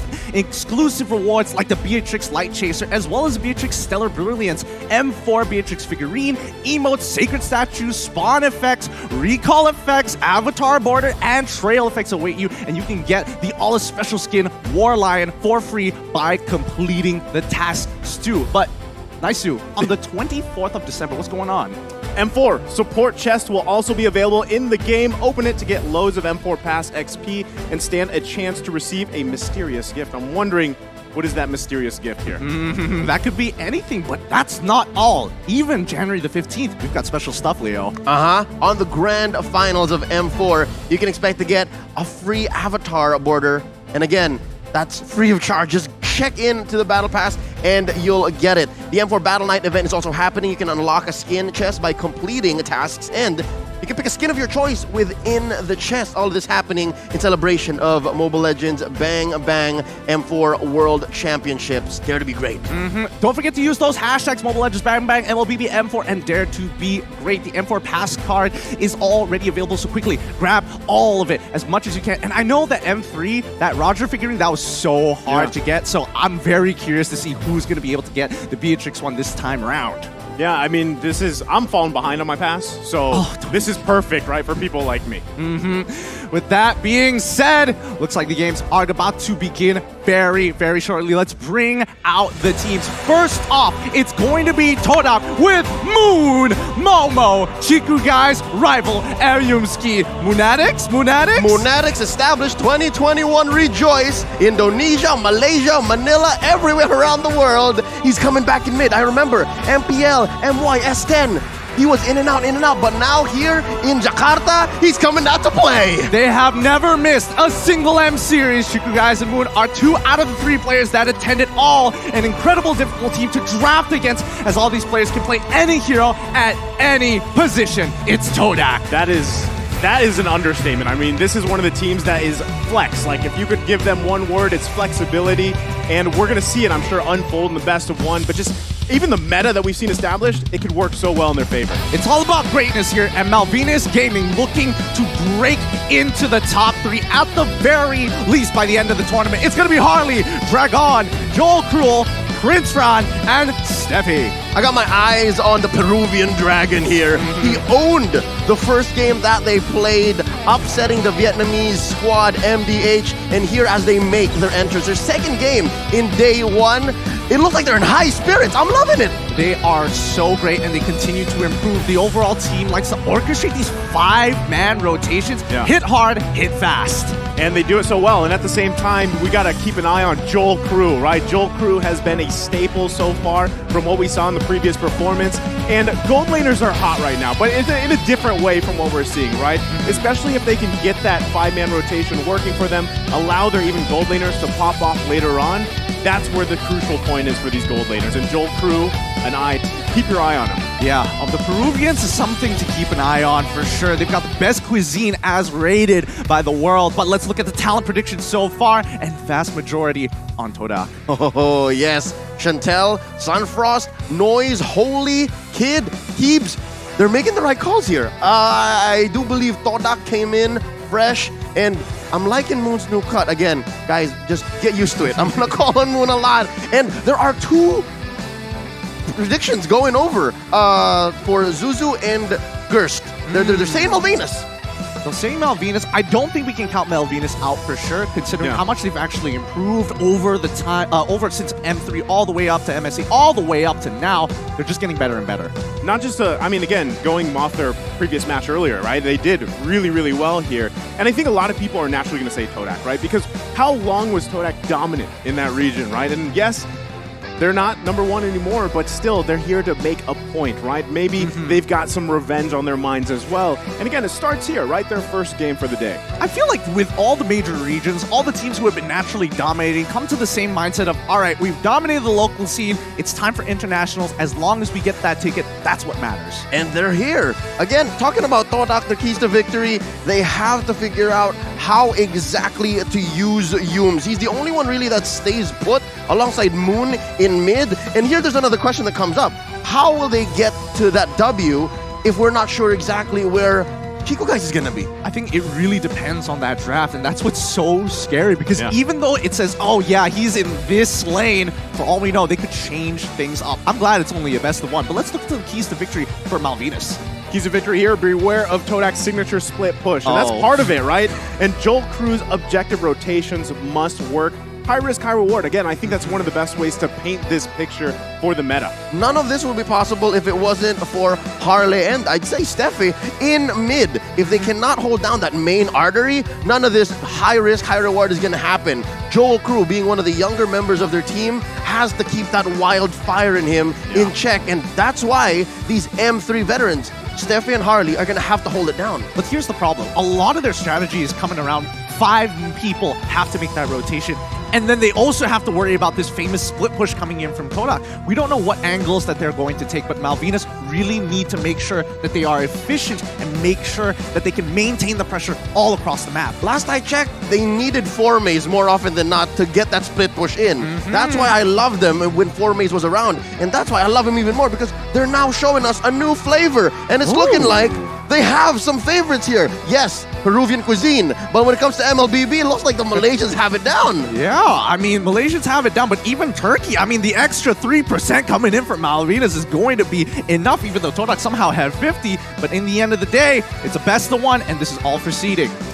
I gotta say, I mean, based off the predictions too, I feel like things will change over the course, obviously, of day 1 to day 4. This is where things kind of settle in for everybody, not just the players, but even the audience, right? They're gonna obviously have a different mindset going ahead of them as we continue on. With the drafting phase beginning, let us get ready for match number 4. It's Todak up against Malvinas Gaming. I'm loving how the meta is slowly but surely making itself, it's showing some shape. Yeah, it's showing some shape, because here's some must bans, right? You gotta get rid of the glue. Get them out of here. And here's what's interesting. It's Malvinas who banned it out. It was Dragon earlier on it, and he knows, like, all right, whoever's going into the XP lane, I don't want to give it, so let's not. Yeah, it's all about priorities, right? Blue side so far has been doing really well throughout the day. We're already in match 4. Maybe Blue side's still going to keep that 100% win rate. I think you have a huge advantage, obviously, if you do have that first pick, but still, the same can be said. If you are going to be on red side, you get those 2 priority picks that you want to, you have to be willing to give up something, but in turn, you have that exchange, right? And then play around it. Now, this is where I love the surprises that we've seen so far, one of them being even a Khalid pop-up, you know? And actually, when Alien played it, it worked so well for them, and I'm wondering if there's more room here. We talked about in the keys to victory, is there pocket strats in the ban? Will that happen here? Hopefully it does for either of these teams. Well, neither here nor there. Game 3, that Khalid was only really picked because you can't stop the quick sand guard. Exactly. So it was so sustainable even without that Estes heal. Now with the Faramist out of the question, we're open to more burst. We're open to more DPS even. So you can expect that these team fights won't last too long. If somebody goes down, 2 or 3 maybe, then the opposing team pushes that advantage. Now we're waiting for one more ban. I'm guessing you want to take out something from the XP lane. If you're Malvinas here, take out something side laney, because the mid and the jungle are moral flexes these days. I'm looking at a Fredrin somewhere in the first 3 picks from either team. Yeah, possibly. I definitely think that Malvinas seems more likely to do so, but this is what I wanted to see. Get rid of the Joy. I feel like right now, nobody really knows what role Joy needs to fill, right? Yeah, we saw literally in match number 3 coming in from Yellow Flash. XP lane. But even when I look at Naisu, I'm like, you cast the top class. I was going to say, what's weird is seeing Joy, even in a previous tournament, like, they put her in the jungle, they put her in mid, they put her in the XP lane. Where does she fit, and where does she actually excel? I think throughout the tournament, it's going to be similar when we were at MSC, where does Julian work better? Oh, exactly. No.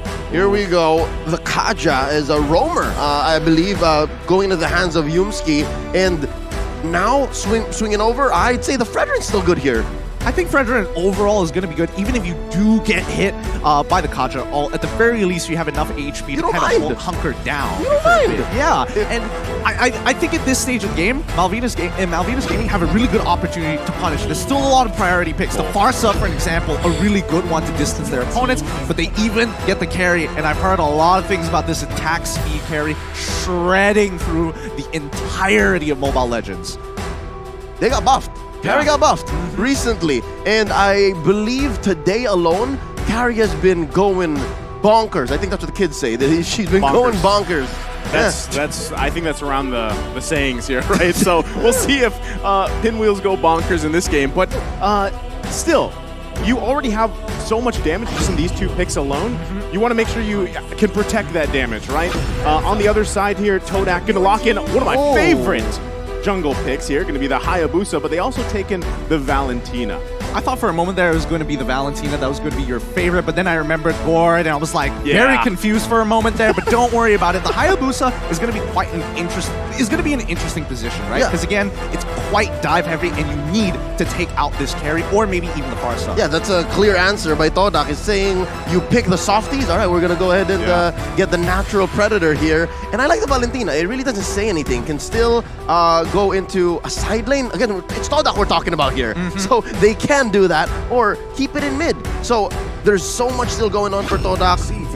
And there's the Fredrin. Again, you want to have that frontliner, and even if you do get pulled in, and even if you eat a face full of shadow kill, you're fine. Yeah, absolutely. I think one of the good things about Fredrin is even though Hayabusa is able to get one item and even out the scale against the Fredrin, naturally until Hayabusa maybe gets 3 items, 4 items, it still has to stack up his passive against a Fredrin.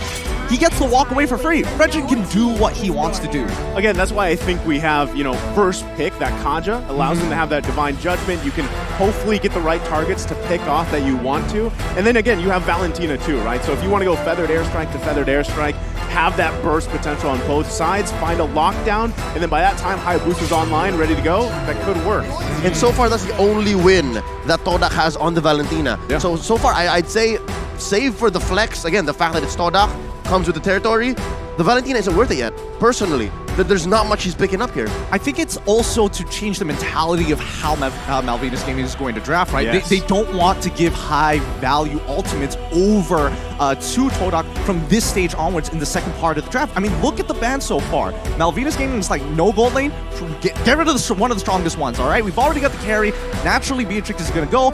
But then we look at Todak and they're like, okay, they're going to be playing for the carry. They're going to be playing for their Farsa. Let's get rid of zone control. Let's get rid of ways for them to easily face check bushes. The only different order that I would like to see from Todak from this is if they say they left the Valentina, they didn't lock in the Hayabusa yet, because maybe Valentina, goes into the jungle, and then you locked in your marksman, right? You have that because you can see all those last 2 bans were focused on those marksman choices.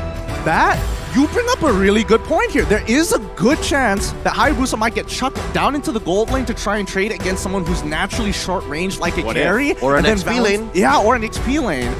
But wait, I don't want to go. Okay, well, let's not get theoretical here. Let's see what this pick is. As this ban, Cho gets locked in. Good peel coming in from Malvinas Gaming. Yeah, no, Rome Cho is all right. Again, Todak tried to choke it out, right? No Grok, no Estes. I think they were like, trying to narrow it down to either a Cho or an Atlas, and they would rather just deal with the Cho. Again, pick off for pick off, and that's all right. Now, Todak, here we're going to finally see where that Hayabusa or that Valentina might finally go. Yep, they have to finish off their team composition here in the second phase. I'm excited to see what this is going to be, knowing how Todak likes to be wild. Irithyll, save. Give it a Momo. I would argue that Claude might be the better way to go. It's an argument. No, it's not. Oh! Surprise. I feel this is so annoying. Todak, they do it in the local leagues and they do it here. They're like, this? Nah. Let's take it a step further. I'd say this is a double swerve. They're showing us we can flex, but no, we're going to actually keep it close to home here. And here's an old school pick. I haven't seen Uranus in a while. Yeah, this is rather interesting. Okay, so we know that Chiku is going, at the very least, Chiku is going into the gold lane. Momo is going to be going into the EXP lane. No shenanigans here. I think it's, I'm happy. I am happy that this is what's drafted here from Todak. I just want to see how it all plays out here. Because even so, again, Valentina, you have a couple options. Feathered Airstrike, now you have the Way of the Dragon, still could help you. Still a great pick-off tool to pair with a Divine Judgment. But it's just 2. It's just 2 picks. It's just 2. It's true. And it's usually these 2 heroes, right? The Cho and the Farsa, you never get to see them out. They're usually hiding in bushes, and it's usually too late. So Todak have to play. They have to play on instinct, and they have to time their team fights better than they usually do. I'm not ready for this. I can already hear the chants here, but it's about to be time. And the Malaysian representatives up against the Peruvians. It's going to be Todak up against Malvinas Gaming. Quickly, write down your predictions. Cheer for your favorite team as we jump right into the land of Dawn. Smash them. Oh man, I'm excited for this one. I like both team compositions, like I mentioned, but at the same time, when will Rival be able to get to that point where Hayabusa needs to be to get those shadow kills off and just work around that. Again, 5-man rotation is going to be strong for them. Given the lineup that MVG is rocking here, I'd say if they don't give the respect that Rival demands, Harley and Joel Crew are going to have a hard early time in the game here, given that Steffi needs to babysit them. Look at this. It's high and dry on Rival. So as long as there's only one of you around, best believe that feels like it's more than just one core item you need to build. This is so interesting. This feels like, you know, long seasons past. Momo, he's just going to have to, you know, sit on a stick all day while Chiku is having the time of his life as they have swapped lanes. It's a switcheroo, yes. Well, what this allows for Chiku to do is just dominate the Uranus. There's that range advantage. And then for Lapu Lapu, for Momo, is he doesn't even care. The carry doesn't deal much damage in the early game. You can dominate with your nukes, with your early game skills. Absolutely. I mean, look at this. They already got it half, but MVG, they want to go for something here. Can they actually pull it off? I mean, Yusuke, he sees what's going on, and giving that extra information to Chiku, I feel like Torak want to actually bring the fight to Malvinas. So I'm wondering how this is going to work, but here in the mid lane already, a shadow kill committed. No kill, though, for either team. Back to my question here. Is this as actually valuable to give Momo that gold lane and allow Lapu Lapu to get those items faster, and then you have Chico here in the XP lane? It's on condition, right? Yeah, it's less about the items that they get and more of the interaction with the heroes and how they scale up into the mid game. Oh, beautiful first blood here. And I mean, look at that. The entire gold trail has been ripped off by Chiku guys itself instantly. This is what I'm talking about. The tempo, you're going to keep on pushing it and forcing these movements from Malvinas Gaming so they at least have some form of control. Yeah. I mean, first turtle of the game, they do have that advantage. Let's see if they can zone him out pretty well here. Steffi has to get out of there too. It's just going to go over to the hands of Rival. And this is the thing, right? Hayabusa with an early kill sets you up for that first easy turtle take. This is huge already for them. I feel like Malvinas Gaming was expecting Torak to play slow, but with the lane swap and how fast they're shredding down these neutral objectives as well as turrets, I think Malvinas Gaming really need to rethink their plan. It's a very fundamental approach to the game. It was less about building items and more of, this hero's not going to do anything to me. Let me just take advantage of this. And look at this.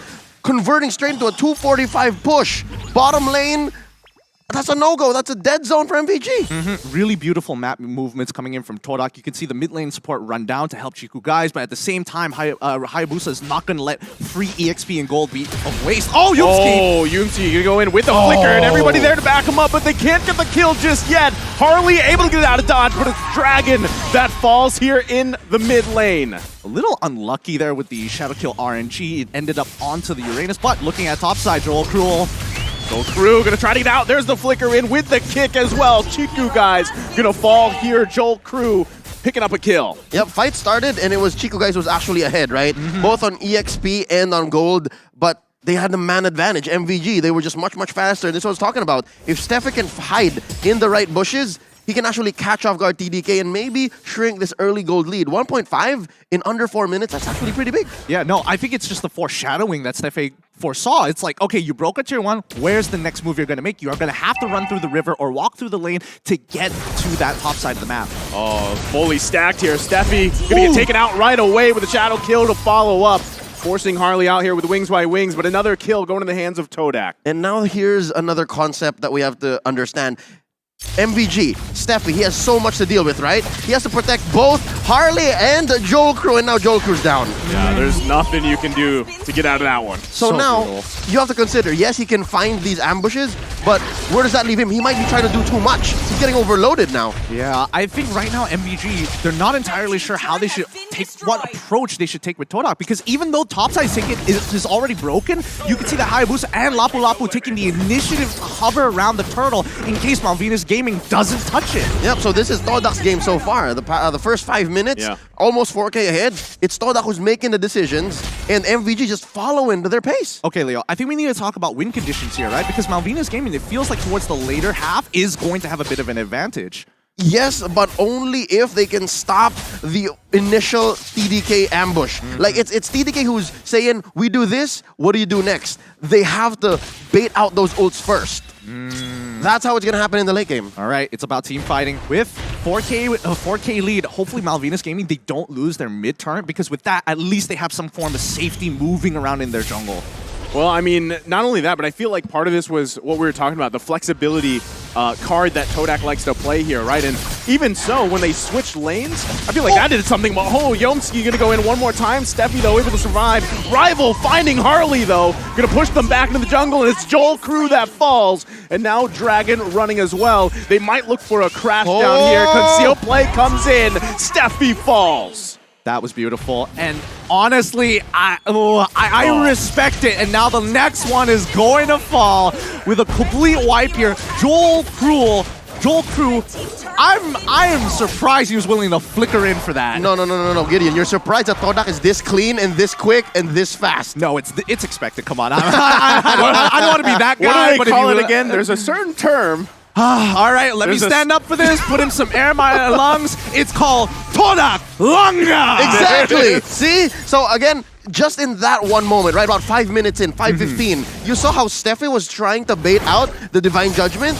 And that's, again, a little bit of a trailer or a teaser as to how late game's going to happen. But you don't do that. Not like this. Now with 4K ahead, you're losing. You wait until that shrinks. I think now it's even more solidified that they have to wait. But with 7K gold lead 6 minutes into the game, so far this is the biggest lead we've seen. It's because of that blunder. It's because of that whole cha-cha that, okay, I think we can fight him. Just wait for the ult, wait for the ult. No. You're not in shape yet. So for now, for MVG to try to recover, what they can do is hold back, wait for Jolko to get the items, and protect Harley as much as possible. Hide in your jungle! Hide in your jungle under your turrets! They're still going to go for it. There is going to be a trade here, though, across the board. Steffi for Yumski.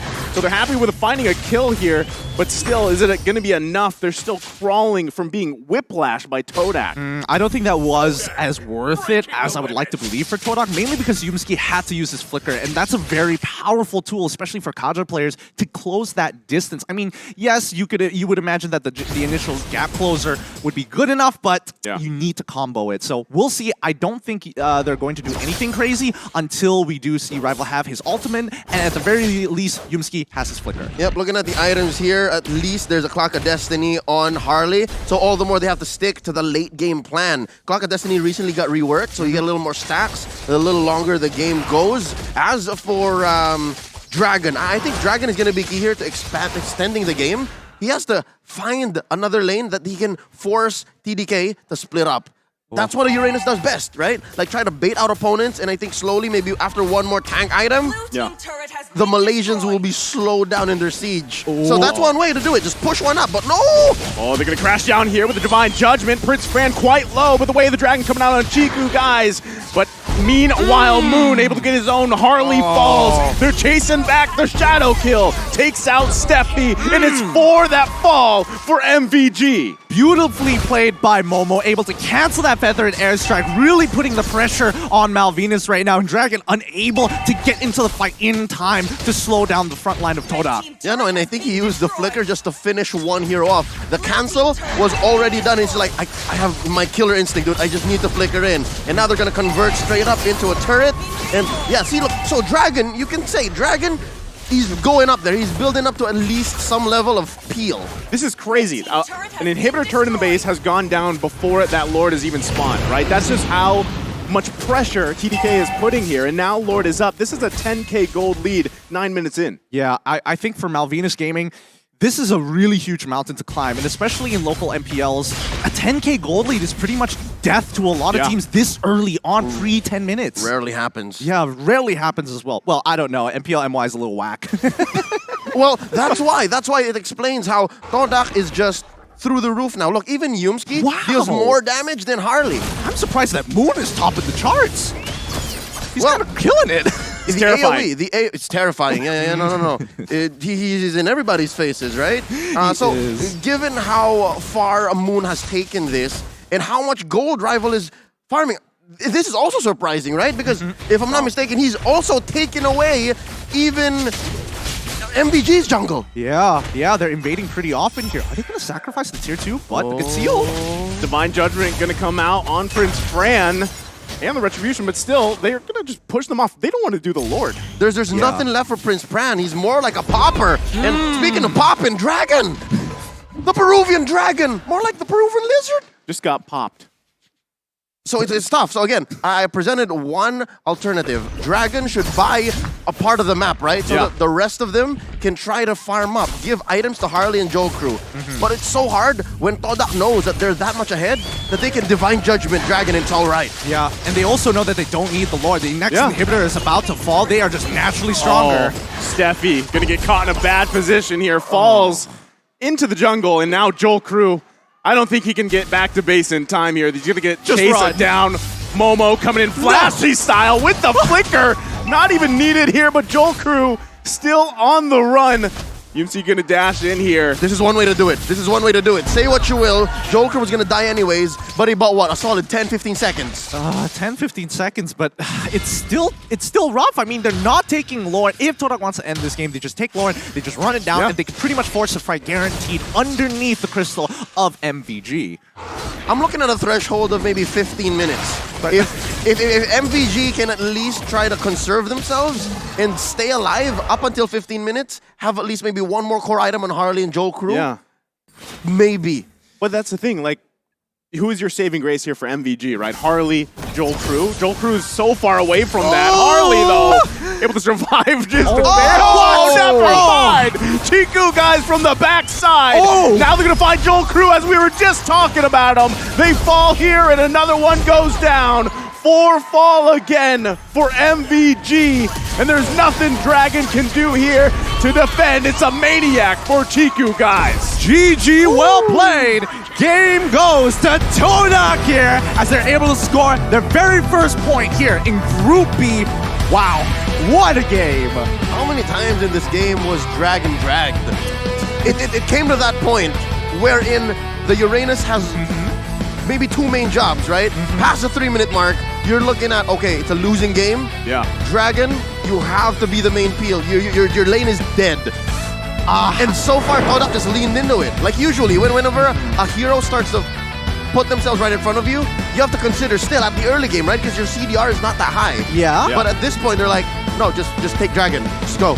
I think we need to take a step back here, because as much as we expect Dragon to actually look for that peel, that initial lane swap really makes all the difference. It was Whiplash. It was Whiplash, exactly. And it just continued to ripple throughout the game. And it was that major decision that just changed everything. Yeah, because I feel like the whole time they were just like, what's going on? Excuse me? I learned that from you. Right? So, I mean, that's the thing, though. It's actually, that was what we saw here unfold. They caught him off tempo. Yeah, off tempo. They couldn't get their bearings. Yeah, I think going into the game, it was all like, Joel Crew is expecting, all right, the Popol and Koopa, I play this way. And then Lapu Lapu versus Uranus, I play this way. But Todak just switched it up. Switched it up every single time. And I think, people need to keep in mind the fundamentals of the game itself. And I think that Todak, they understand the fundamentals, and you could see that even when the mid lane had priority, the supports were not mirroring each other, which is a very big flaw for MVG, because they needed a timing to actually swap the lanes back to get them in the right place. Yep, they tried, and there was some method to the madness here, and it looks like it all paid off for Todak. I'm actually liking how the Valentina did more of what you said, Gideon. Like, the fact that they will draft this way around it will force them to behave a certain way. And just a bit, we're going to be looking at the items and see exactly how much Todak used that early game advantage. What were we looking at? 2K, 3K at 4 minutes? And then 10K what? Right before 10 minutes. Right, like by 8-9 minutes already, they were building up to that 10K. I mean, look at this, 41.9K to 26.7. That is a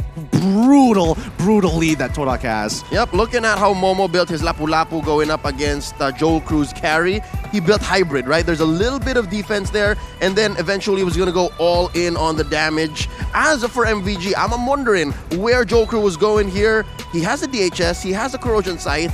So again, I think I was right to say 15 minutes, because he would have then built either a full defensive item to at least survive a wee bit, or one more defensive damage, one more offensive item for the damage. Harley, though, he just built a lightning truncheon after that. Yeah. He needs more. He needs more. I mean, it's the lead at the end of the day. I also think, that switch up with the Popol and Koopa, how fast you could take down turrets. I mean, again, seeing an inhibitor turret go down before that even first lord was massive in their game plan. Something tells me his first item was the Blade of Despair or the Malefic Roar. It was Either Blade way, of Despair. He can afford it. He can afford it. And it's because of that the softies from Malvinas, I believe the only real players he could not take down was Prince Fran. Honestly, because even Dragon is rocking a sprint. If you don't pop the sprint at the right time, and it's Yumski who gets on you, those arrows on the Popol and Koopa, or those spears, yeah. on Popol and Koopa will get you. Looking at the post-game stats here, obviously it's all for Todak, right? Except for the damage dealt. I want to see who took the most damage. I'm surprised it's Prince Fran. Yeah, I thought it was Dragon. Here's the thing: when Todak is looking to take neutral objectives, they want a guarantee, and the only guarantee they have is they take out Prince Fran, make sure, hey, they don't have to worry about retribution. I don't think Farsa is in any position to steal it away from us. One retribution down, we guarantee every single neutral objective, and they tried it multiple times with the Divine Judgment. Momo even trying to go for him, but mainly Yumski keeping a hawk eye on Prince Fran. And I'm going back to what I said during the draft. You know, you have two options for pickoffs with the Kaja plus the Valentina, and that's what we saw so often here, and it worked. Again, it already took that shaken up MVG and just pressed on the wound basically throughout the game. Yep. Oh, that's one way of saying it, but let's have a look at our MVP of this game. Let's reveal it. Who's it gonna be? It's Yumski, MVP of the game with a KDA of 1-1 and 15. His Kaja, man, you better hope he doesn't have Flicker. Yep, in the early game, what he did was eventually confirm kills for that switch up, right? He could have made the call, said, you know what, give hell to the carry or help Chico guys dominate that lane. And then in the mid game, confirm more kills. Again, I think he has the most assists, 115, and the total was 22, right? Yeah. So he missed out on maybe, I was gonna say 25%, 76, yeah? So given what Yumski did for the squad, he allowed for everyone to do their job. He allowed for Moon to deal the most damage, again, pulling somebody, placing people where they need to be so that the Terrifies and the nukes from the Valentina did their work. And then again, side laners, and more importantly, for Rival to choke out Prince Fran and to take away everything from Malvinas, which led to this, I guess, if you can say, most dominant game in the group stage so far, day one. I think, yes, this is the most dominant, the most clean in a matter of fact, because in all of the chaos, when we look at these highlights, Yumski is looking for opportunities to open up Malvinas gaming. Yeah, there he is. Look. This is one of those moments in this game. What was this? 6 minutes in that made you say, oh, no, Todak wants to finish quick. And again, people have, I feel like the meta has progressed, but we also have to look back at history here. At the end of the day, Popol and Koopa is known for taking down towers like it's butter. Yeah, I mean, that's one of the reasons why you draft him. So that's what I'm saying is now this is being a game in day one. Even that lane swap, will other teams do this? Will they adjust to that? Because like you guys said, this is the most dominating game so far, right? You can learn a lot from this game here. And again, it works so well for TDK. Yeah, it just shows that ideology and understanding how each of the heroes work together makes such a difference. Yep, and this is something that we can take for the next games that we'll see where Todak competes, right? Against the lineup that they drafted against Malvinas, they can do this. Because again, they went in, and I'm about 80-90% sure that the switch up was decided right even before the last two picks were made. So they're holding them forwards, they're seeing the loading screens come down, the percentage is going, and Chico looks over at Momo and is like, I'm sorry, buddy. We're doing it. Yeah, no, that's how confident I am in knowing what Todak's plans were, because they executed so clean. But that's the thing, even in the Keys of Victory, this is a team that can play any role, any lane, any position basically, right? And that was proof.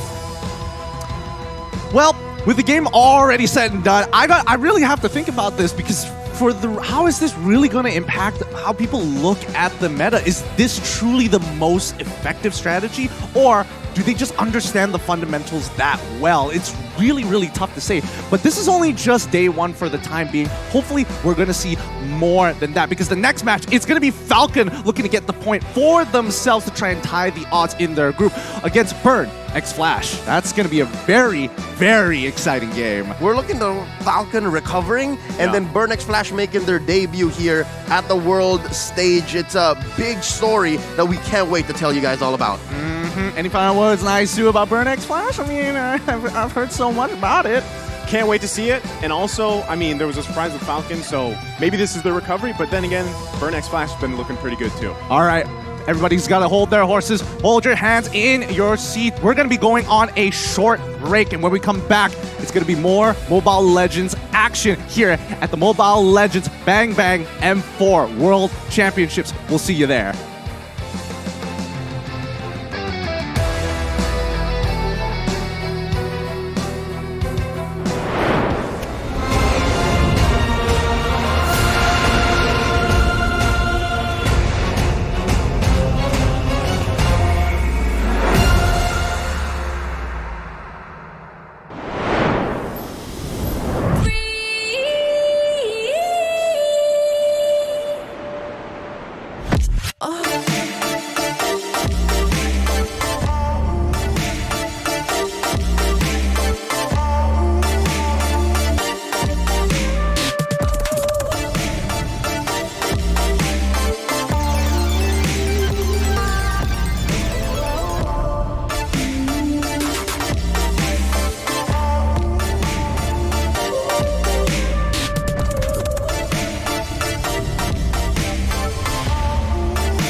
You live only once. For once, leave the comfort zone and raise yourself up. Enjoy the fun together. Pamper your soul. Explore the natural wilderness. Satisfy your appetite.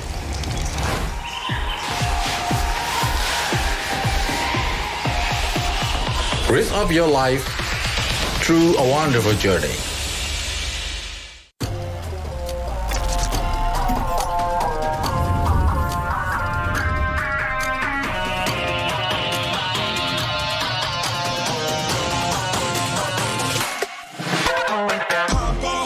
My time, I'm a ball. I'ma get this money right. I'm gonna live my best life. They've been talking to me on me, but you know don't ever win. I'm controlling all my victories, and something has gotta give. Cause this is just what I made it now, made it now. You can't ever break us down, break us down. I'll be reaching for the stars. Promise I'll be what they not, and I'll never ever stop. Won't ever stop. Don't just go. You're made of silver. Just go. You're the greatest option now. You and I, we can make it out of the cold. Hang tight, we gonna reach for the greatness. We will always rise, we will never fall. Fighting our hearts and be strong. Even though we know our backs against the wall. Can you take your aim? You know that this is. I've been down, been waiting so long. I'm here for the crown, I'm here to show off. Greatness time, just waiting to show y'all. This is your time to remember. So many times I lie in the basement waiting for greatness. No, I won't listen to anyone hating on me, telling me I wouldn't make it. Cause I did everything that they said I couldn't. Caught my footing and I kept the controls. I stand for something, I ain't running now. I'm the greatest now, I just wanna make it burn. Don't let me down, don't let it up. I'm on the road, accomplish all of my goals, and I ain't gonna let you down. Don't just go. You're made of silver and gold. Don't just go. You're the greatest option now. You and I, we can make it out of the cold. Hang tight, we gonna reach for the greatness. We will always rise, we will never fall. We fight it out hard and we are strong. Even though we know our backs against the wall. And again, pick your aim, you know that this is coming for the game, cause we ready for the victory.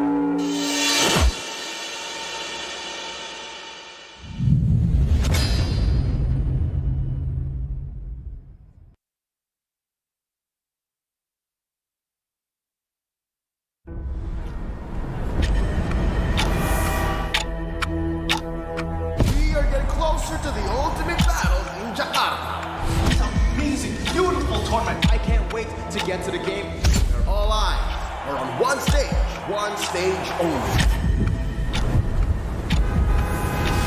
All for that ultimate prize, to be M4 World Champions.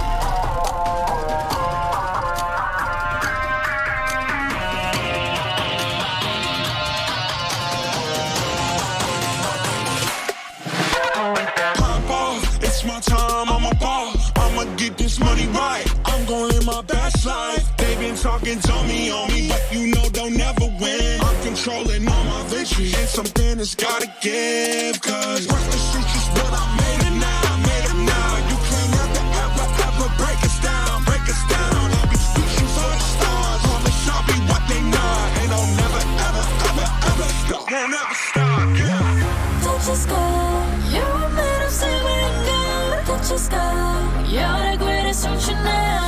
You and I, we can make it out of the cold. Hang tight, we gonna reach for the greatness. We will always rise, we will never fall. Fight in our eyes, we are strong. Even though we know our backs against the wall. Can you take your aim? You know that this is.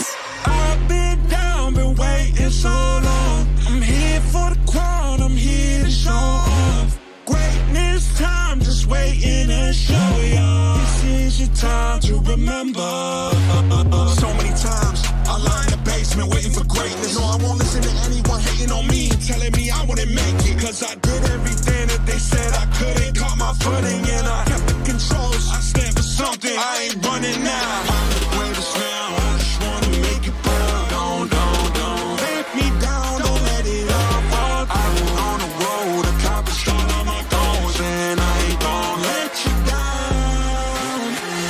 Touch the sky, you're made of silver and gold. Touch the sky, you're the greatest function now. You and I, we can make it out of the cold. Hang tight, we gonna reach for the greatness. We will always rise, we will never fall. With fire in our eyes, you and me are strong. Even though we know our backs against the wall. And again, pick your aim, you know that this is. Coming for the game, cause we ready for the victory. Hands off, I ain't giving up. They say that I finished what they want, I ain't never done. Nah,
Someday, you'll be the most shining light in the universe. The star will be burned for you, my flare.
M-Series Flashback, the Dark Horse.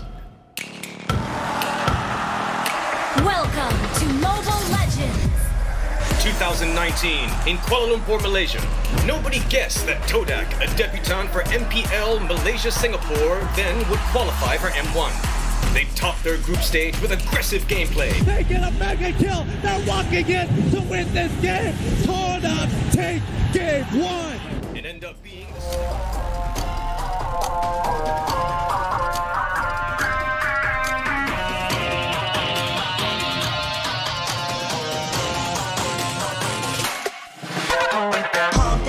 It's my time, I'm a ball. I'ma get this money right. I'm gonna live my best life. They been talking to me on me, but you know they'll never win. I'm controlling all my victories, and something has gotta give. Cause this is just what I made it now, made it now. You can't ever break us down, break us down. I'll be reaching for the stars, promise I'll be what they not. And I'll never ever stop. Won't never stop, yeah. Touch the sky, you're made of silver and gold. Touch the sky, you're the greatest function now.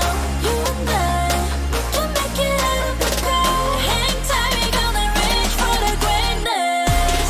We will always rise, we will never fall. Fighting our hearts to be strong. Even though we know our backs against the wall. Can you take your aim? You know that this is. I've been down, been waiting so long. I'm here for the crown, I'm here to show off. Greatness time, just waiting to show y'all. This is your time to remember. So many times I lie in the basement waiting for greatness. No, I won't listen to anyone hating on me, telling me I wouldn't make it. Cause I did everything that they said I couldn't. Caught my footing and I kept the controls. I stand for something, I ain't running now. I'm the greatest now, I just wanna make it proud. Don't let me down, don't let it up.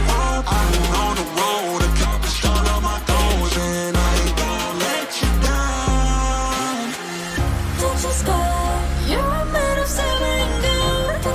sky. You're the greatest function now. You and I, we can make it out of the cold. Hang tight, we're gonna reach for the greatness. We will always rise, we will never fall. The fire in our eyes, you and me are strong. Even though we know our base against the wall. And again, pick your aim, you know that this is coming for the game, cause we ready for the victory.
Welcome back, everybody, to the Mobile Legends Bang Bang M4 World Championship. Once again, the Mobile Legends never stops here as our beautiful stage hosts plenty of amazing teams here on day number 1. And it's been exciting as Group A and B has not stopped since. My name is Getting Cute. This is going to be nice soon, as well as Leo. I know you're talking about how baggy my shirt is, but I am trying to fit in. I have the 2 biggest boys on our talent desk, so at least give me some credit there. But with that being said, match number 4 was already exciting enough. But match number 5 is where a lot of teams are going to be looking a make it or break it for Falcon to at least contest for the upper brackets.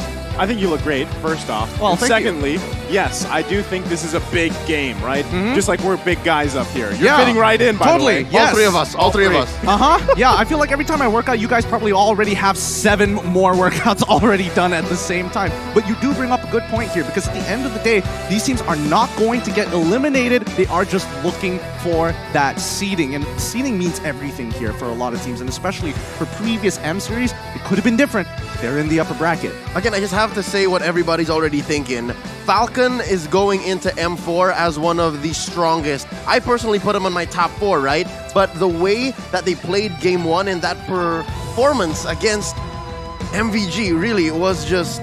Oh, rather, Incendio. It was something that I can't get over. So now, thinking about how they'll be going up against Burn, who themselves is going through a little something themselves, who have a spotlight on them, then all the more we have to consider. And that's not all. There's one more big match that we're going to be looking forward to tonight. I think everybody already has maybe a little bit of a hint of what it's going to be, but if you've been watching the previous matches, you already know what it is. So let's pull up the schedule in just a little bit to give you a little bit of a sneak peek of what is going to be happening between Group A and as well as Group B as we alternate these matches. Pull it up onto the screen. Thank you very much. And Naisu, please introduce to us the teams. Well, as we see, we are almost at the end of day number 1 here, right? And there it is. We're ahead of us is Falcon and a Burn X Flash, like you said. Yes. Conspiracy theory. Put on your tinfoil hats and your Gushin briefs on. Already on? All the left side teams are winning. Scripted question mark? Blue What's going side, on? 100% domination? I mean, that's why, it's a, I don't know if that's a conspiracy theory, but it is a good theory. Look at it. But we still have two matches. Well, we'll see who's going to break the curse of the red side so far, because it feels like as of late, the blue side has been dominating so far, and I think it's very evident, especially when we look at the group's rankings as of yet. Let's have a look at Group B in particular, because our upcoming match is going to be very, very interesting if you guys saw the schedule earlier. Yep, so recently Todak took down MVG, which puts the Argentinian/Peruvian squad at 1-1, but the Malaysian All-M Series attendees are sitting pretty on top, but tonight's final match might actually change that. Yeah, and I'm not entirely sure whether Todak is going to be sitting on the top, but I'm just glad that it's best of ones. That's one advantage. Well, I mean, best of ones in itself can be looked at either an advantage or maybe not so much. I wouldn't say disadvantage, but still, best of ones, you don't have a lot of time to adjust, right, from game to game, just yet. But again, this is only the day 1 to day 4, right? No one's going home just yet. Yeah, nobody's going to be going home, but you guys at home can actually do something about it. The M4 pass is now available, so I don't know about you guys. The figurines kind of looking nice, but let me just reiterate what the M4 pass actually has, okay? So complete all active tasks, and you will be able to reach level 75 at ease and for free. So log in now. The exclusive rewards like the Beatrix, Light Changer Beatrix, Stellar Brilliance, and the M4 Beatrix figurine are all awaiting you. And if you are able to reach level 75 or even achieve at least the figurine, use that hashtag MLBBM4, hashtag Dare to Be Great, and not to mention hashtag Mobile Legends Bang Bang, because I'm very curious on who got it. I'm actually wondering, did you guys ever get the M3 figurine? I was so close. Close? I was 5 levels off. I was about 5 feet away from the figurine. I could have taken it home from Singapore, but I didn't. You did it. Probably the best choice, right? But still, who wouldn't want to get their hands on that Beatrix figurine? Because it does look great, right? It is a great thing, and there's lots of things in store for you guys throughout that pass. And even for us, there's time for us to catch up, because obviously we might not have as much time to play as everybody else at home. You can use a support though. You could just use diamonds to help out your teams. Just pump it in. It's going to be simple. But with that being said, let us introduce the 2 team lineups that are going to be facing each other off today. You saw them play earlier today. It's Falcon coming in from Myanmar with Justin, Yellow Flash, ZipX, Ken, and Naomi. Again, just speaking about what everyone's saying online, ZipX has a lot to prove. At MSC, it was Silent who was playing in this role, and here tonight they have one more chance to sway the world's favor. And here, I'm hoping that they have recovered, and it's been what, give or take, an hour and a half since their last match. So I'm hoping that that was enough for them to reset. I hope it's enough. I think they have a couple of things that they need to sort out, but it really comes down to the draft, does it not? It does, and just to build up on the point from Leo, I have seen ZipX play previously with this lineup, right? This exact lineup in a previous tournament, and yeah, him and Silent they have a very little difference in their hero pool, but they both can pull it off. Well, let's see whether or not their competitors, Burn X Flash, coming all the way from Cambodia on their first debut here at day number 1. It's Zcat, I'm your ATM, Hessa, Tema, as well as D7. They are accompanied by their manager here on stage today, helping them draft. Coach Zico is remotely via online coaching and drafting with them. I got my eyes on Hessa, it's no secret. I believe it was Midnight who first shared the secret to us. Philippines' greatest analysts and talents, right? One secret to whatever team Hesa is part of: let Hesa carry. Let Hesa carry. Hesa carry. It's on a whiteboard, dude. In any boot camp Hesa's part of, just let Hesa carry. I feel like if we broke into their team room, it's probably there as well, listed somewhere. All right, guys. I don't know about you, but this debut is going to be interesting. Let's have a look at what people around the world who are watching MLBB, and more importantly, our talent predictions here. Oh, quite the split. This is a split, yeah. I feel like this is one of the first times we've had kind of like an even split so far. We're going to have to see more of them, but of course, you know, we got Rockheart, Sith going for Burn X Flash. We have Leandro, Pubba, ST14 going for Falcon, and then Ice Frog. No relation. No relation. He's going with Burn X Flash, and the teams that go for Burn X Flash are either favoring the Blacklist-esque playstyle or know something that we don't.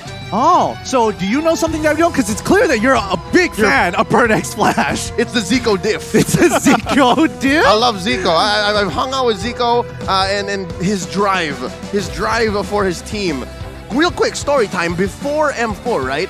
About maybe 5-6 months ago, Zico had one mission: win MPLKH. That was their only ticket to making it to M4. They were going up against the likes of Impunity, the likes of See You Soon, right? Their scores for the circuit to make it to M4 via MPLKH were much higher than Burn X Flash. And the only way for Burn X Flash to make it here was to win that last season, and he did. Oh boy, I mean, that's a lot of pressure to go through here, and especially when you're up against someone like Falcon who has proven themselves on a world stage. Let's see how they're going to do it with the keys to victory as they rotate to the EXP lane and draw ATM dry.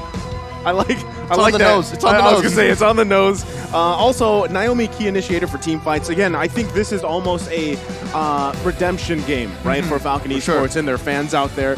And at the same time, I do want to just add here, I think Ken has to have an easier time in the jungle. Whatever way that needs to be accomplished, where he's not just playing that Link, bouncing on walls, focusing on those buffs, because that's kind of what happened the previous game. That's all they got to do here for Falcon going into the match. I think people need to realize that the jungle is becoming more of a utility role than it is as a hard carry. But let's have a look at the keys to victories for Burn X Flash. Contest for neutral objectives after power spikes. Very in particular here. Yep, and more importantly, that last line, curiosity kills C-Cat, I miss my son. Don't overextend. Given the fact that today's mid laners, like the Eve and the Farsa, are super important, I think all the more now, C-Cat has to protect himself. If you remember, the previous game we casted with Harley getting so much pressure, I'd say protect C-Cat when you draft.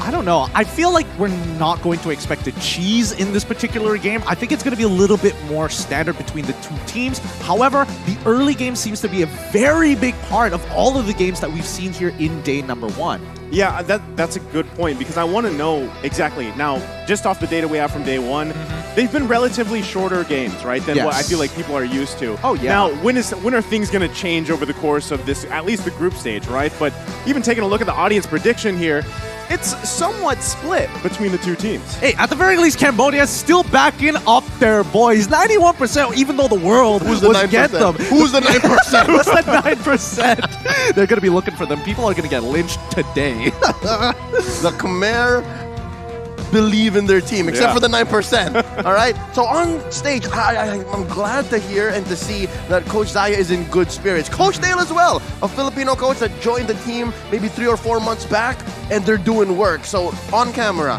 we have Zip X. A lot of pressure on this young man's shoulders. Yeah, really a lot of pressure. And, I mean, it's tough, especially since that we saw the breakout performance of Silent in particular, where he literally looked at his team in a bad situation and said, hop into my backpack, I got this. But it's time for the drafting phase, and maybe this time Zipex can prove why he deserves to be in the gold lane. All right, so here's why that conspiracy theory from earlier about the whole schedule and the siding thing is so different, is because they still have the relatively terms, coin flip still, because look, it's blue side, Burn X Flash, but they're on the right side of the stage. So now that being said, let's see if this changes the wins of the group stage. Wait a minute, is this an expansion of the conspiracy theory? Is it not just blue side, but the position they're sitting in on stage to determine it?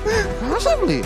Oh boy, it's gonna be tough, but once again, we're seeing expected bans. Glue, of course, thank goodness, please get rid of him. And also coming in from Burnex Flash, the Chone as well as the Joy. I have mixed feelings about Joy. I was just thinking, I was connected to you guys here because Big guy connection. Big guy connection. And same concept, right? We were actually saying, where does Joy fit, right? And even when Yellow Flash played Joy previously, it didn't work out. So I'm surprised with the ban. Yeah, no, he took a page out of Papa Dop's playbook and put him in the XP lane, which is pretty solid. Again, Joy is a sustainable hero. Yeah. Put a Retribution on her, very rarely will die. But what does she do with that, right? Compared to heroes that also very rarely die, like Uranus or Esmeralda, a lot of pressure there. So now, I think, I agree. Gideon, you said this maybe a few moments ago. They're going to keep it close to the chest. Nothing too crazy here, because they're both playing with, you know, less than ideal circumstances, right? Falcon already lost her first game. Yep. Burnex Flash making their debut here, a lot of pressure on them too. So now with the 1-1 ban, it's very clear that both teams respect the gold lane. Are we going to be expecting here a possible... Could be, because again, I expect Hessa plays a mean Beatrix. He does. And honestly, when I'm looking at the ban so far, the fact that they banned out Joy for the side of Burnex Flash, I'm guessing they want to play a composition very orientated towards CC. I'm not sure if it's split push or team fight. I'm feeling more team fight oriented as Valentina gets banned for the side of Falcon. Let's see what this first pick is going to be. I'm also thinking, you know, if you're going to give C-Cat something here, Farsa has been doing work so far in day one, right? And that could be a possibility, but then you're left with this decision, what do you want to prioritize? And it's going to be a Fanny here, who we've constantly seen banned out for the majority of the day. Absolutely, and teams in Southeast Asia love the Fanny. At least somebody on the team has one-tricked her for a good amount of time to be able to whip it out on the professional stage. Something tells me it's some rite of passage. Just get those cables in. It's like the jungler minimum. Do you play Fanny? Yes? Okay, your part. All right, let's go to the boot camp. Let's go to the boot camp. Faramis pick up here for Falcon, and I'm guessing they're going to combo this with something from the EXP or something for Roam. I would think they would hold off on the Roam for a little bit here. You want to still have that flexibility of throwing the Faramis into the Roam or maybe into the mid lane. So the Lapu Lapu, I think, generally quite safe here. He has a couple of bad matchups, but at the end of the day, still brings a lot of value in team fights. Again, I think that's why they took out the glue, you know, because that's usually the answer for Lapu Lapu. You see a lot of glue played into that lane. They're going to secure themselves that here. I'm wondering if they trade the Fredrin, right? If we see Burnex Flash take the Fredrin and put it in the XP lane, because that is kind of the old eternal battle, right? With the Uranus Esmeralda fight. Now Fredrin. Lapu Lapu. I don't know. I personally don't think that matchup is too favorable. Honestly, there's no leeway for either side. You want a very clear, distinct advantage here. And I think if they want to do that, I mean, Uranus is still a very good option considering that Burnex Flash has already locked in one of its natural counters in the carry, and not to mention pairs very, very well with the Eve. I'm liking what Burnex Flash is doing. This is non-fundamental in the fact that they've picked all their damage in the first phase, but regardless, what this allows them to do is to just play around what's left. Regardless if Falcon bans out solid roamers or solid peel in the XP lane, they don't mind because this is their core already. Ooh. This is daring. Yeah. It's dangerous. Yeah. Ling. Perilous.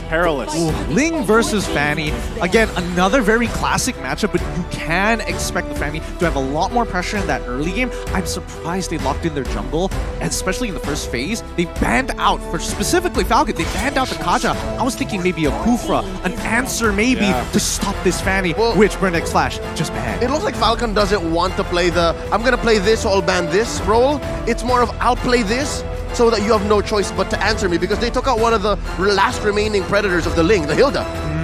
That's a good point. Oh, it's getting a bit stressful here, because it feels like Falcon might be playing into themselves. We don't have the Kufra. We don't have the Hilda. I'm very curious if Falcon... I'm going back to like prehistoric days here. Anybody play Saber? Like if they really want to shut him down, that's a possible answer. Mid and Roam Saber was a thing for quite a bit. Yep. Legacy stuff, man. But it's too spicy. Right now it's too spicy for 2023. Too spicy? I feel like it's just right. Like just right. I mean, the Diggy is already gone. Like, I'm feeling it here. It feels like it's gonna come out. I think it could, I mean... with it being day one, I don't think you could count out spicy, right? like, especially we're here in beautiful Indonesia, right? So it's all about the sambal spice. everywhere. Sambal everywhere.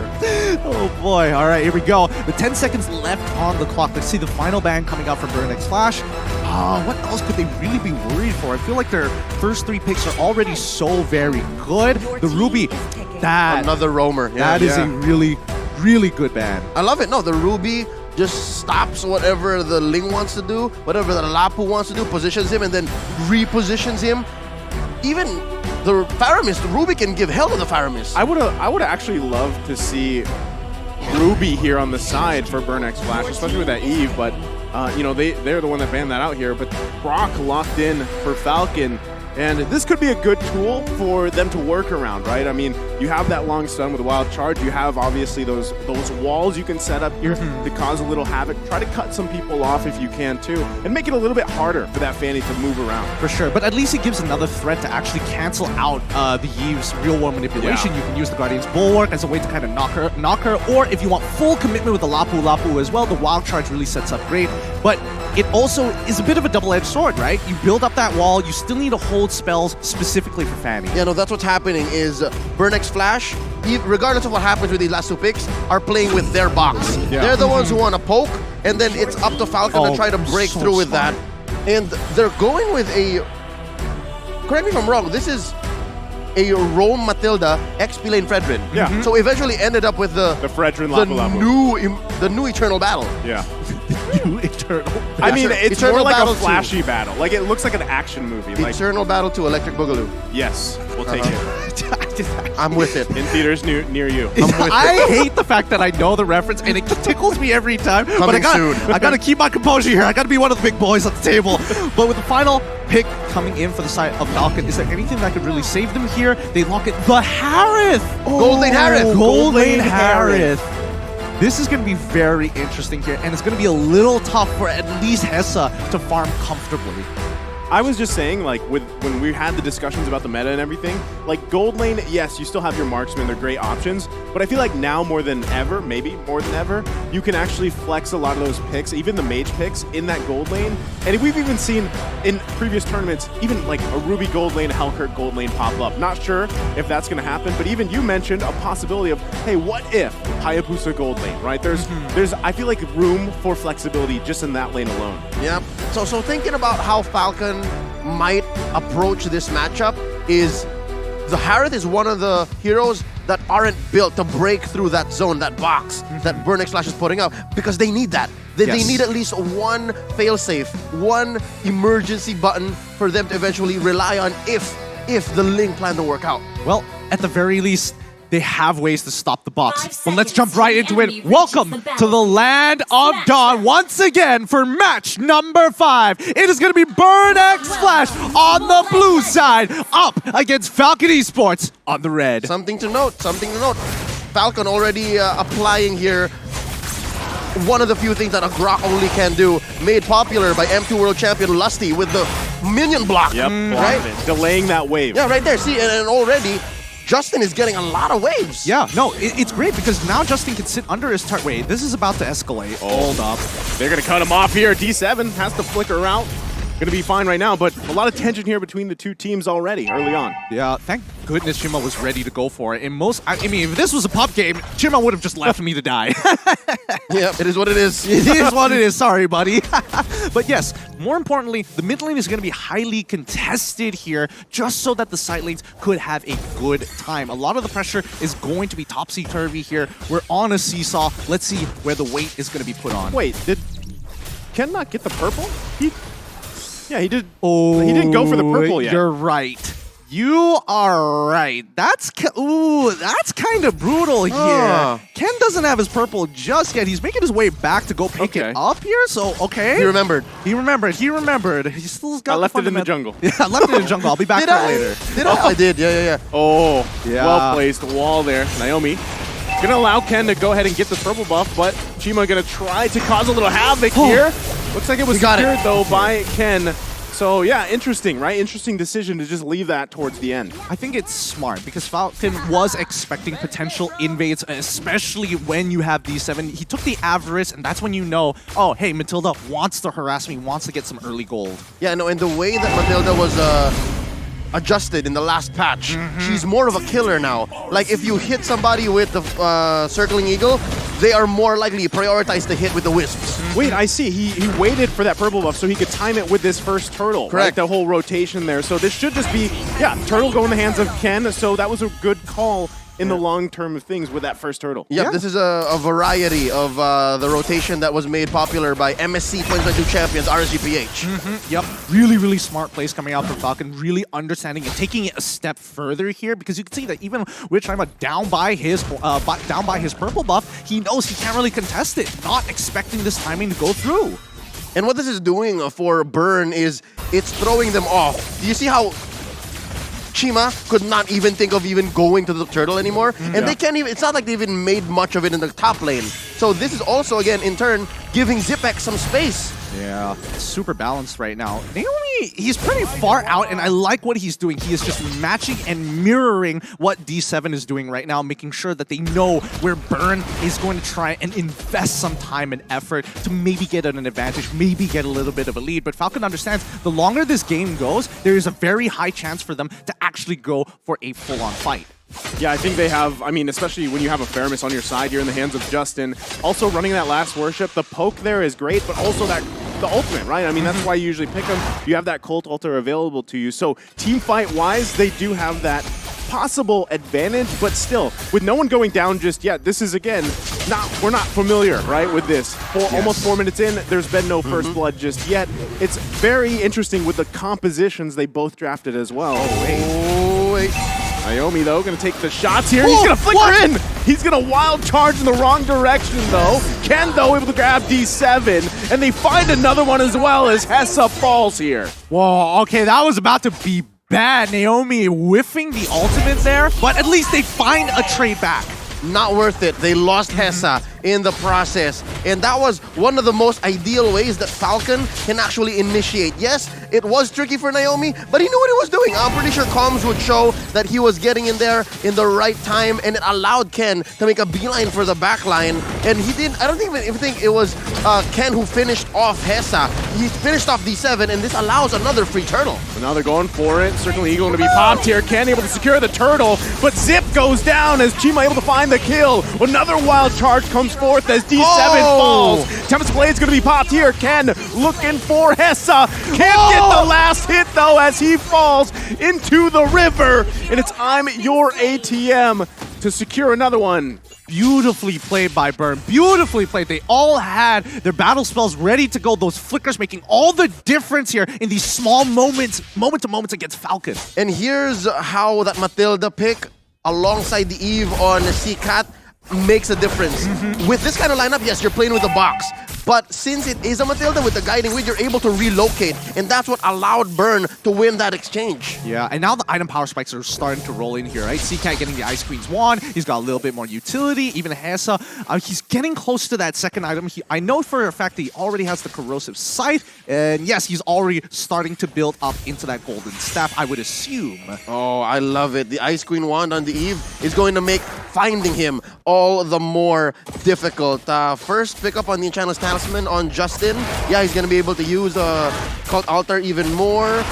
Bloodlust Axe first build up on the Yellow Flash. What's going to happen to Naomi? Oh, Naomi's going to be in trouble here. That's what's going to happen as he falls to Chima. Can the team of Falcon back him up? Hessa going to be the focus. Tempest Blade's going to come down. It's Yellow Flash to grab the kill. Can they grab another one? They're slowed in the real world manipulation. They get the flicker out from D7, but I'm your ATM here to zone them out. But Chima's still going to go into the backside, focusing on Zip.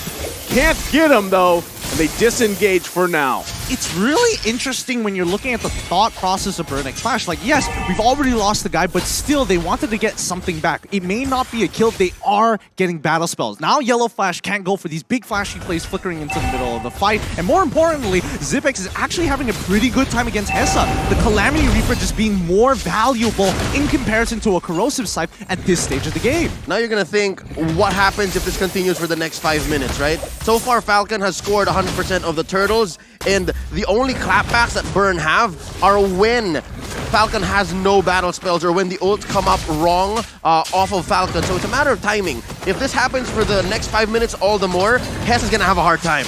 Yeah, this one goes in the hands of Ken again. A clean sweep on the Turtles. And it's Chima that falls to Yellow Flash. Seacat, though, with the box of death. Can't get a kill. It's Hessa, though, that finds Zip. Can they turn it around? They're going to focus on Justin as he has to flicker out, but he's not going to be able to get away as Hessa grabs another one. And D7 and CC Cat are on the hunt for Yellow Flash. Going to the hands of C-Cat. Oh boy, that's unfortunate there. But again, we are now starting to see why people are like, hey, Hessa, he's just going to carry. Don't worry, he's got it. Because Falcon had a really good opportunity to turn, but Matilda ready to pull him out just in case. So here's one of those moments wherein, yes, Falcon got the turtle, but as long as you can protect Hessa, as long as Burn gets a winning trade, the next 5 minutes are going to look better for the Khmer. Yo, I thought Castle Crest was about to click right now. It was about to look bad, but I could see the confidence in Leo's eyes. His team has got him covered. The question is, when do we expect Zipex to actually come online?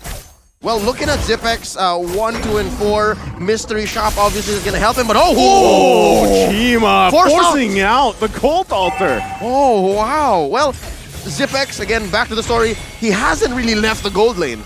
He's been here for the better part of the last, 6-7 minutes. He rotated in mid, and another look at that team fight, right? C-Cat just swiping away, clicking away. You can adjust real-world manipulation as much as possible, but that's not really it. It's all about Hessa, all about D7. Allowing, again, to relocate and reposition to give Falcon hell. And yes, Falcon is ahead, maybe a small amount, 200, but look, down bottom, Ken's gonna go in with the Tempest of Blaze. Naomi able to find the connection on D7, but look at the backside. Justin falls to Chima. They didn't have the rise on the back, and they get unleashed on, and now Zip there to try to help him out. But I think this is going to disengage for now. Hessa apparently died earlier in the fight, so it's still a 1-for-2 trade, and in the end of the day, Burn is still going to have a slight, very slight net profit here. However, mid-turret under fire. Oh, Naomi's going to be in trouble here. Chima on the hunt with the high-end dry. Can't get the kill, though. Ooh. So it's Falcon that's still able to hold on to that tier 1 in the mid lane. Oh, thank goodness. That mid-tier 1 is so very important here because once that mid-tier 1 is gone, purple buff might be up for contention for Burn. Oh, fighting for this Lord here. Yellow Flash going to be a little bit too late to the party. Chima able to secure it. Ken from the back looking for C-Cat. That's going to be the focus there, but it's Yellow Flash that falls here. Ken able to grab a kill. Zipex with the flicker out. Hessa guiding wins out. I'm your ATM falls though, and Ken with the double kill. Tempest of Blade's going to be popped here. D7 though. They're bouncing between the tier 1. Purple buff going to be up here. Ken's got to be careful. Naomi, the battle for the purple buff. Chima able to escape. No, sir. He can't as he falls there into the tier 2. You could see the Falcon fans just jump for a moment thinking that, yes, they stole it. Wait, they did it, but they got the kill, and that's when you expect the jump. So once again, Falcon now actually having a very clear advantage against Burn. It may be very small for now, but this could really start the snowball for Falcon, which we've been waiting for 10 minutes into the game. No Lord, whatever. You don't have a team to protect it. We'll cut down these Lord-empowered minions and continue on chugging forward. Burn's not going to make the most of this Lord. Again, it's a free defense, 2K ahead. I would expect that in a fight that happens much like the last one that transpired, right? If it's scrappy, a lineup like Burn is actually more favored. But given how Falcon is so good at positioning and finding angles, Ken coming in just the last minute, Zipex as well holding down that ult before he unleashes it. It's so perfect, and that's what's leading Falcon here so far to get this small lead. Again, 13-11. Lord went over to Burn, but it's Falcon who's winning more fights. I'm very curious about the item build so far. I just saw Hessa purchase the Winds of Nature. I'm not entirely sure whether he has the Golden Staff already or whether he's delaying it. We'll find out in a little bit as this fight might just break out. No, they're going to just back off. Regardless, it's more important that he picks up the Wind of Nature before anything else at this point because Ken is so good at finding him. It's mostly for Ken, almost just for Ken. Yeah, there's still, a lot of back and forth here. I'm your ATM going to get the taunt off. Has to be careful how they go about this. Zip, though, with the Zaman Force right into the Wind of... Okay, they're going to be fine, actually, as they back off from that real-world manipulation. The Tempest of Blades popped as well. That's so many ultimates expended here by both teams. That can't be right. Yeah. That cannot be right. I think Falcon had a really big miscommunication there. There is a moment of hesitation. Yeah. You can see that Ken is in really good position to actually use the Tempest of Blades early enough to actually cancel out Seacat's ultimate, but then at the expense of Falcon's team getting cut down, and even with the Cult Altar being expanded early, just cut through. Tells me it's analysis paralysis. He had to make a decision. Do I find the Seacat, try to cancel that ult and kill him, or give Hessa what he's looking for? And they repositioned Hessa. I think Burn knows that that's what Falcon wants. They can keep doing that. I love the term analysis paralysis. That is a good term. And on a Ling, you can't have that. You have to have fast fingers and fast decisions, and that's what happened. Yeah, that would be ideal, but without the purple buff, it can be a bit tough here. Now, the Lord is spawned, it's already empowered at the same time. Yellow Flash actually picking up an Oracle for himself to try to protect it, but look at the side lanes, it's really starting to even up. And you got to say, too, I mean, Ken has done a much better job this game than the previous one, and I feel like, you know, even on the same hero, and they're both junglers just hanging down on the bottom side, trying to handle those waves while they can. The rest of the team, though, pretty much working around this Lord. Again, they have the tools they need for it. Do they have eyes on Naomi? Because look, Naomi can just ruin Burn here. He's going to the backside, goes in with the conceal, looking for that wild charge, goes in with the flicker. They find Hessa. The Tempest Blade is going to be popped. That's the Wind of Nature popped. It's Seacat that falls under the tier 2. Another flicker going to come out here. The Guiding Wind, Chima from the backside decides not to go in. It's only Seacat that falls, but it's going to be a purple buff as well, taken from Falcon. Really beautifully done coming in from Falcon to get the cancel, but now Burn looking for trades. Oh, Chima win in, but not able to grab it. Quite low here for Falcon, but they might give it a go as Ken's working on the Lord. Circling Eagle to come out, but that is Zip. Able to punish D7. Lord secured as well. Naomi still standing for a little bit longer. Finally gonna fall here, but it's a 3-for-1 trade for now. Lord secured by Falcon. They had to cut their losses there. They had to. I mean, even Chima, he goes and tries to steal his own purple buff away, doesn't get it. That's where you call it quits. The Lord is coming, and you cannot afford to have members down while this push is happening. It just means that Falcon are pretty much going to get all the outer tier turrets. It's a miserable spot to be here where it's your own purple and you have to steal it. So that was a clear win for Falcon. And right now, the best that Burn can do is hope and pray. Defend within your own base. Oh, they get the real-world manipulation down here. They're just going to disengage for now. So far, I mean, Falcon just happy with a couple objectives that they grabbed for themselves with that Lord. I feel like they could get a little bit more here, but I think it's safer for Falcon not to press the advantage here for now. They're still poking away here. Zip. No, they wouldn't, right? I mean, they got another way of coming. Yeah, they're taking it slow, taking it chill. They're going to grab this turret as they work on the inhibitor one. They have all the ultimates they need. Turret goes down to the top side. Yellow Flash quite low. He's too slow, though. As Seacat able to grab a kill. Chima goes in. Immortality going to be popped here. The follow-up, though, as Zip grabs the kill. He's on a killing spree at this point. It looks like Burn X Flash still on the hunt here. They know they want to protect this purple buff, but without Chima, what's the point? No. Seacat, no. Naomi getting poked down, still has immortality. D7 to back off for now. It's Ken that grabbed it. And another buff stolen away from Chima. I get it. The decision for Burn to overextend was just a response to Falcon saying there's no more real-world manipulation. There's very little here to punish us. Yes, they got the kill on Yellow Flash, but Chima went down. Again, very clearly, Naomi helped there. Great use of the Guardian's Barrier.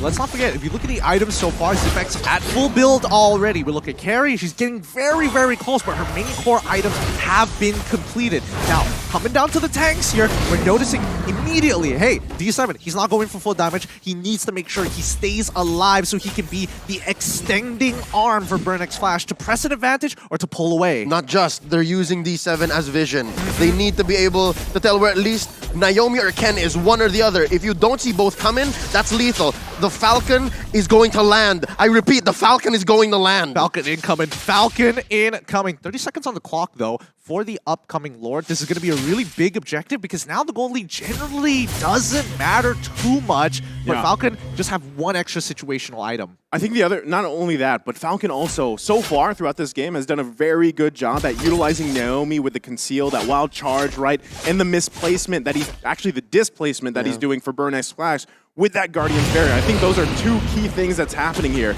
And now that this next Lord is up, this is going to be crucial for Burn X Flash to do their best to get into a objective-based fight for them, but they're going to lose another purple buff here from Chima. It's difficult. On the contrary, I'd like to say that items still matter at this point because even Hessa, a perfectly built carry in the late game, would let go of the boots. You could save that for something else to save your hide and then get more damage output in. That is a good point. Yes. No boots carry. No boots carry. Now, with the upcoming Lord here, this is going to be a really big objective. But with no purple buff on Chima, are they even going to try?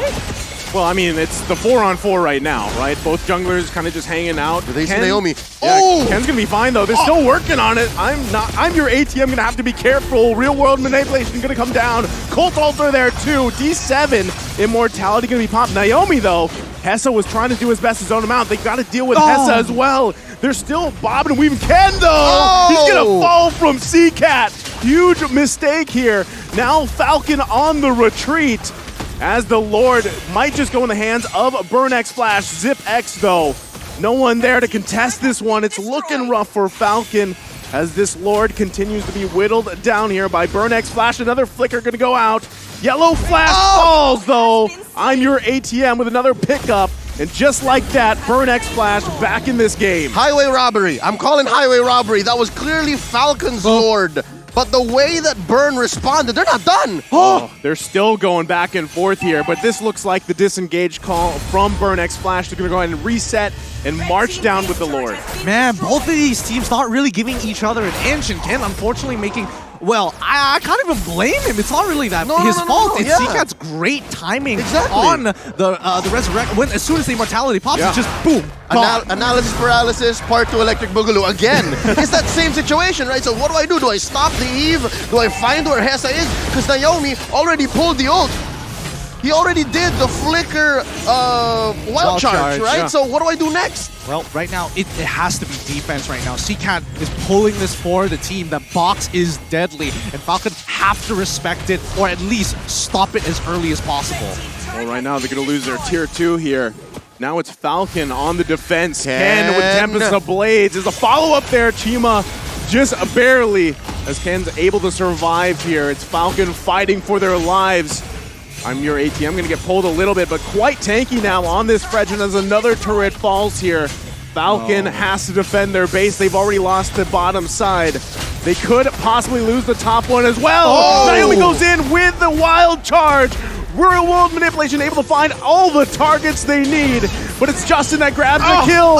He's still going to be alive. 3 fall for Burn X Flash. Justin has to be careful here, but it's Chima and D7 on the run. Oh, that was such a fat ult coming in from Zipex. He got so much value out of it. Even actually seeing when you see Ken jumping into the backlines, less hesitation this time, forcing C-Cat to actually get out of there and using the Winter Truncheon super early on into the fight. It's come to the point where Falcon's box is so much bigger than Burn, and it's so much easier to activate. Chima goes down. Payback. That's about it. That's going to be it right here as they focus on this mid lane turret. Falcon looking to end the game. It's only D7 for now. Falcon Esports looking to take the first game for themselves in day 1 as they work on the base and take the game. Oh my goodness, and just like that, it's Falcon Esports putting themselves on the board. Congratulations. The Falcon has landed, folks. The Falcon has landed. This is what we were waiting to see. Yeah. I honestly, I feel like this is one of the, so far for day 1, one of the closest games we've had. I mean, in a way. One of the closest and scrappiest games, both in the same best of 1. Yeah. We were talking about how the first 5 minutes were very mum. Yeah. And then as soon as the ults came up and both teams had an idea of what the other was willing to do and put on the board, they're like, all right, gloves are off, pal. Yeah, sorry, I knew the camera's coming back on. I have to look big again. Don't worry, guys. But yes, Falcon indeed, putting themselves on the board is going to be huge for them, at least to try and contest for the upper brackets. It's going to be a make it or break it for them at the very least, but we'll see at the end of the competition. But for now, wow, Burn X Flash as a debut, already looking kind of sick. Yeah, I mean, they put up a good fight. Honestly, towards the end there, it could have gone either way, right? Yeah. I know you mentioned that the Falcon's about to take off, right? but at the same time, it looked like they were on the retreat too before all that kind of unfolded. They needed to refuel. They had to circle on back. I mean, I don't know. When I looked at that draft initially, I felt like, okay, yeah, it feels this is very Falcon. The Burning Flash actually coming up with some really good stuff. It really shows how much everybody has come with their A game here on day number 1. But just the same, again, what we mentioned, which was partly a joke, came out as the actual truth, right? Let Hesa carry. Yeah. So much was on the back of that carry. This young man, a Filipino player, an import for the Khmer, and maybe 70%, 80% of this game, he was doing what he could. And again, he was putting so much on the mind of the young player, Ken, right? Yeah. Analysis paralysis twice. In this game, it was very clear that the Link could not find its target, but eventually it was just too much to ask. It really was too much to ask. And eventually dropping like my pectorals at this point of time, you can drop the ball, you can fall off. Let's look at the items and really break this down. Here we go again. We mentioned the NBK, right? The no NBK. boots carry, and it was eventually gonna get there. So far, he only built that Athena shield last. He was starting to feel the sting of Zip X, and of course, Justin on the Faramis. It's no joke. Again, it's all about displacement, right? Burn X Flash, yes, you can relocate with that Eve and the Matilda, but when it comes down to the Guardian's Barrier, the Shadow Stampede, and then don't get me started on where Yellow Flash gets in your face. All right? And we saw that quite a bit. Yeah, 3, 5, 11. He made that 11 count, especially with a 20 kill count for Falcon. 20 minutes. I love it. This is a scrappy game. Yeah. It really is a scrappy game. My personal, a bit of a pet peeve at this point in time. CCAT, his entire building for the team, trying to be as util-oriented as possible, but he is just picking up kills after kills after kills. I wish he decided, you know what? It's my time. I want to greed out. Give me Holy Crystal. Holy Crystal, Divine Glaive, give me some big boy guns. Yeah. I'm actually thinking the otherwise. Given the build on this Eve, eyes on Seacat, right? I was expecting it to at least him for the build Brute Force Breastplate. Recently got That's buffed, true. right? And we usually see that on Battle Mages like Eve. That is true. It's tough. It really is tough because you have to itemize it as best as you can. But one of the longer games here today, 20 minutes and 21 seconds. Let's have a look once again at the overall stats. Yeah, that's what I want to see. 82% coming from both CCAT and as well as D7 in teamfight team participation. Yep, I'm loving how it's actually Naomi who took the most damage. You're putting it on the right target. Again, you're in your opponent's face, you're displacing them. Naomi did so much for Falcon's lineup. I think in the early game, it was a little like, there were moments of like, oh, wasn't expecting these moves. I kind of whiffed here and there, but once he had, focused up, got super sharp, it made all the difference. And I like that you asked that question earlier on in the game, Gideon. When does this Harith pick from ZipX come online, right? And then he ends up being, right, damage dealt, the carry here. But yeah, it took some time. It did take some time for him. He did have that mystery shot for him, but once it was there, to fight, you had that decision. Do we fight in the real world manipulation? Because now we've got the Zaman Force and you can go in that battle as well. And it actually worked out really well for them. And it wasn't just a, oh no, we're all caught in this real world manipulation. Nuh-uh. They were using it as an offensive tool. Again, it's that emergency button. Suddenly, it's mine. And I can say, ZipX has done more than redeem himself from the first game they played today. I absolutely agree. He has earned the mantle and the huge target on Falcon's back. Like him alone, I love it. He's already increased Falcon's bounty by, I don't know, a good amount of money. But let's have a look at, of course, our MVP of this game. Can you guess it? Because I certainly can. Pull it up. It's ZipX coming in from Falcon Esports. Yep, that's the badge. There it is. Right? Yep. 5, 2, and 12. 5, 2, and 12. He's killing it. But I don't know. There was a lot of moments, right, when ZipX, again, the first mistake happened. People probably were doubting him. But you can expect the rest of Falcon actually adapting. Each and every time you saw the box, they just got faster, better, more efficient at dealing with it. And here's what I'm saying, right? NBH, as a gold laner, as a core hero, it's going to come to the point where the boots don't matter, especially when things get really scrappy. Look at his build. No boots. Yeah. No boots. He's just rocking all damage, and then there's that one immortality. Because again, in my own box, it's possible for it to be a kill box, but not just my kill box, right? So I could die here, so you just keep going, and that's what the concentrated energy is for, which eventually led to 85% kill participation and only 2 deaths. I could not remember a single time he died. I can't. Well, I mean, there were moments where, yes, he's dominating the lane, and then there was one of these fights where caught in the side. Yes, that's when he goes down. But you notice it's all about adapting to how Burn utilizes this box. And once you see Falcon thinking of new, better ways. Oh, maybe we have to use the Tempest of Blades to cancel it out. Doesn't work? Okay, maybe Lapu Lapu with Naomi. We can maybe get a combo going in there. You know what? They came down to the final moments of this game saying, you know what? This box, we're fighting in it. We're going to make sure we punish you. It was like a real-time adjustment because as we're seeing from the highlights, right, you see how many times BurnX won with that real-world manipulation, and then at some point, Falcon's like, you know what, we're going to take the fight to them. And that's where they really started utilizing it. Yeah, and it's a perfect foil because the way Zipex played here reminds me of Hessa from older seasons of MPLPH. No. He plays a mean Harith as well. So you'll see here they're mirroring movements. You'll see how Zipex just dashes out of the real world manipulation or dashes out of the range of ATM's taunt. And that allows for him to just keep going forever, on and on and on. And the fact is, Burn doesn't have a Ling-like hero, doesn't have a Lapu Lapu-like hero, so that allows Zipex to just go roughshod, unstoppable. Truly unstoppable. Day one has been full of action-packed Mobile Legends action, and my god, I'm sweating here because these games have really started to heat up. Are you sure it's not because you put these heat packs? My pectorals. I had to remove them. It was just, I don't know how you big boys do it, but man, the size of your pectorals really adds up onto the heat. I'm just saying. It's the matches. It's the matches. Totally. And it's Burn X Flash, and it's Falcon. Totally. Yeah, that's where I was going with it. But for the most part, hopefully you guys have been enjoying these games as much as we have here in the arena. So far, Jakarta has been treating us real good, but so have these games. The upcoming game, though, oh boy, that's what we're waiting for. It's Onyx versus Todak. I don't know about you guys, but I've heard a lot of stuff coming in from both of these teams.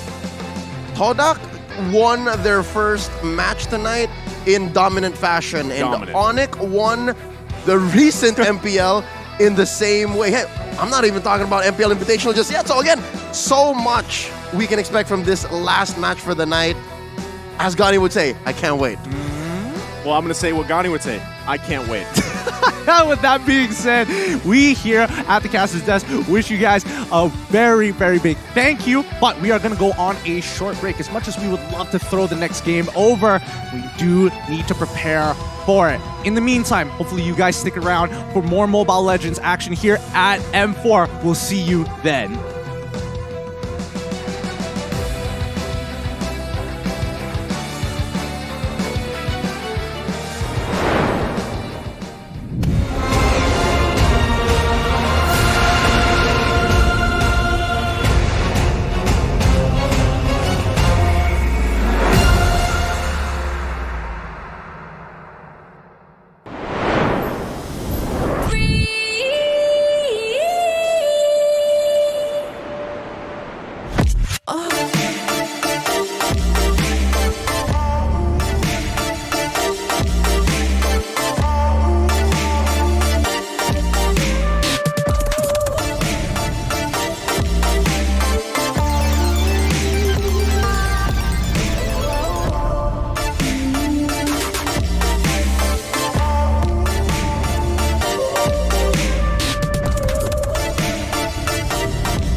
You live only once.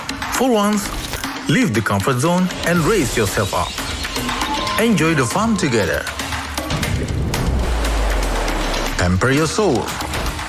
Explore the natural wilderness.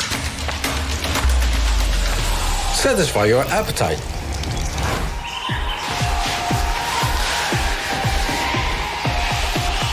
Raise up your life through a wonderful journey.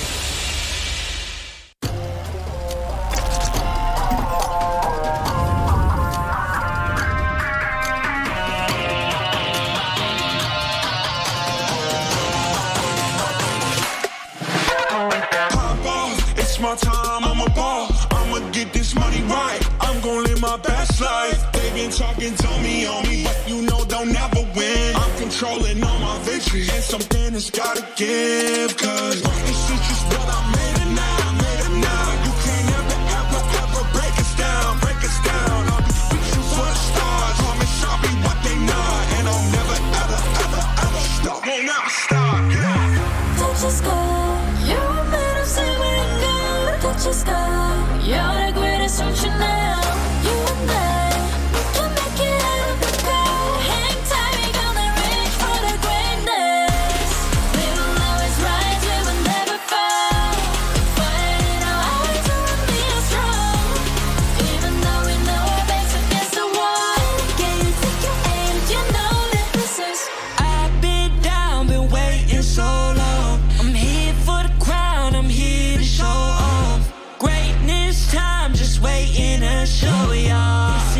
time to remember. So many times I lie in the basement waiting for greatness. No, I won't listen to anyone hating on me, telling me I wouldn't make it. Cause I did everything that they said I couldn't. Caught my footing and I kept the controls. I stand for something, I ain't running now. I'm the greatest now, I just wanna make it burn. Don't let me down, don't let it up. I'm on the road, accomplish all of my goals, and I ain't gonna let you down. Don't you stop, you're a man of silver and gold. Don't you stop, you're the greatest from Chanel. You and I, we can make it out of the cold. Hang tight, we gonna reach for the greatness. We will always rise, we will never fall. We fire in our eyes and we are strong. Even though we know our backs against the wall. And again, pick your aim, you know that this is Coming for the game, cause we ready for the victory.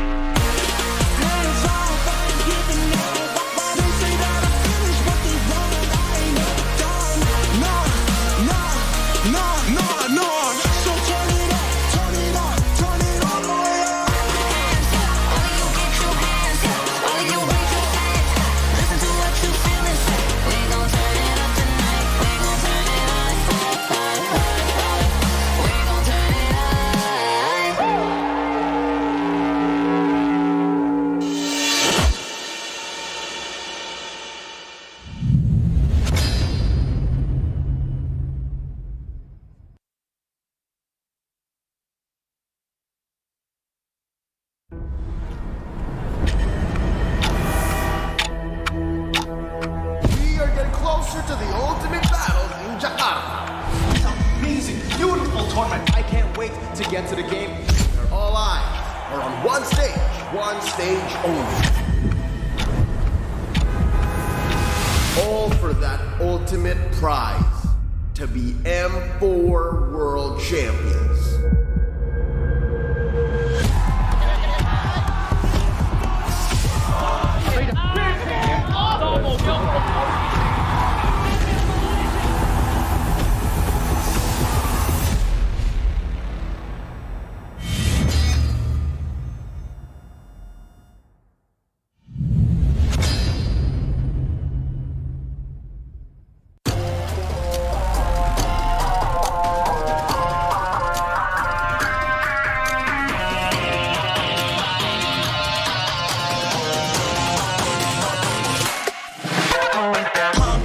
It's my time, I'm a ball. I'ma get this money right. I'm gonna live my best life. They been talking on me, but you know they'll never win. I'm controlling all my victories, and something has gotta give. Cause what's the shit is what I made it now. You can't ever break us down, I'll be reaching for the stars. Promise I'll be what they not, and I'll never stop. Won't ever stop, yeah. Don't you stop, you're a man of silver and gold. Don't you stop, you're the greatest from Chanel. You and I, we can make it out of the cold. Hang tight, we gonna reach for the greatness. We will always rise, we will never fall. We fire in our eyes and we are strong. Even though we know our backs against the wall. And again, you take your aim, you know that this is. I've been down, been waiting so long. I'm here for the crown, I'm here to show off. Greatness time, just waiting to show y'all. This is your time to remember. So many times I lie in the basement waiting for greatness. No, I won't listen to anyone hating on me, telling me I wouldn't make it. Cause I did everything that they said I couldn't. Caught my footing and I kept the controls. I stand for something, I ain't running now. I'm the greatest now, I just wanna make it proud. Don't let me down, don't let it up. I'm on the road, accomplish all of my goals, and I ain't gonna let you down. Don't you stop, you're a man of silver and gold. Don't you stop, you're the greatest from Chanel. You and I, we can make it out of the cold. Hang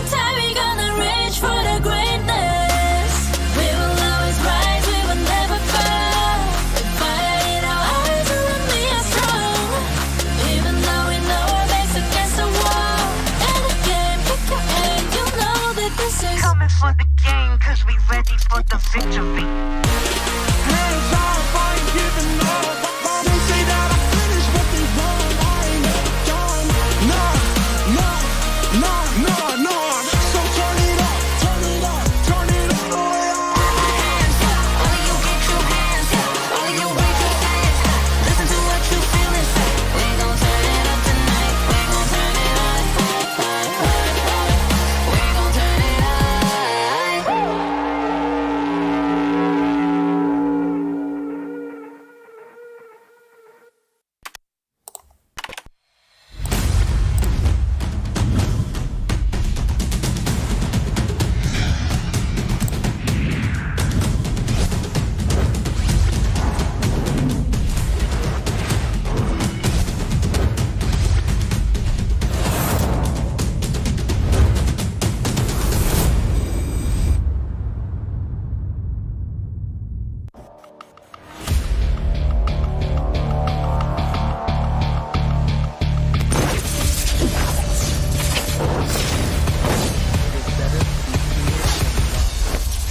If you cannot.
It's my time, I'm a ball. I'ma get this money right. I'm gon' live my best life. They been talking, told me on me, but you know don't never win. I'm controlling all my victories, and something has gotta give. Cause this is just what I made it now, made it now. You can't ever break us down, break us down. I'll be reaching for the stars, promise I'll be what they not, and I'll never ever stop. Won't never stop, yeah. Touch the sky, you're made of silver and gold. Touch the sky, you're the greatest future now.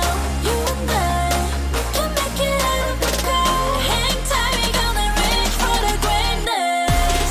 We will always rise, we will never fall. We fight in our eyes, and we are strong. Even though we know our backs against the wall. And again, you take your aim, you know that this is. I've been down, been waiting so long. I'm here for the crown, I'm here to show off. Greatness time, just waiting to show y'all. This is your time to remember.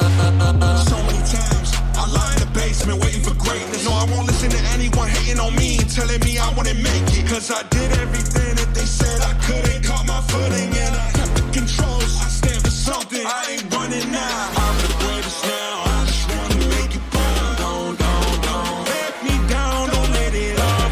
I'm on the road, accomplished all of my goals, and I ain't gonna let you down. Touch the sky, you're made of silver and gold. Touch the sky, you're the greatest future now. You and I, we can make it out of the cold. Hang tight, we gonna reach for the greatness. We will always rise, we will never fall. We fight in our eyes, and we are strong. Even though we know our backs against the wall. And again, pick your aim, you know that this is. Coming for the game, cause we ready for the victory. Hands off, I ain't giving up. They say that I finished what they want. I ain't never done. Nah.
Live in Jakarta. Welcome back, everybody, to the Mobile Legends Bang Bang M4 World Championships. They are killing it here today, here day number 1. But it gets even better.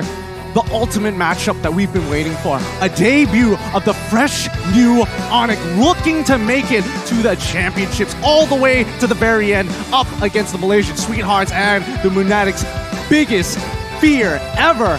My goodness, welcome everybody. M4 is looking great. My name is Giddy Q. This is Naisun as well as Leo as my co-casters. And I don't know, I'm feeling very nervous. I was confident just now, but now I'm hey, ooh, hopefully the secret lab chair can take all the butt sweat. I would say you have the right to be confident, right? Especially after the performance that we saw with Todak and just how I think it was Lungar, how Lungar they were. Yep. It could work really well in their favor against a team that relatively, if you look at the history of these two teams, they've done pretty well against. As Quatila as Todak is, I think as soon as you said the words Onyx Esports, that's when it sank in. Like, these are the MPL IDSDN champions. These are the MPL Invitational champions. And now, with this fresh new roster that can both play Sans or Drian in mid, it's all the more scary because, again, this roster is so deep. This roster can do so much.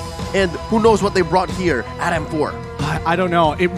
Things could change up, but just before we get into that matchup, remember that M4 is powered by Moonton, presented by TikTok, the official content partner, supported by Secret Lab, and well, thankfully they've got enough leather to protect my butt. But the official gaming chair and the esports charts, our analytical partner, Gank, our official merchandise partner, MeWatch, our media partner, and last but not least, Ministry of Tourism and Creative Economy of the Republic of Indonesia. We really can't thank our sponsors enough. This event is amazing and wouldn't even be possible without them. So thank you so very much.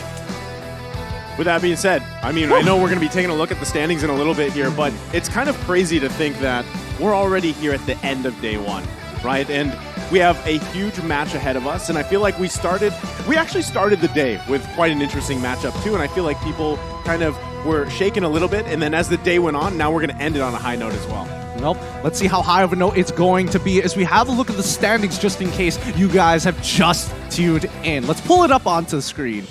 We're looking at the group standings for Group B, and tonight's final match will be for standings here for placement into the upper bracket. We're about to watch Todak versus Onyx Esports, and Todak already scored 1 victory, a dub over MVG, and tonight we'll see if they can shock the system and actually beat the hometown heroes in Onyx Esports. But I saw Onyx Esports earlier as they were testing their ping, you know, getting familiar with the equipment, and even way back at the hotel while they were having lunch, right? Yeah. You saw Coach Yeb, Kyrie, CW, the rest of the gang, they were in high spirits. So, again, I know it's not helping Gideon, but Onyx Esports looking great. I'm not sweating, you are.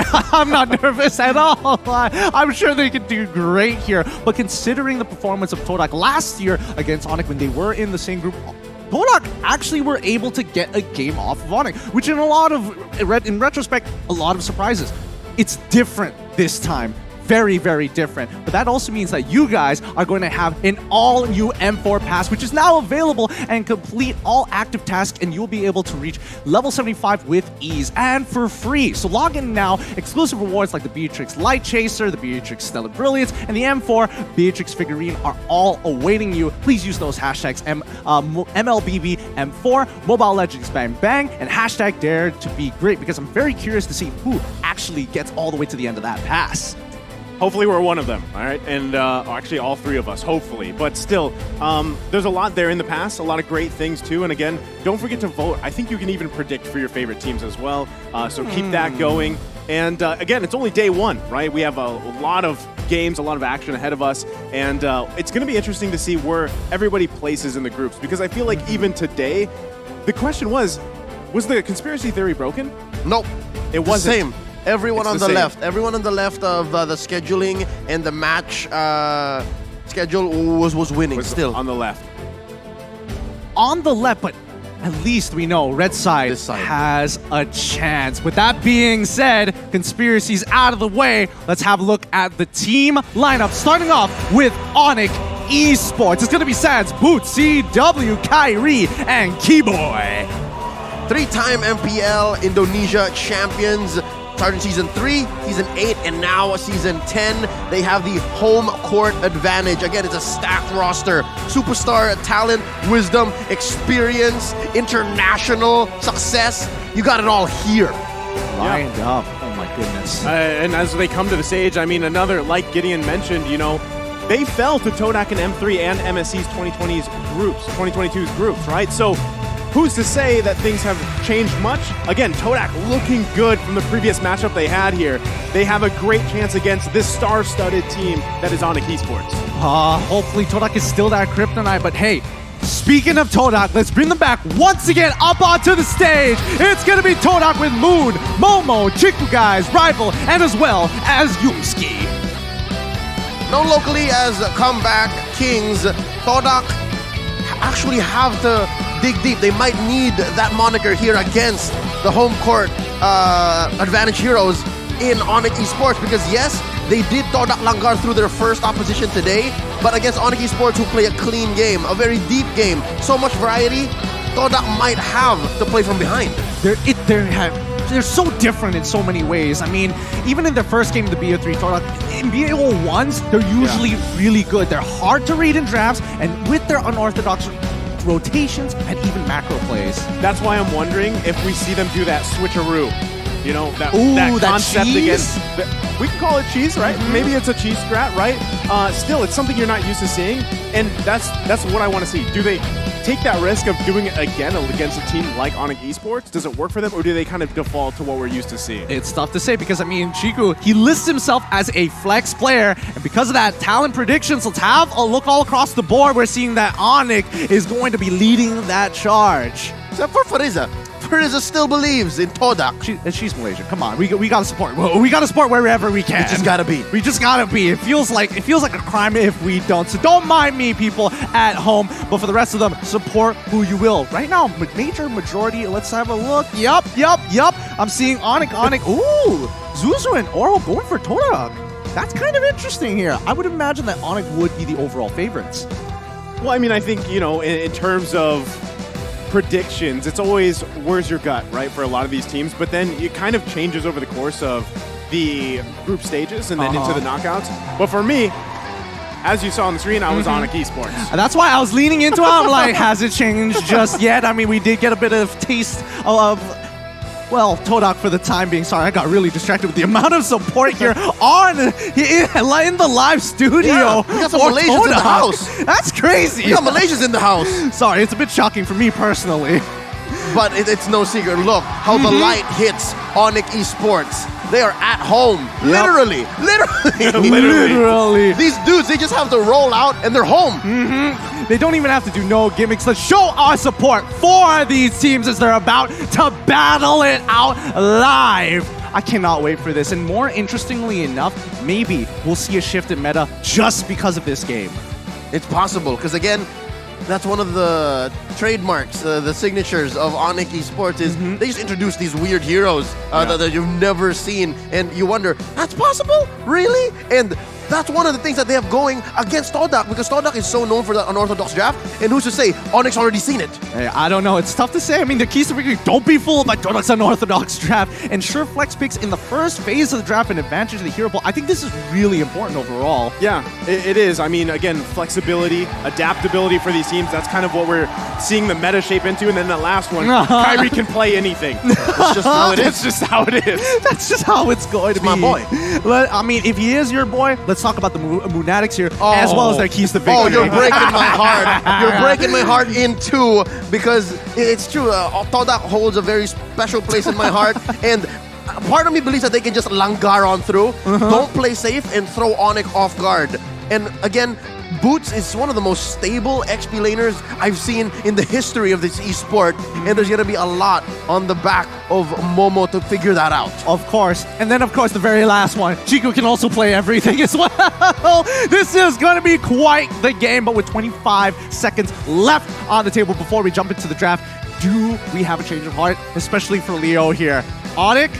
No. Come on. The fact that the camera just zoomed in to again, one of the greatest minds the region, the world has ever seen, Coach Denver Yeb Miranda. Like, there's no question. The mechanics are there, and then the guidance, the wisdom is there. The only really way Todak can take this is if they langar on through. It's gonna be a wild card factor for me. That's what we're hopeful for, but the audience prediction is leaning more towards Onyx. Even supporters for Todak are trying their best to climb their way back on through. It's gonna be tough. Dude, I love how the Turkish are split right in half. Yeah. It's like, I don't know. I do like Unorthodox, but Onyx kind of good at the same time. It's tough. Honestly, this is a really, really difficult prediction to make, especially for such a big money match. I think a lot of this too, you mentioned Chico guys, right? I think a lot of eyes are naturally going to be on Kyrie too to see how that pacing goes. Because honestly, that's one thing worked so well for Todak in the previous game. They allowed the jungle to get online quickly. Yes, of course. But here we go. The drafting has already begun. Coming in with blue side. Thank God, yes. Todak, 1-1, Kajan as well as Lilia already banned out. But then we jump over to Onyx. They banned out the glue and as well as the Valentina. it's possible that we have open a lot of junglers. Because so far, it's all open. Fanny's open. Fanny is open. Joy is axed. Oh boy. Yeah, no, Fanny's open. You have Fredrin open as well. Lapu Lapu is an option. Even Farsa were snubbed in the bans. Absolutely. So Box is in range, no question.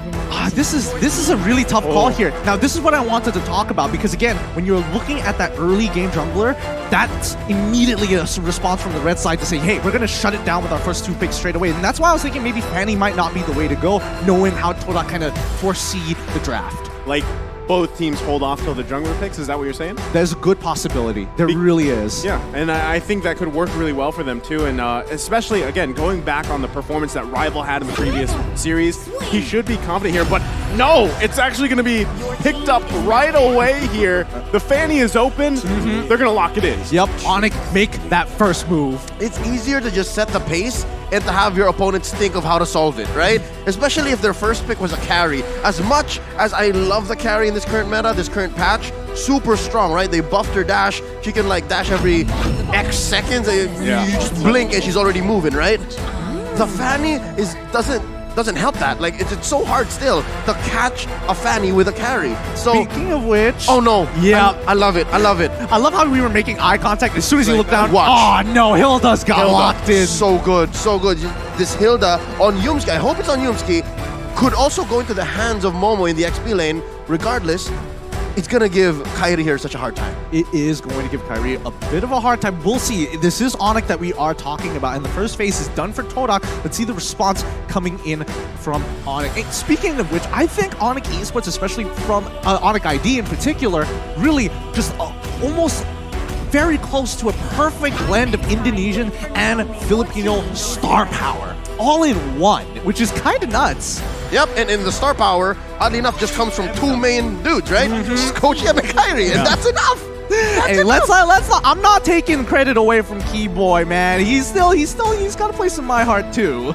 Oh, I like the ban. Like, I like the fact that the Hayabusa was banned out because before all this, I was like, you know, Rival had an amazing performance on the previous game, and it happened to be the Hayabusa, who, again, could have also gone in the hands of Kairi, but again, you leave that Fanny open, that's the pick, right? That's the pick he's going to go with. And as you guys mentioned, it is the perfect blend. And that's why, again, you've seen this Onyx Esports team really thrive with those additions, right? And that's something that nobody that is either a fan or maybe they're not a fan, but they can't deny that fact. Yeah, it just becomes inevitable. You can deny it, you can think there's factors, but no, the results are there. Yeah, the results are definitely there. And now Todak look to try and take away more support. Wait, Formez is just chilling in the crowd. That's Formez. That's Formez just chilling in the crowd casually. Well, this is still the group stages, so expect to see him a little later on. But Akai also getting banned out. Whoa, this is a really good call coming in from Onyx. They're going deep. They're covering their bases. Junglers of all sorts.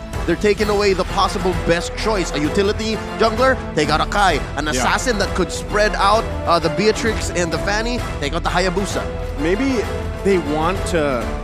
I don't know if this is going to happen, but maybe they want to play against that Fanny Ling in the jungle. That could happen because again, your options are like you said, they're covering the bases, right? You have the assassins, you have those tanky junglers. There's the Cho being taken out here. So again, what is that option for Rival in the jungle? It's already very narrow as it is. Yeah, I think he still has a couple of options to really work with, but it needs to work. Coincidentally, it needs to work well with Momo in the EXP lane, right? Because they could take the angle of, hey, let's jump into the backline. We're specifically targeting this Beatrix, or maybe looking to have a hero that can force out farmers to use that call altar as soon as possible. Possibly thinking of Song. That's an XP laner, yeah. So we're looking at Momo more than Rival. It's going. The solution can come from either. Exactly. And let's not forget the classic Todak. They might even just whip out a Lunox into the jungle for fun. You know, you never know. It's not impossible that the carry could also go into the jungle. Yep. if you're looking at already Kairi hunting down the carry, it doesn't mind. I wouldn't mind it being a mirror match here, like just legit having them both farm up. But ooh, I can't believe that the Kadira was snubbed.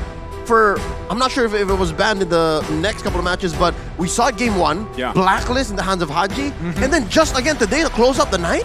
Yeah, I think this is a really good pick, especially when it's up against someone like Yves, and not to mention that when you are looking for that one-shot potential against these marksmen, no problem. If I'm not looking for Yves, I'm just going to make sure Chico doesn't get to play the game. Are we looking at is this a... Where is the Faramis going in this case? Is it Keyboy? Is it a Rome Faramis? A Faramis? Yup. We just had a moment there. I'm sorry. Eye contact is just through the roof right now. Yeah, it could be a mid. Either way. Either way, it's still possible. Could be, correct, yeah. All right, now, I will mention that there is a possibility that both of them might take Rome boots, both looking for those, I don't know, it could be a dire hit for all I know, coming in from Kadita, and we're expecting, Faramis to be the one. We won't know just yet until we get into the game and look at that emblems. Now, Ling and as well as Masha. Very, very interesting. Masha, just the worst for marksmen, but Fredrin to be the shield of Onyx. Oh, this is, I wasn't expecting a Masha to pop up here already in day 1, but I agree. Again, we were talking about spiciness, right? You can consider this a little bit of spiciness, right, for this last game of the day here. But like I expected too, it's going to be that Ling Fanny matchup here. Both teams have to be able to secure that early jungle pacing, and I gotta say, for Kairi, it's going to be difficult because you got a Hilda across from you. Yes. And we know how much havoc a Hilda can cause. Not just, as well as the Masha. Yes. But just the same, Todak's lineup here, that's way too much scaling. You're expecting too much from the map in terms of XP and gold. You're looking at a carry, an Eve, a Ling, and a Masha. How are they going to make that work? Look, I think they have some kind of orthodox way to get through certain phases of the game that are really awkward for Todak, but very clearly in Onyx's favor. So we're just going to have to keep our eyes sharp here. Don't miss a moment of this matchup as we jump into the land of Dawn. Our very final game of day number 1 comes down between Todak versus Onyx Esports. All right, can confirm now that the Faramis is going into the hands of Sans, and it is a roaming Kadira. Watch out, look, Momo! Oh, already. So soon. Yeah, so very That's the plan, that's the game plan. That's exactly what you were calling. Kairi, though, first blood drawn by Yumski. And as we were saying, these two heroes alone are going to cause havoc for Kairi. What? What ult? I mean, what ult? Level 1. This is, they cheesed them. They sent Momo in as well. They let go of Momo's very first wave to pull this off. That's crazy. That's just nuts. What? How? How? It's all about the collapse. Again, Kairi is rocking the high and dry. He's expecting that there would be... I think that's what I was expecting as well. They're looking for some scale-in, looking for at least to build up some EXP and some gold to make this matter. But instead, they went the complete opposite. It's a total langar. Just bumped straight into the jungle. That's the idea. And even Onyx, they are a little bit more aware of what Yumski is trying to do, but Kairi is losing levels of time. Yeah, Yumski gonna be careful here if he can, but Kairi able to take the revenge, gets the kill. But Rival now should be able to just secure himself a purple buff. Oh my goodness, this is the plan all along. Attack the jungle, take away the early game prowess with just simple tactics. Really nicely done by Todak all the way through.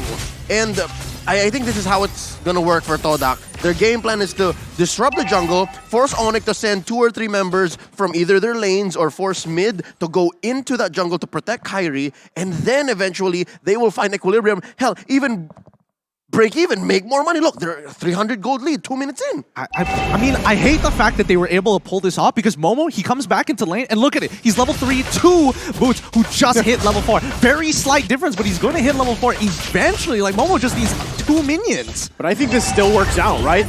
All of that in the last 2 minutes just makes a breeze for the first turtle here. So that's already huge, at least in terms of economy. But here in the mid lane, Yumski going to be the focus again. Oh, can he get away? One hit, he's going to bob and weave and survived. The moves and grooves. Moves and grooves. As you put it so eloquently, could have been, but that's what you get with the Hilda. That's why there's a room for her in the meta at all times, especially when assassins like Ling and Fanny are a thing. It's got to be so frustrating because Onyx invested a lot of time and a lot of movement on the map. 5 people made contact with Yumski before he got out of there, popping that sprint at the same time. So at the very least, Onyx now setting up that front line, making sure, you know, Todak doesn't get too far away with this. And he's not stopping. Look, he's there again. He brought Rival there. Oh, Onyx Esports, though, trying to do their best to work around it. It's Chiku, guys, that falls here. Now they're going to get out of dodge the best they can. Yumski going to be the focus. They're still looking to pursue as Boots goes in, gets the taunt, but Moon going to have to flicker out. It's Yumski going to be the focus again. Kyrie grabbing another kill. There we go. Onyx seeing exactly what they need to do. Saw Yumski and we're like, okay, there might be more this time. Todak might escalate things. And as soon as Chiku guys came into vision, instant pounce. Yeah, fool me once. Shame on you, fool me twice, not gonna happen. So Onyx understands that they have to make the most of these rotations. If they're gonna answer, something's gotta give. They have to commit something and gain something. Rival! What? Oh, he got really, really close to actually getting that kill, but Yumski gonna, you know, face check it first. I'm very curious as to see how Todak is actually going to transition into the mid game specifically, because that's when you expect to see Onyx really getting out of the laning phase and working as a unit. I think that's a good point, but at the same time, Onyx Esports at this point, it took them what, 2-3 minutes to figure it out. That real adjustment already, and now I feel like now that this next turtle is up, they do have a choice. Do we just give it away? But look at the positioning already from Onyx Esports. Yumski though gonna spot out CW, but Sands and Boots not too far, but they're too late. Rival able to secure another turtle here for Todak. Oh, I mean, right now Kyrie is getting harassed out of his mind. Even running down towards the turtle, you can see Momo chasing him. Yeah. But as it is, Todak is happy that this is how the early game has gone, despite having, you know, conceded a few kills. And if it gets CW, the flicker in! Tempest Blade's gonna come out. He survives though with that Cult Altar. But now Sand's gonna be the focus. He takes all the damage. Moon grabbing the kill here under the tier 1, tier 2. That's what you buy with a hero like Moon, with heroes like Hilda and Masha on Momo and Moon's on Yumski. Again, Moon is, I keep mentioning Moon, he really hasn't left mid. Yeah, he really hasn't left mid. He's really accumulating the farm, and the rest of the team, including the side lanes, are pulling pressure, strangely enough. So that's how they scale up. You scramble the opponent so they can answer. Oh, no. Ooh. Close one. I was holding my breath. Yeah, same. So they can't answer on a conventional way, and then you just farm up. Look, it grew up to about 1,000 and change. Yeah, the bleeding has not stopped just yet, Yeah. but this is a comfortable position for Onyx, right? They still can actually get to the later stages and look for that big fight in the mid game. However, keep your eyes, especially from Todak, the 2 ones who are carrying Moon, and as well as, Chiku, guys. Rival's not going to die. Okay, he gets out of there. All right. Weapon swipe up my forehead real quick. I think it's still working out though, because Kyrie's behind in levels, right? Yep. He's level 7, Rival's level 9, and so objectively, you're gonna have that advantage already in the jungler. So if they can continue that on, this might be a clean take for Todak in terms of turtles, as the next one's gonna be up in about 10 seconds here. But you can see them both fighting for space and position around that turtle pit. I was about to say, one key advantage that at least Onyx has is TW is ahead. TW is getting a lot of items, building up, but wait, no, underneath mid. Kyrie once again pushed out of the jungle here. So just like that, it is going to be a clean sweep of turtles. Momo though, Sands able to pick up a kill with that Stampede. And there could be a small win here, but Yumski gonna fall as well. Kyrie able to get the killing spree, another kill for him in the jungle. Yeah, but they do translate into a turret down bottom, so eventually the farm will still keep rolling. I was saying, CW farming a little better than Chico Guys, but we can't count out Chico Guys. Chico Guys just has that weird killer instinct, can come on any time, in any way. He can be 0, 6, and 2 and still carry from there. And especially when you're on a hero like Harry, that's definitely something you have to be very wary of, even if you're as tanky as Boots. Kyrie's still getting harassed as always, but it's tough with the composition that Todak has. Momo is not going to let him have fun, and neither is Yumski. Man, and just like that, I mean, there's turrets going down here. Finally, the second one in the game, both having won. So they're going to be working around with that space here, but still focus on the mid lane. Both these teams have the tools they need to win these small skirmishes leading up to that first Lord of the game. Looking at the items so far, it's looking pretty good for the side of Todak, but even then, Onyx, as soon as they're getting their second as well as their third items, we'll see the table start to shift in their favor if Todak loses that lead. Oh, look at this massive farm on both Rival and the Chico Guys. CW though, I was wrong. CW's not farming as well as much. This is the first time we're seeing the item builds, and he just has Blade of Despair. That's trouble. Well, to be fair, he did get dove twice, one having to break his flicker, the second to death. So forcing him home. So yes, he's saving himself, not many deaths, but he's not staying in lane as long as much as he should. Yeah, the economy's not looking good. Oh, CW gonna have to flicker out to survive that. So still, total control here from Todak on Onyx Esports purple buff, and just making it hell here for Kyrie to even get any buff. And the poking back and forth. Now it looks like Todak's gonna go ahead and focus on the mid lane. The flicker comes in. Boots though, working on Chico Guys, can't get him as he falls here in the tier 1. Sand's gonna flicker out too. Turret falls down though. Kyrie trying to unleash, able to pick up a kill, make it a double as Momo falls as well. Already, the tables are slowly starting to turn. The gears for Onyx Esports, making it so much more of a problem for Todak. Boots, the shield of Onyx right now, must keep Todak in check. So here's what's gonna happen. If Onyx continues on this path, there is a window wherein they are ahead. There is a window wherein they will say where the fights happen and how they happen. But eventually, Todak is gonna have Yumski and Momo just diving up front, possibly Momo having his third Guardian helmet, and then he can just one-hit CW. Hell, maybe even one-hit Kyrie. It's that scary when we get into the late game. So I'm guessing there's a time frame of maybe about 4 or 5 more minutes before that can happen. I think that's good timing as well. And you gotta point out the fact too, Rival has just had a chill game. This is the most comfortable probably game you can have on this link, right? You're 0-0-0, almost 10 minutes in the game. You're gonna be able to work on these objectives the way you want. Meanwhile, it's the polar opposite for Kyrie. 5-1-1, but he's 3 levels down. But it's a good recovery though, given the early game, what happened in the first 2 minutes. But we can counter blessings as much as we want, but it's all about this purple. Who's gonna get it? Rival can Rival secure. They just got Lord! Yeah, I mean, again, Kyrie has done a good job working back from this, but still objectively, it's Todak with that advantage. Like you guys mentioned, you have Momo and Yumski going to any...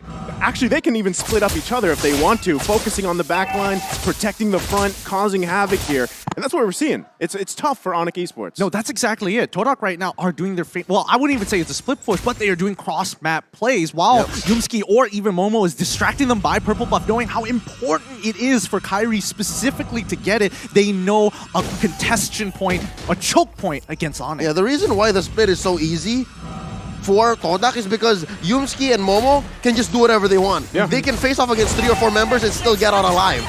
So that's why all the rest of the members of Todak are still farming elsewhere. They're pushing hard. They're gonna get that taunt off, but still it's only a turn that goes down. Kyrie from the backside though, can't get a kill. It was almost there, but he's gonna fall here. Boots though, gonna fall as well. Chico Guys take it out, but it's a 1-for-3 trade. And now Todak knocking on the door of Onyx Esports. This is getting very sweaty already. One inhibitor has fallen. I was expecting maybe a second one here, but Onyx, they've got to be really careful here. They have to stop this bleeding now. That bottom lane inhibitor push is a leaking roof. That is permanent damage. Again, we were just talking about how Momo and Yumsi can go wherever they want. This makes it worse. You constantly have to send someone to clear that wave down bottom, or else you suffer a possible split push win. Oh boy, but once again, this contestation fight, these high-intensity areas, purple buff, Lord right now, and I'm guessing that Todak wants even more. They're going to start going for the orange. I wonder if, like, how many purple buffs Kairi has actually been managed to get this game. That's actually a really good point. I don't know if that's the first one, maybe it's the second, but he hasn't had many opportunities to take it. So finally, but still, even 12 minutes in the game, you can see how much pressure is being put there on that crucial buff here for Onic Esports. For sure. And I think, let's keep in mind, let's have a look at the replay one more time for that fight, because even though Onic looked like they had the initial upper hand, it turned around so quickly once Momo got into the fight. Very key. Watch where Chico Guys is and how many heroes from Onic he had on him before he eventually died. But do the math, folks. Do the math. 1 for 3. Take that trade any day. Any day for sure. But Todak, with a 5.5k lead here, it's only going to be fruitful for... Whoa! Yo, where did half of his life go? I mean, he is 5-2-2. He has high and dry. Correct. Right? And then Rival was alone, so it makes sense. But like, Rival's got like 10k on Kairi, who's like 3k down, and he's you also know 2 what? levels ahead of him. Yeah, you're 2 levels ahead. I would imagine you would do like a quarter at the very least. Could be the items, and again, I didn't see where Kairi came from. He was going at full speed, but could also be a factor as to how much damage he was dealing. Oh boy. All right. And then these Lings, they don't build any defense items at all. Oh, that's a good point. That is a good point. Just pop him, glass cannon. Well, let's see whether the glass cannon is going to be enough for this interaction. Yet again, purple buff going to be choked out here. Onic Esports still fighting for it, but it's going to ultimately be taken away. Momo and Yumski doing exactly what we painted the picture here. Yeah. Keyboy, though, waiting patiently, because now that the Lord is up, this could be a crucial pickoff if Keyboy can find it, as he waits patiently in that bush for now, but Todak not even going to enter that area. Oh my goodness, is somebody going to check it? Can he get hit? Rival's going to be gets the Tempest Blades out, and now Keyboy's going to be the one punished You're here. kidding! What a play coming out from Rival. You're kidding, that didn't one-shot him? What's going on? He had everything, even Magic Worship. He played it perfectly. At this point, Keyboy hasn't really farmed up, couldn't stay in the lane, get the XP, get the gold that he needed. He just could not. And you're looking at Rival who's at level 15, level 14. Keyboy's at 11. Just the base stat growth just made the difference. It really did. And I mean, right now at the 42k mark, they are clearly at an item power spike against Onic, who's at 37. They just need a little bit more time to catch up. But with this Luminous Lord, I don't know. We're expecting to see at least another inhibitor turn, or at the very least, a 5v5 fight. Yeah, I think, as this Lord marches down the bottom side, Onic Esports is still, even with this defense, they're going to have their work cut out for them, because what you're seeing is just engage after engage. And Keyboy, I mean, look how tanky Yusuke is. He's going to get dragged with the Stampede here behind enemy lines, but should be able to bob and weave out of there. They do lose that mid-turret, though. They're not even going to wait for the Lord here, as Todak is into the base of Onic Esports. Lord has made its way to the base. They lose that mid lane, and now they're going to lose more resources here, but Momo doing exactly what he needs to do. Kairi trying to poke down anybody that he can. Lord should go down shortly. They might look to end it here. It's still hitting the base. Tempest Blade's going to be popped. Yumski, though, quite low. And for now, Onic Esports able to hold on. World-class defense coming up from Onic Esports. Incredible. Oh, run, Moon, run. And what a clapback. 3 for 2. And Onic is still breathing. So exactly how did that happen? All right, first up, I think Boots got a solid taunt and put down the members of Todak to a very acceptable level for Kairi to clean up. Plus the pulls from Sans, who actually is doing great. I'd like to see what Sans is building here. Again, the replay coming up in just a couple seconds here. They were underneath the crystal, so best believe there was a lot of free turret hits, right? So here, look, watch Boots, watch Boots. Oh! See? Got her Appraisal's Wrath. You're right. The Appraisal's Wrath really making the difference, chunking out a lot of the members. But even prior to this, the fact that they were pulling the Lord's attention to minimize its damage on the crystal, that was key. All the difference. That was key.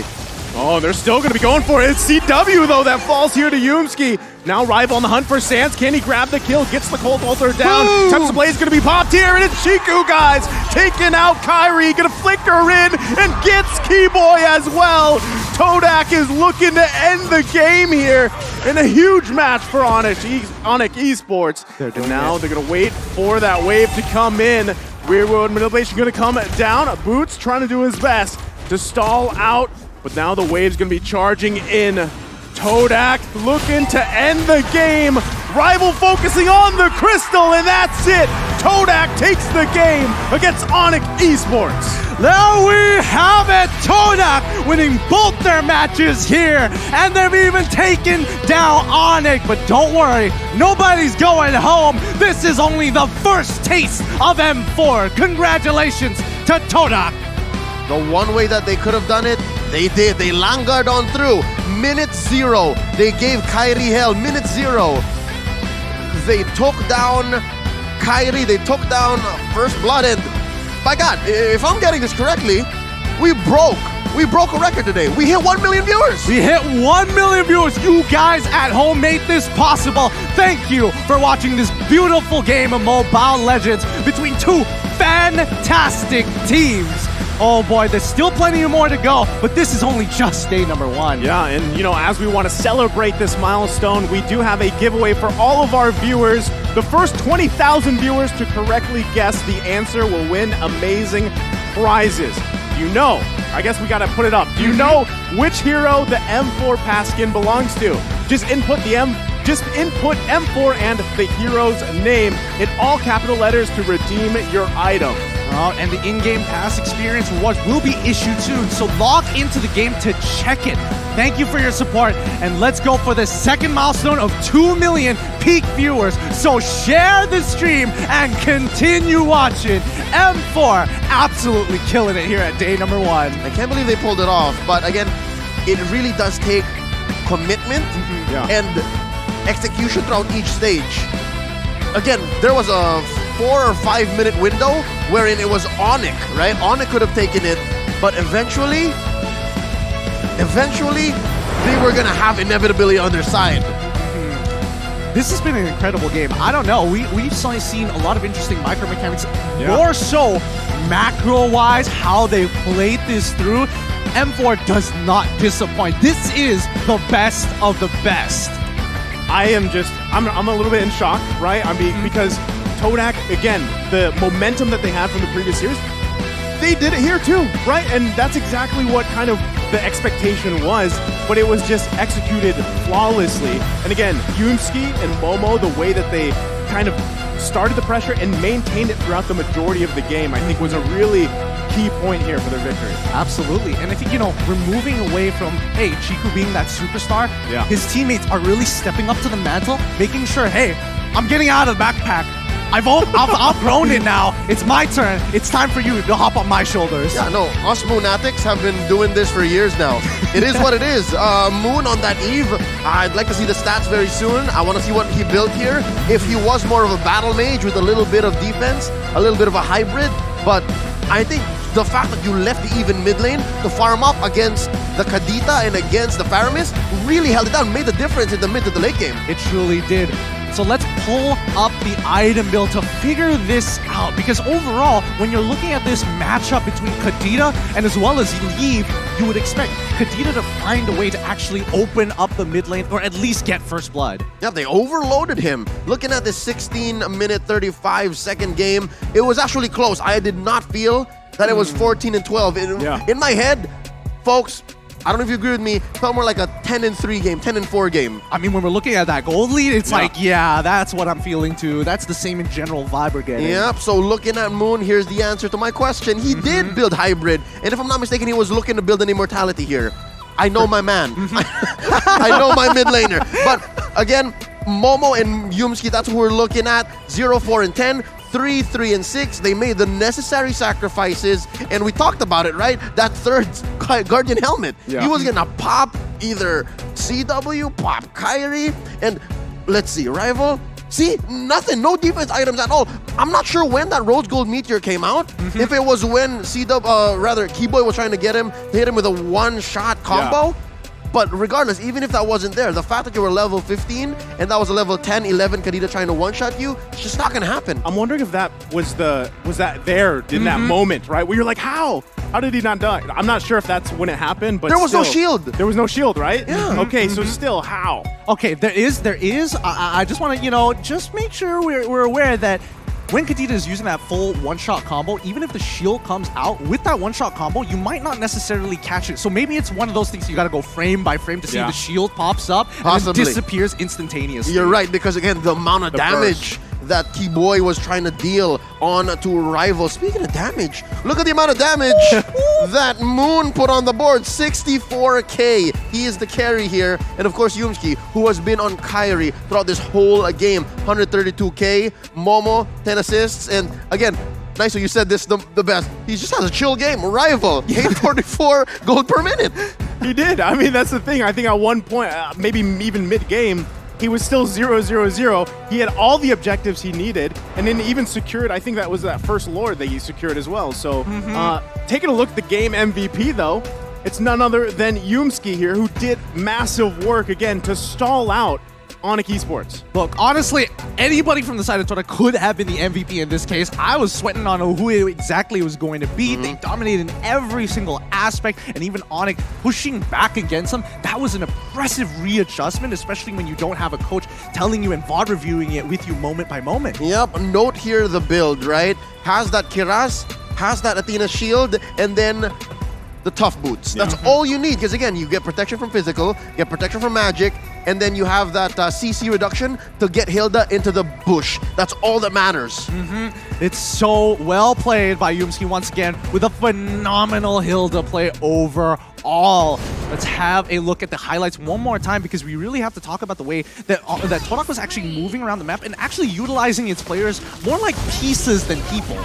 Yes, again, looking at their lineup, you would scratch your head. How did they get to this point? How did they farm this way? It demands so much scaling, so much XP, but as you put it, they use them as pieces. You put it together, you execute with a plan like this, and it just works. It leaves a lineup like CW, like Onyx, which is conventional. It just breaks. It really does. It just shatters. I feel like Onyx were playing more like the humans this time around. They had empathy. I was like, hey, Kyrie is having a tough time. We need to help him right now. That's what I'm saying. Like, it was literally a team effort to crowd around the purple buff. So it took so much away from what, those other lanes basically. And you put so much effort in trying to get a purple buff for your jungler that, again, everything kind of just collapses from there. And Todak did so well at just putting the pressure on the right spots. Even looking at the map, right? You're looking at the lineup. You have a Fanny, super mobile. You have a Fredrin who is just waiting in the bush and then just taunts like 4 or 5 dudes, right? Yeah. And then you make like Bane from The Dark Knight Returns. You think the map is your ally. And then Toda goes, I was born in the map. I was raised by the map. They own all 3 lanes plus the jungle. That's how this game happened. Honestly, it's pretty brutal. It really is pretty brutal how they control the map as a whole. But I do think that Onyx, they definitely had moments of brilliance, especially with that defense towards the very end, and also that the way they maintained their team fights. I don't know. I felt like the draft made all the difference for Todak here. I mean, you would imagine that Onyx, they lock in the Fanny and as well as the Beatrix. It's like, this is looking kind of free, right? And the Kadita too. And the Kadita. But then the wrench or the curveball, whichever you want to call it, was that Masha pick to complement the Hilda. For sure. But let's jump on over to the standings here as a conclusion of the day to see where everybody currently is at. In Group A, Blacklist still on top with 1 point after their victory. Incendio is going to be sitting after 2 games at 1 point as well. Falcon at 1 point, and Burn unfortunately still looking for a point on the board. Just to put this into perspective, we're possibly looking at Todak already securing an upper bracket slot. Like, this is comfort right here, being 2-0 at day 1. Yeah, it truly is, and I think it could get even better. They just need to push a little bit further, but hey, maybe my biasness is showing, but don't forget, Onyx, they're not out of this just yet. They will come back. But let's have a look at tomorrow's schedule to see what's going to be happening and keeping up with this action here. It's going to be looking at some of our favorite teams from across the world, and especially when we're talking about it's Group C as well as Group D. Man, if today was anything, I'm sure I can't wait to watch tomorrow, because there's a lot of favorites here too around the globe, right? We're starting off with RSG and OT. We've got the Valley, the second matchup versus S11, RRQ versus OT, then RRQ from Brazil, Akira, right, versus the Valley, Echo versus RRQ, and then we round out tomorrow, day 2, with Team Hawk and RRQ Akira. Tomorrow, the West comes out to play. Yeah. I'm so excited for Group C and Group D. I can't wait to see how it's in the Valley, and especially when we're talking about it, Echo as well. I have my eyes on them. This is tomorrow? Tomorrow, Echo versus RRQ Hoshi's happening? Hey, look, we already had Todak versus Onic, man. We gotta push the extension somewhere else, man. There's too much pressure around my nation. I mean, there's there's the given hype matches, those big matches and everything. But I think if today states anything, there are surprises, right? I mean, there is teams that people don't necessarily know too much about, and even after today, they're like, okay, now we know about this team. Today alone, a lot of predictions got ruined. Yeah. My guess coins are crying. Mine are done.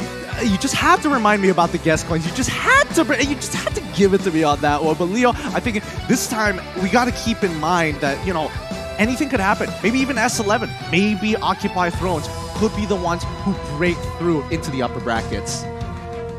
With that being said, hopefully you guys are going to be sticking around for tomorrow. And that has been the start of the Mobile Legends Bang Bang M4 World Championship Group Stage, day number 1. All right, guys, get ready for this. We would once again like to thank our sponsors, M4, which is powered by Moonton, presented by TikTok, the official content partner, supported by Secret Lab, the official gaming chair, and Esports Charts, our analytical partner, Gank, our official merchandise partner, MeWatch, our media partner, and last but not least, Ministry of Tourism and Creative Economy of the Republic of Indonesia here. TikTok Live Carnival cheer up for the M4. Watch the M4 matches on TikTok. You can participate in the cheer up for M4 activities by watching the M4 matches on TikTok itself and using the M4 exclusive customized gifts to cheer for those teams. There will be a chance to be on TV and win abundant gifts. You still got it? There's a special shout out to go. I got it, don't worry. I'm still going, powering through this. Special shout out to Secret Lab, the official gaming chair partner of M4, taking all my butt sweat. The Secret Lab Titan Evo 2022 gaming chair is the premier choice of some of the biggest esports tournaments in the world, including M4. It's obvious the Secret Lab Titan Evo 2022 gaming chair was designed to keep everyone seated in incredible comfort for a long, long time. And they're absolutely right with the puddle that I'm sitting in right now. Never go out of style when you're wearing game with Gank. A lifestyle fashion brand made for a modern gamer, and is the M4 World Championship official merchandise partner. Grab the M4 merchandise at www.gank.asia today. We still have 3 days left going to tomorrow, starting off with Group C and Group D for their first set of matches. So, in action. Until then, this is Getting Cute together with Leo and as well as Nice You, signing off. And I would like to see you guys tomorrow, but you guys, please give me some breath. Last words, please. I need to breathe. You did a great job. Today was an amazing day. Can't wait for tomorrow. We'll see you here tomorrow. Good night.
my time, I'm a ball. I'ma get this money right. I'm gonna live my best life. They been talking, tell me on me, but you know they'll never win. I'm controlling all my victories, and something has gotta give. Cause this is just what I made it now, made it now. You can't ever, ever, ever break us down, break us down. I'll be reaching for the stars, promise I'll be what they not, and I'll never, ever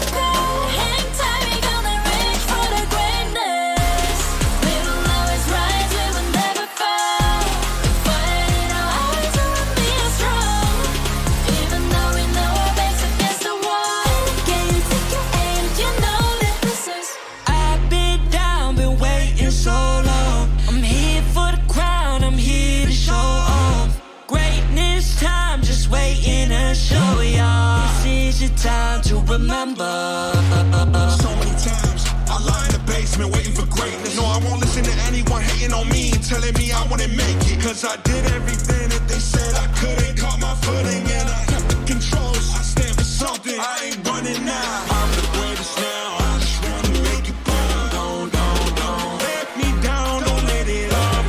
I've been on the road, accomplished all of my goals, and I ain't gonna let you down. Don't just go.